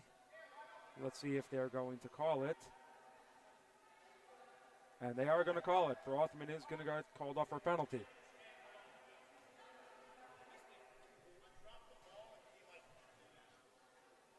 And so, face-off will go. Face-off will go now deep in the no-arm zone.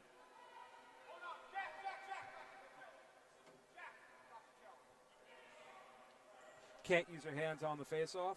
Ball's got to hit the ground, and you can't use your hands until it leaves the face-off area. Stick, foot.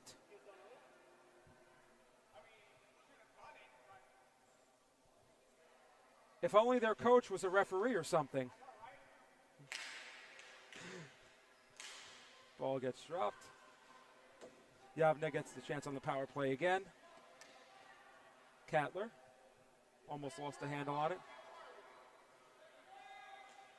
Butler gets stripped by Teller. Teller puts it behind the net. Butler. It's Cattler.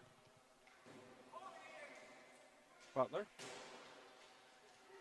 Butler tries to come around. Leaves it for Perlman. Perlman loses the handle on it. Schulhoff.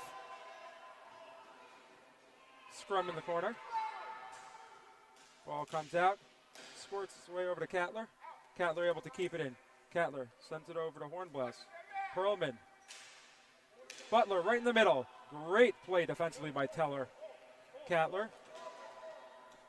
As Noam kills off the power play. Ball goes back into the Noam end of the zone. Schulhoff. Schulhoff not aware. I don't think Schulhoff's aware that the power play penalty's over. Ball sent ahead. Rothman was at the line trying to call for a lead pass. Teller did not see him. And we're going to have a shift for both teams. 6:26 to go. Second period of play.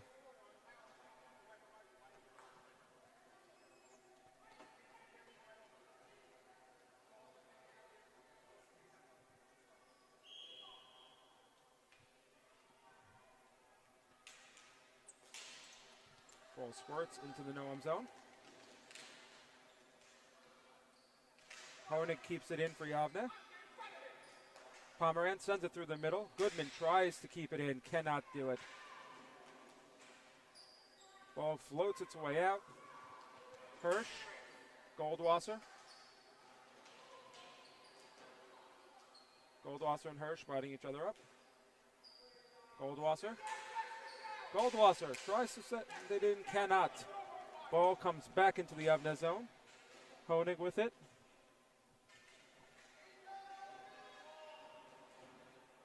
Got 3 or 4 players in the Yavne corner.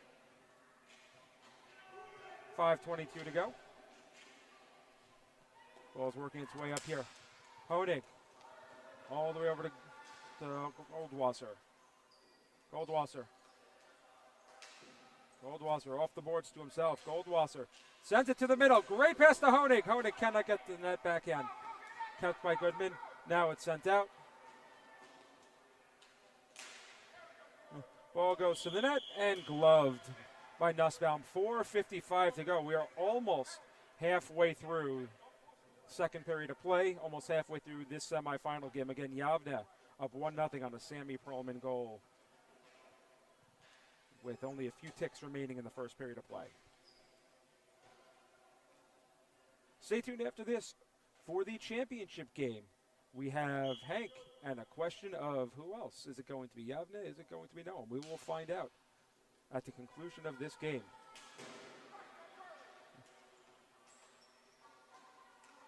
Butler, Cattler without a stick. Ball comes out. Shiner tries to send it in. Ball sent to the net. What a save by Nussbaum.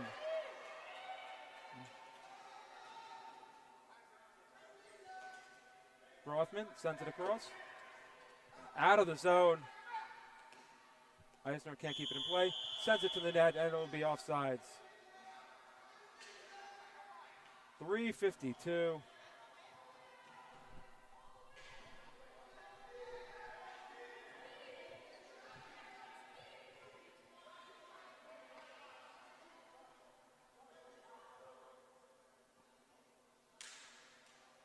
Ball goes into the Yavne zone. Butler moves up with it. Butler flips it over the stick. Tries to take it himself. Cannot get there. Great defensive play. Cattler backhands it. Shiner pinching in. Ball behind the net. Butler tries to bring it around on a wraparound. Perlman keeps it in. Rothman with a high stick. And we have a goal.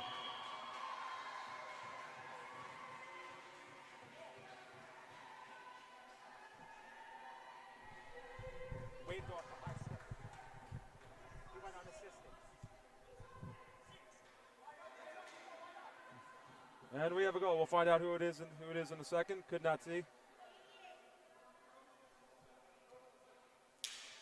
Couple of sticks around there, so we couldn't see exactly who put that one in. Shiner sends the ball out of zone. Butler comes around the net. Butler surveying the floor, sends it down low to Shiner. He had Shiner for a perfect backdoor opportunity. Kept in. Perlman. Great play between Cattler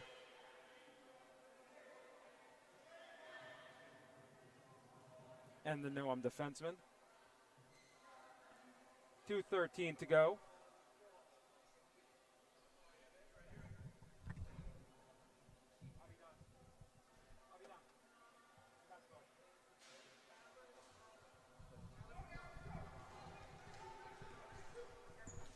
was given to Aiden Cattler.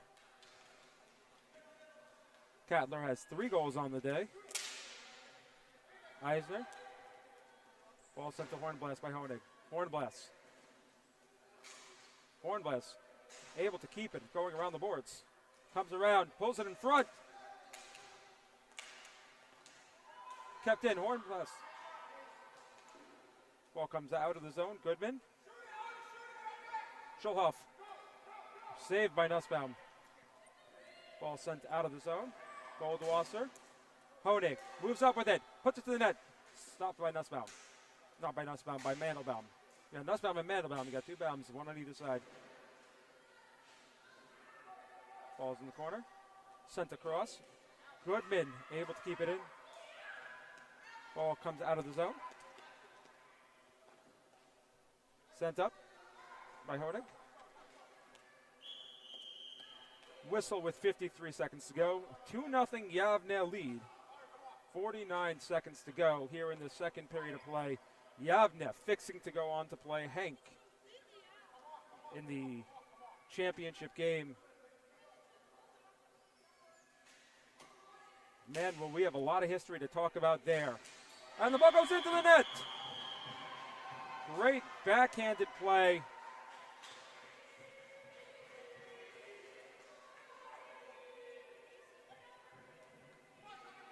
Hornblast with yet another goal this tournament.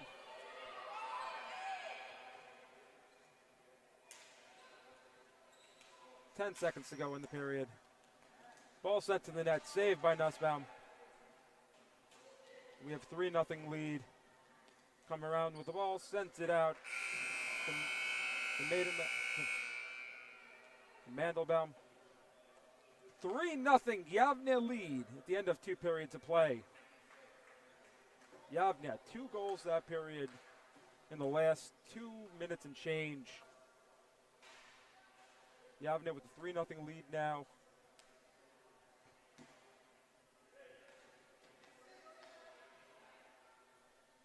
Yavne's defense has been stout all tournament, so it's going to be quite a daunting task for Noam.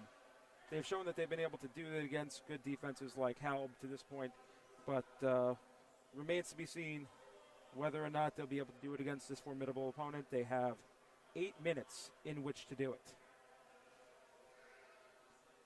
I'd like to thank everybody in attendance for this game.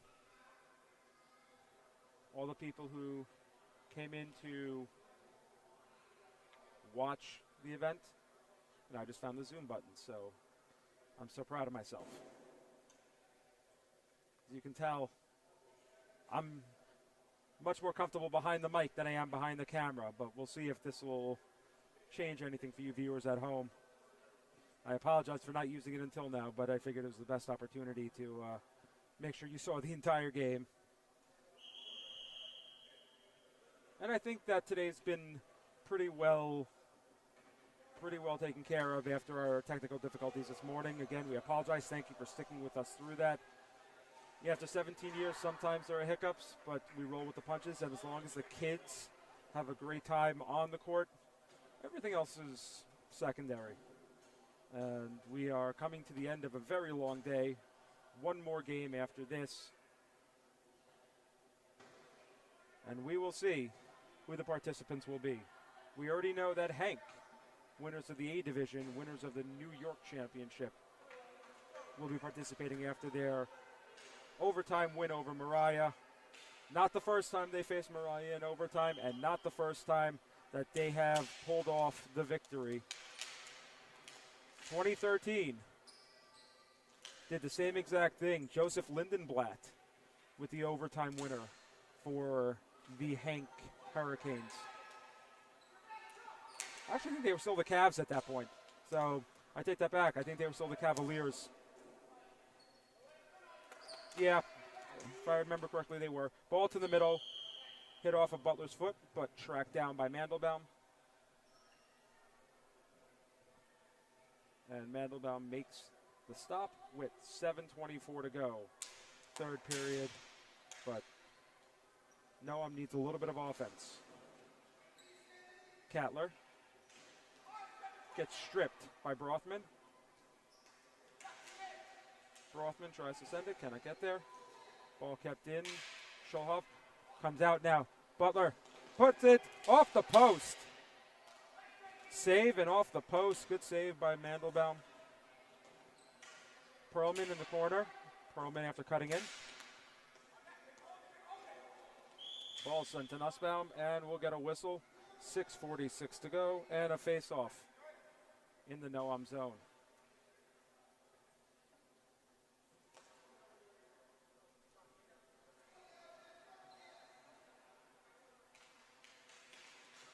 Teller wins it ahead to Brothman. Ball comes back, though.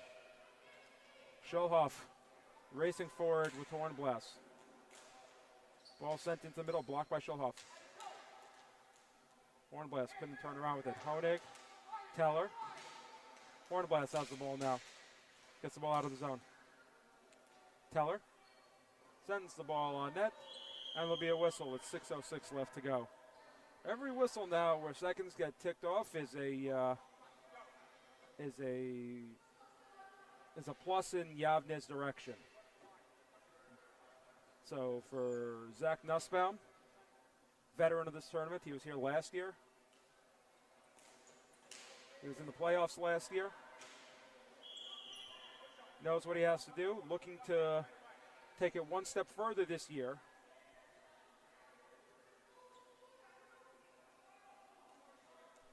.5:32 to go before he can do that. Rothman sends the ball to the net. Ball is loose.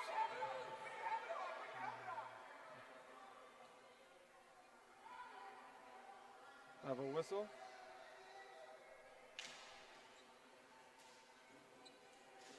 Teller sends the ball to the middle. Ball's open in front. Rothman has it. Cannot get there. Goldwasser gets past Adler. Goldwasser sends it to the middle. Honig cannot get a shot off. Tries to send it back across. Ball comes out of the zone. Goodman going to race back with Rothman for it. Teller sends it to the middle. Oh, backhand attempt by Eisner. Hornblast saved by Mandelbaum and a whistle. 4:38 to go. We are almost halfway through this third period of play. Noam's going to have an opportunity to come back. It's got to start now, and it's got to start with a quick goal. Got to get this at least within 2 to be able to stop the clock with a minute to go.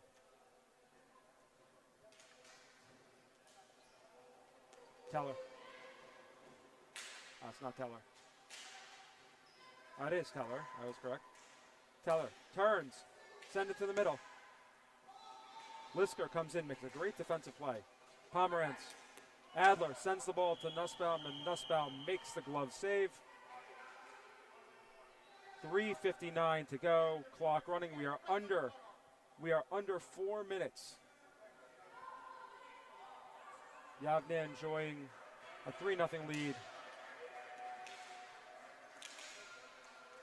With a great 8-minute and change stretch at the end of the first period into the second.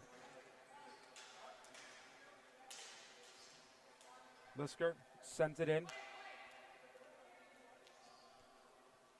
Ball goes out to the Nussbaum, and Nussbaum pounces on it for the whistle. 3:23 to go. Schulhoff's going to make the change for Eisner. Friedman, not Eisner. Other Josh. Brothman keeps the ball in. Rolls to Nussbaum. Who's going to do it again?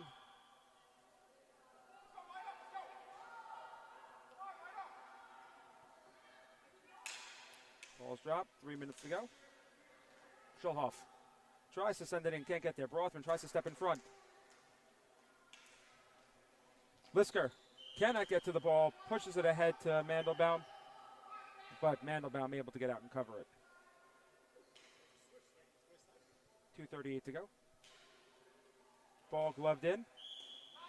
And we have a whistle for a hand pass and a timeout with 2:32 to go. Now I'm using their timeout.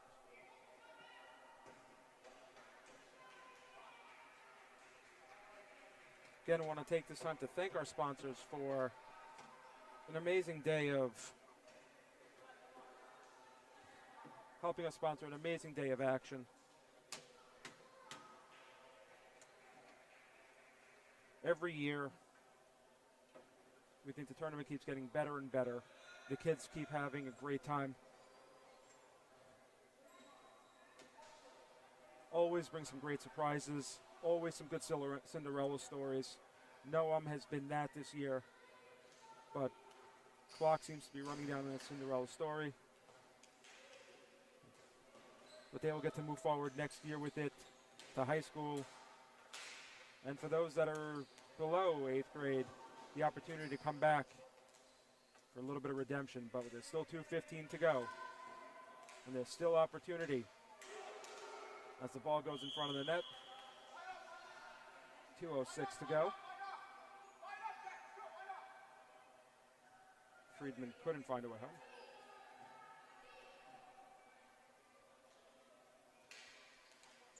Ball comes back to Sugarman. Sugarman able to shoot, misses the net.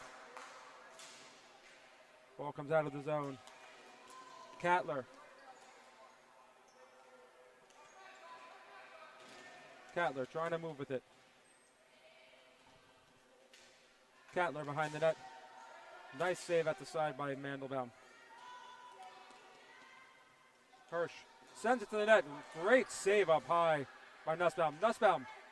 Ball is loose, rolling around. Nussbaum jumps right on top of it with 1:20 to go here in the third period of play.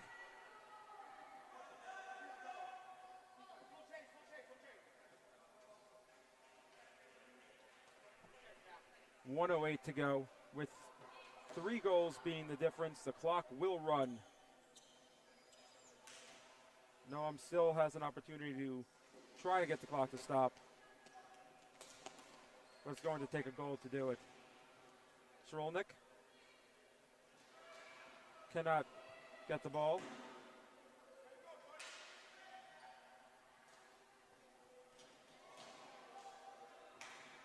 Ball at the line. Adler takes the ball away from Pomerantz. Adler. 30 seconds to go. Ball comes up, goes out of the zone. You got Silberberg and Bar David on now. Another Cattler on the floor. Ball will roll to Nussbaum. Will finally cover with 16 seconds left.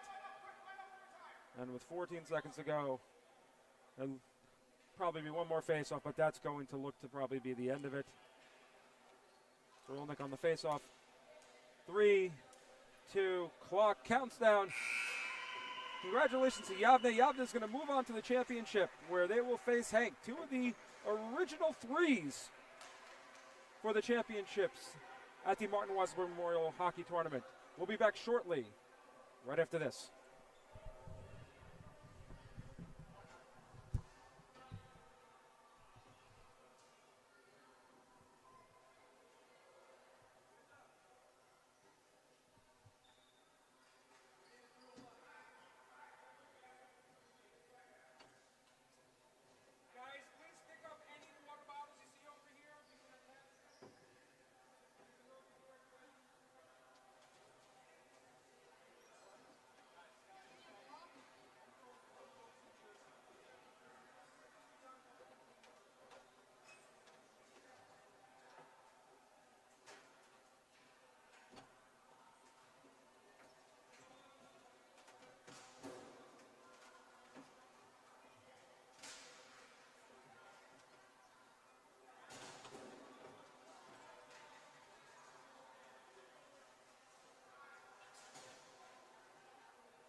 I haven't done it yet, so I don't know. Are you used to it or not?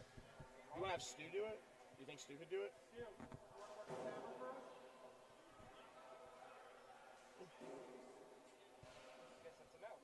Okay. Geez, where's Lampert when you need him? Okay. I know. He told me he left. Oh, shoot.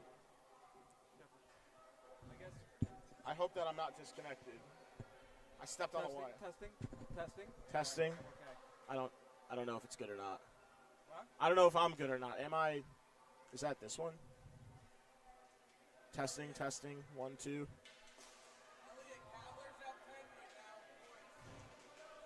Could you tell us our audio? Is our audio good?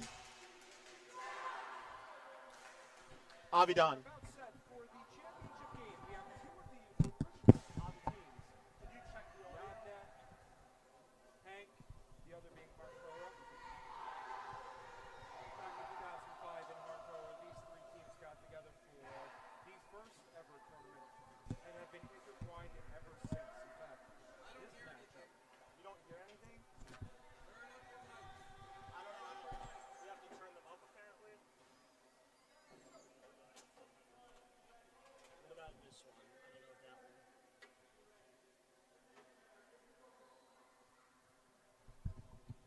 Testing, 1, 2. Testing, 1, 2.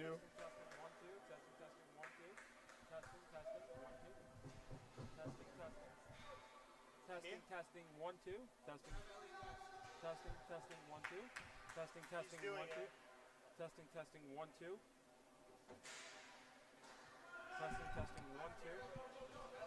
Meanwhile, the face-off one back. Championship game here between the Hank Hurricanes and the Yavne Redhawks. Right now, as the Hank Hurricanes trying to play it back in. Across it goes. Here's Shiner. Shiner all the way down low for Butler into the corner. Butler, meanwhile, now trying to get that ball back in deep. He cycles out towards the point. Ball is cleared. Now taken and covered there by Nussbaum.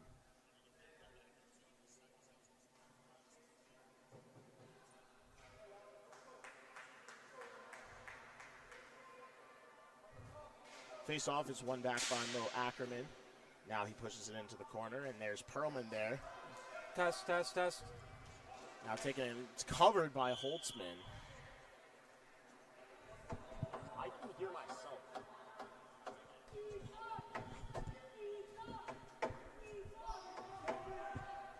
Ackerman will take the face-off against Dean Cattler. Face-off is pushed back in front. Poked wide. Now here's Butler with a shot. That one goes wide of the net. Here's Mo Ackerman. He'll backhand it. It hit the rafter. Or rather, that's the basketball hoop, actually. After that ball hit the basketball hoop, stoppage in play.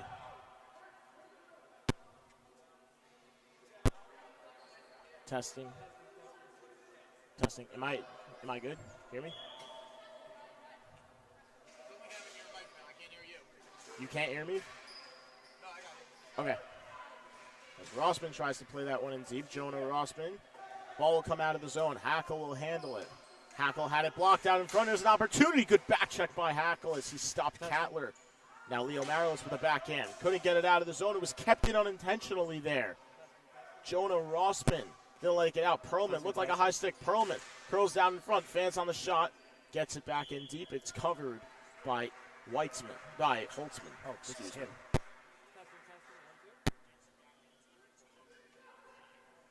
Testing, 1, 2.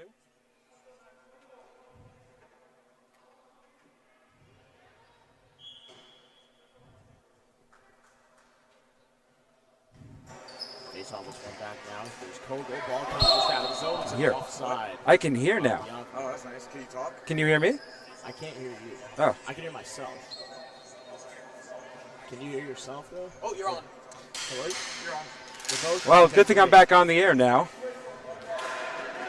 As I was saying before, we have a original 3 matchup between Hank and Yavne. Hartara being the other original team. At this point, all 3 teams have undergone name changes, not the same teams that they were back in 2005 when we started this tournament. The Hank team went from the Cavaliers to the Hurricanes, Yavne from the Avalanche to the Redhawks. but it leads them all right back to the same place, the championship game of the 2023 Martin Weiselberg Memorial Hockey Tournament. Set to go on a face-off there.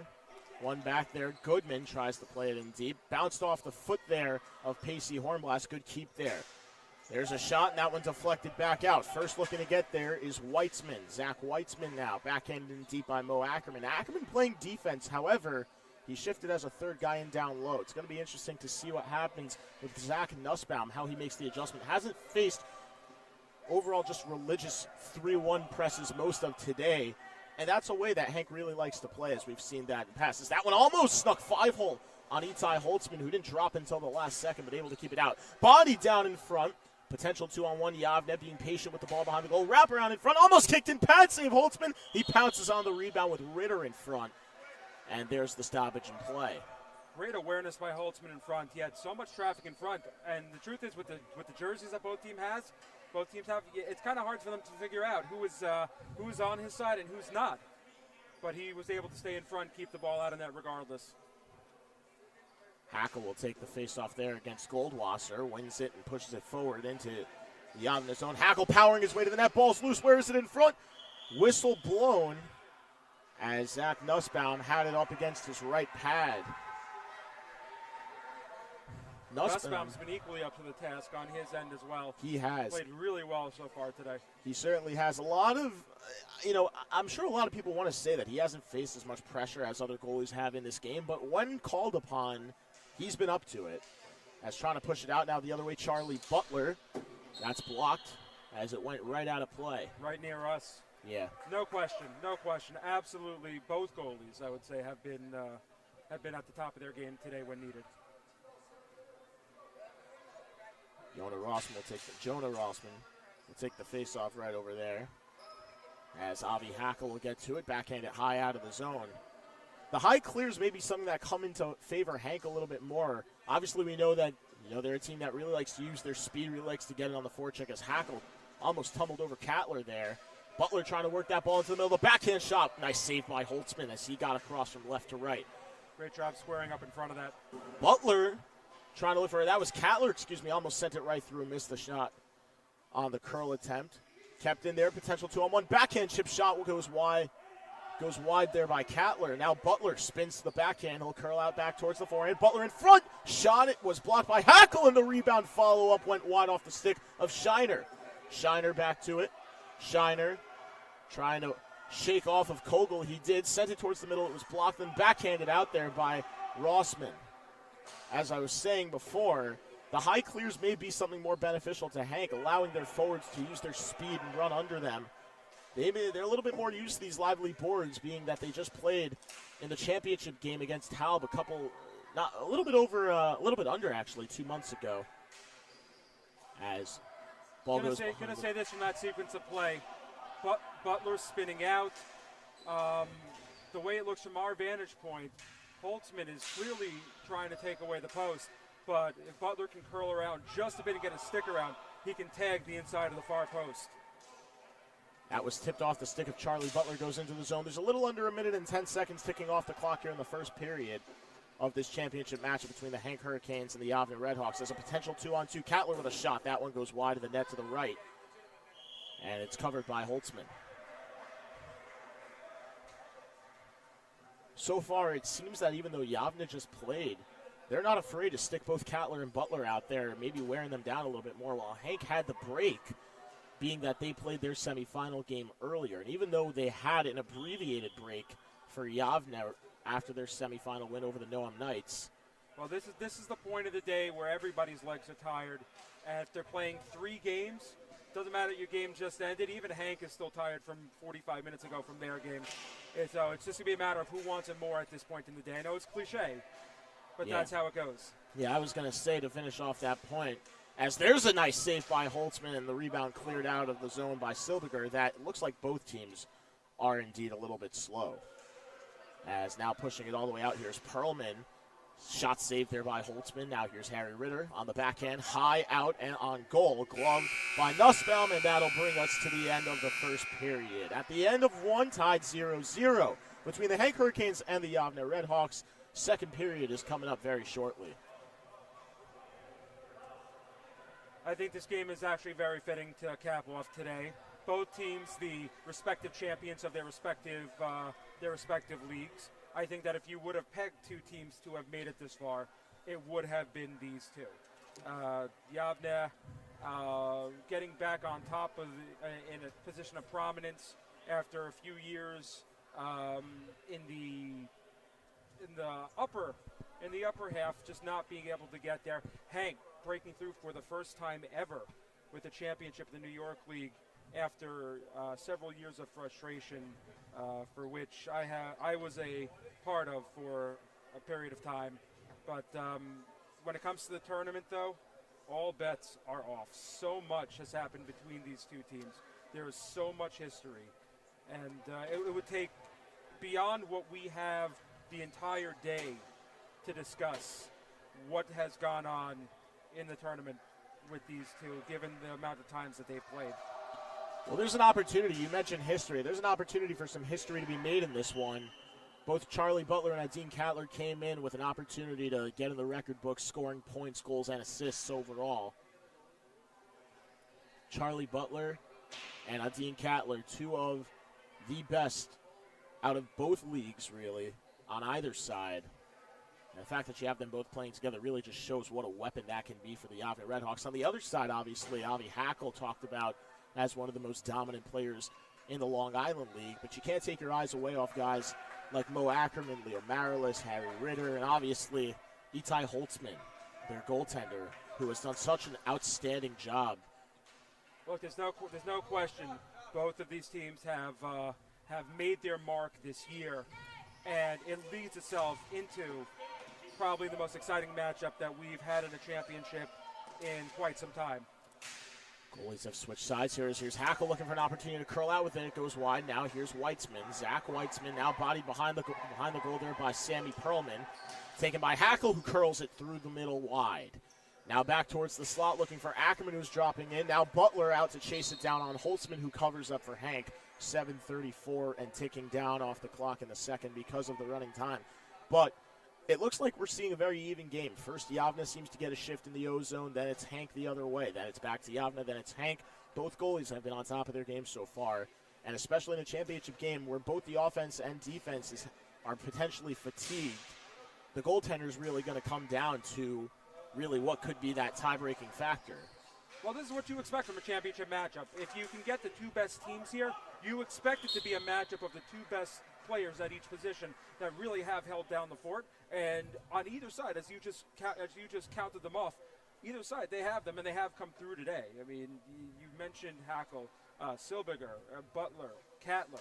All of them have been major reasons why both of these teams are here, including the goalies, Holtzman and Nussbaum. That shot all the way around the boards, taken back on the backhand. Leo Marilis, it goes up ahead. Stick lifted, and it's an offside. Adine Cattler did not know. He thought that it was whistled down for a hand pass. The call was an offside, though. Faceoff will come out of the Hank zone into Yavne's. Meanwhile, Hank going to make a change here. They'll take Hackle and Ackerman both off the court. They're showing confidence. They have one of their better defensemen out there in Harry Ritter, and their leading goal scorer on the day in Isaac Silberger. It's a potential 2-on-1. Cattler across, deflected. Pass did not come cleanly across for Charlie Butler. Cattler aggressively calling for it in the middle. Butler, a little bit of space opens up for him. Curls, fires, and that one goes wide. Perlman on the rebound, fires. Saved by Holtzman. Rebound. Kogel got it out. He's got an opportunity to go break the other way. Butler comes speeding back to take it into his own hands. Butler, end-to-end up the middle. Butler's shot was blocked away by Silberger. Now Cattler centers that one off the pad there of Holtzman's. Backhanded high and out of the zone by Ritter. Down on goal and covered by Zach Nussbaum for Yavne. Great move by Charlie Butler out through the area that would generally be classified as the neutral zone. However, no neutral zone in Yeshiva League hockey. So right across the half-court line, great move. And Isaac Silberger, who was a little bit out of position, made the adjustment to get back into play. Noam Goodman now will try and get the ball out of the zone. Yavne failing to do so. Great keep by Harry Ritter, goes tumbling across, but managed to fight that ball back into the opposite end. Ball came out. And now here's Yavne the other way. A steal, potential 2-on-1 for Hank. Here's Kogel. His pass across was blocked. He gets taken down, no call. It looked like he lost his footing first. Now Ritter will send it out of play, and that'll be a stoppage in play. Well, 4:56 here to go in the second period of play. And so far, both teams have opportunities, but the defense has really been, I think, the stars of this game. I think you and I discussed coming into this that this matchup was going to come down to Yavne's offense and Hank's defense. I think we discussed this a couple of days ago, and we said it's going to come down to how well Hank's defense can control Butler and Cattler, and if they can, they have a great chance to come out of this with a victory. Zach Weitzman gets down there and forces the whistle. Seeing Eitan Goldwasser and Pacey Hornblast here for the Yavne Red Hawks. On the defensive side of things, it seems that we're still seeing Noam Goodman as well as Yona Honig. As that one got out of the zone, winding up with a shot there. Goodman got blocked. Honig fires, and that's blocked by Marilis. Off the hand then and out of play there. Honig was the last person it touched, and it will stay in the Yavne zone. Meanwhile, Hackle and Ackerman come back on the court, along with Weitzman and Marilis. Face-off is one back to himself by Weitzman. Working along the boards, Hackle pinching in. Ball gets cleared back into the Hank zone. Marilis racing back to it. Beats Goodman there. Tries to get it out. It was blocked. A shot on goal. Scores! Wow. What a deflection. Great play. Great hands by Goldwasser. Eitan Goldwasser getting credited for the goal. It took a deflection out in front and beat Itai Holtzman on the blocker's side. Just deflected over his shoulder and in. This is the first time today that Hank is trailing in a game now. Nothing you can do about that. That's just a great goal scorer's goal right there.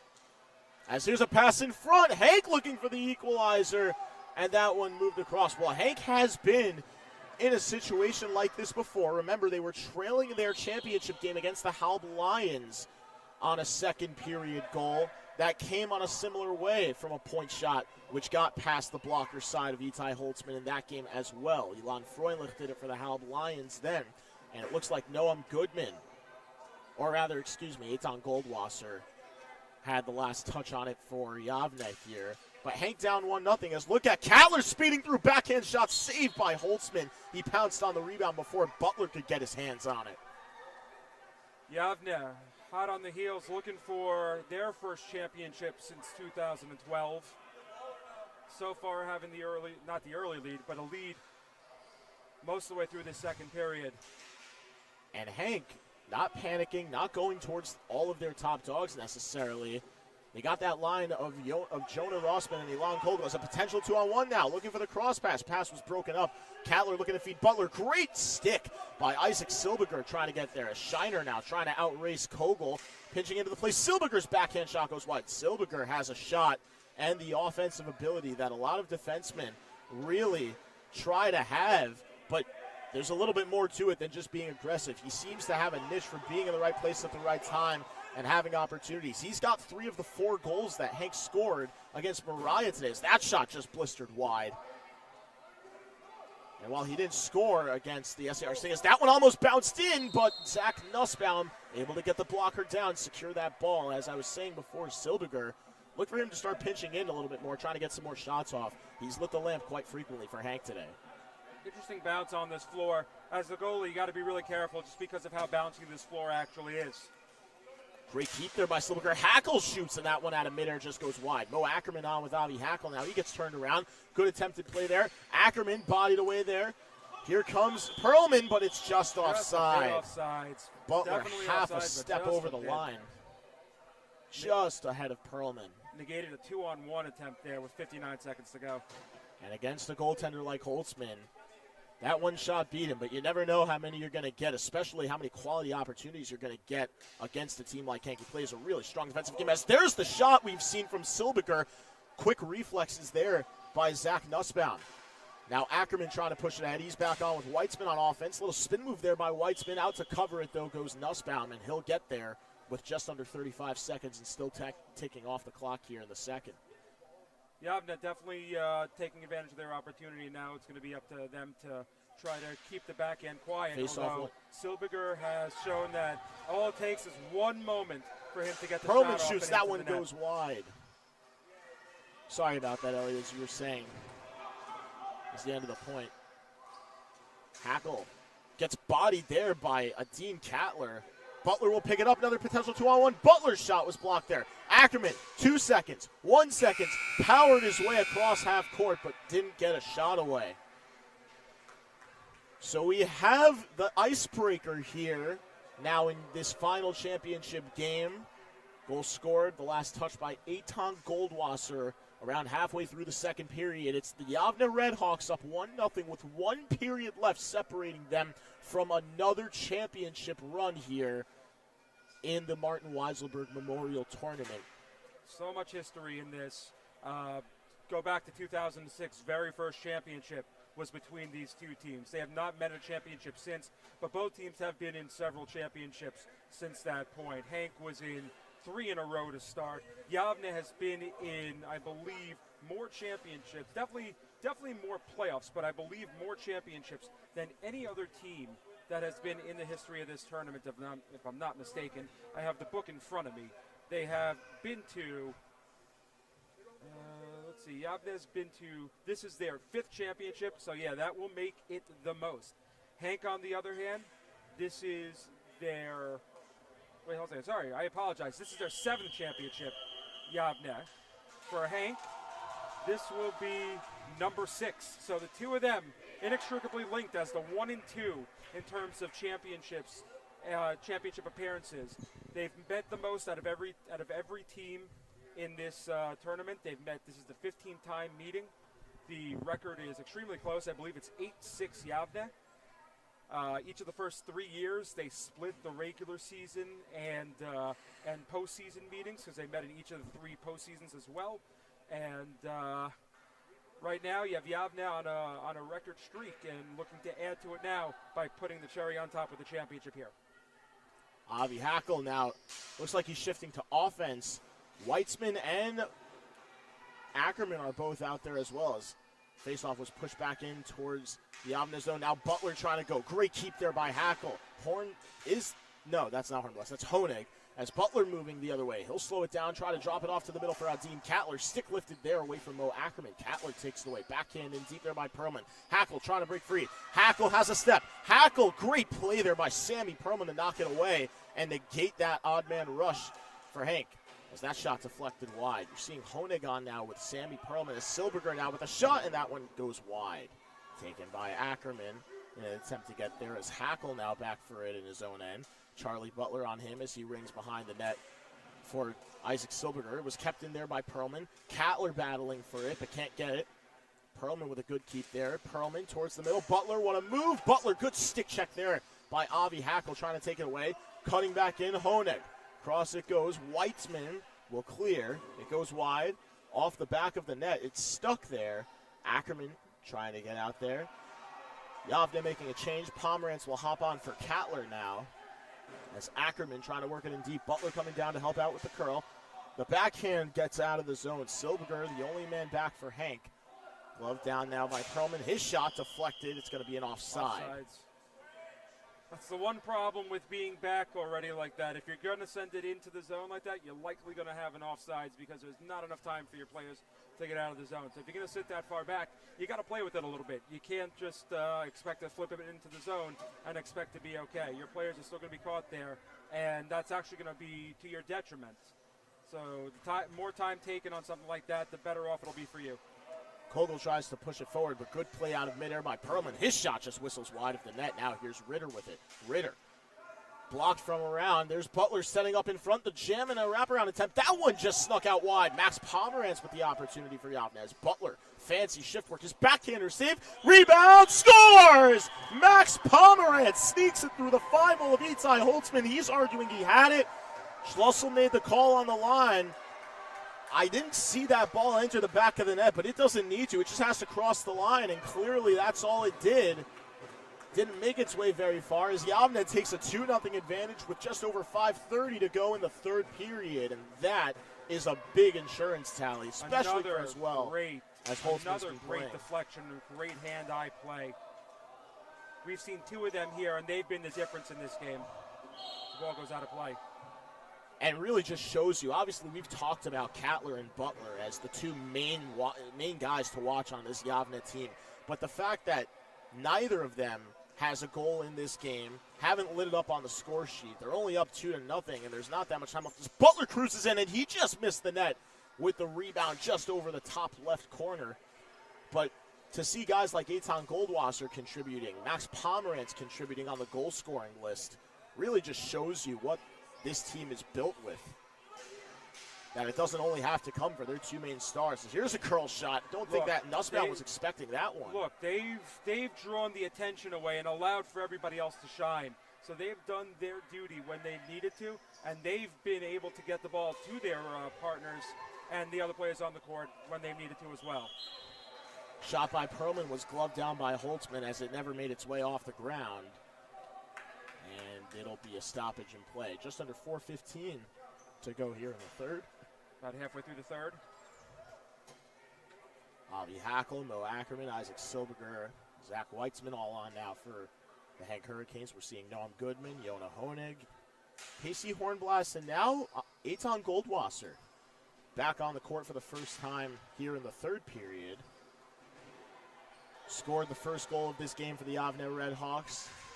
As this one popped out in front, and not able to get the handle on it was Zach Weitzman. His stick wasn't down as that ball cleared back into the zone. Hackle trying to get there on Honig. He does. Hackle wins that battle. Hackle will look to power his way to the net. Good help there. A shot and a big blocker save there. Zach Nussbaum now being pounded behind the net is Zach Weitzman as the ball gets cleared out by Yavne. Now Silberger fanned up the middle. Here's Hornblast's shot. That one's deflected. He went down as that's wristed back in the other way. Hackle showing a push. Yavne could have a 2-on-1. Hornblast with a shot. That's blocked and stuck aside there by Holtzman. In the middle, uncontested is Goldwasser as the clear Have we high gotten and out tired of of the saying zone. the name Hornblast this year yet? Have we gotten tired of saying the name Hornblast this year yet? You know what? Happens in Frisch JV, impact player there. Happened in the SAR Sting Varsity Championship game, scored the overtime winner. And in the girls hockey championship game as well. Yep. So maybe we have, but it's for good reason. As that ball couldn't be kept in, Goodman might have missed it. Might have lost the ball as spun by him. And now here's an opportunity. Yavne with a shot stuck aside there by Holtzman. Just over 2.5 to go. A little bit of desperation time for Hank. We'll see if they can turn it into anything. As Silberger, who's been on this entire third period, and really the majority of this, since the majority of the second, I don't think he stepped off the court once, except for the intermission. As Holtzman almost lost the ball, patted down in front. The backhand just shifted out wide. Opportunity to cut in with a shot. Saved there by Holtzman. The rebound deflects out of play as Hackle batted it out of the middle before Goodman had a chance to ram home a third goal for Yavne. Honig was the only person on the court that knew where that ball was, as we see a timeout taken. But Honig was the only person on the floor who knew where that ball was, and Holtzman was able to get himself in front of it at the last second in order to keep it out of the net. Well, 2:02 to go. 2:02 to go here in this third period. This is the point where champions are made right here. Yeah, it's going to be very interesting to see. You can see Yavne's coach looking up at the clock, huddled around his players. What do you think he's telling his players right now? Oh, I know Yaniv for a long time. He's telling Yaniv, guys, just enjoy this moment, play smart, but play hard. Know that if you do and we play fundamental, that in 2 minutes and 2 seconds, 2 minutes and 3 seconds, we're going to be champions. It's how his teams have played every year, both in the league and also here. He's had some of the best players, but he's done the same thing every time. Try to keep them humble, try to keep them focused on the fact that there's a mission at hand, and that no matter how excited you could get, you can't get excited until the whistle blows. If you see it on the Hank side, their players a little bit more spread out. Rabbi Harris going over to each and every one of them, collecting them. It seems a little bit more fragmented on this side. You could see just what both of these teams are made of. One way or another, one of these teams is going home as a double champion at the end of the day. Both of them won their respective leagues. Hank here in the Long Island League, Yavne there in the Jersey League. And both of these teams clearly know what it takes to be here. But at the end of the day, only one of them is going home as a champion. Hackle is going to give everything he's got left in that tank. He's given a lot this game. He's been out there either on offense or defense for a majority of the game. Ball popped out of the zone there. Weitzman couldn't keep it. It's an offside as Ackerman got back. He's drained. You see that there. He's drained. Yeah, Hackle not getting back and not even trying to get back. You could see he's gassed at this point.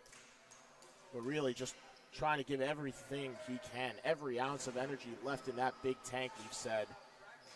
Time after time.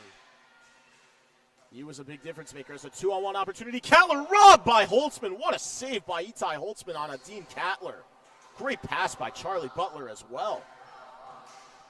I think what we see about Holtzman is save for that goal by by Hornblast there. He's been phenomenal down low all day.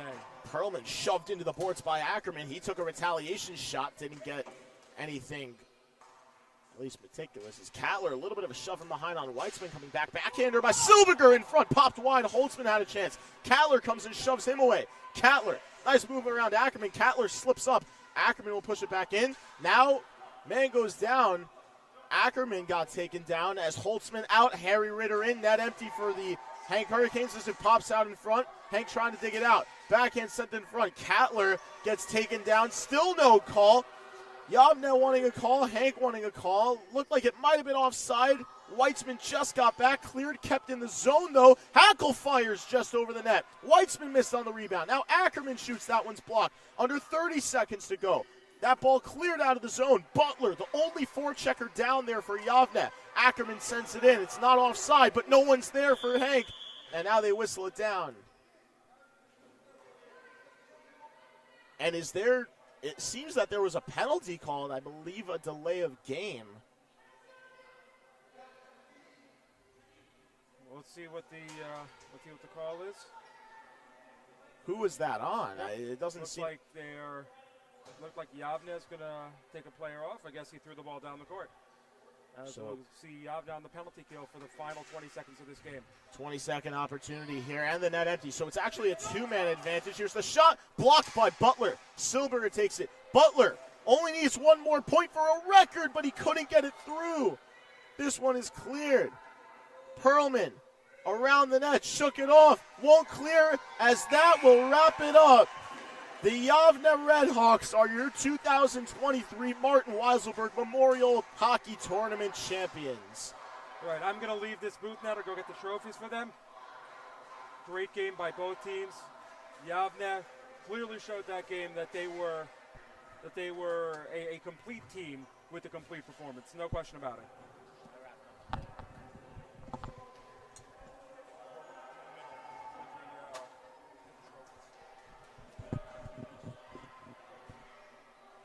As you mentioned, Elliot, 100% showing it on Yavne's end. Great game played by both sides. Obviously, you feel for Hank, and you have to tip your cap to what a great game they played. But congratulations to the Yavne Redhawks, as they were truly just willing to do everything it took as they go home double champions of both the New Jersey League and the Martin Weiselberg Memorial Hockey Tournament here in 2023. We're going to send it to the tournament ending and the trophy presentation ceremony to wrap this thing up. So for the final time signing off for the event today, I'm Josh Cass. I've been alongside Elliot Weiselberg and Avi Don Berman. This has been such an incredible event. Thank you all for tuning in. And we are going to send it to the presentation of the championship trophy. Thank you all. Hope to have you all stay tuned in, but the commentary is going to stop here. Have a great night. And don't miss the trophy ceremony coming up in just a moment.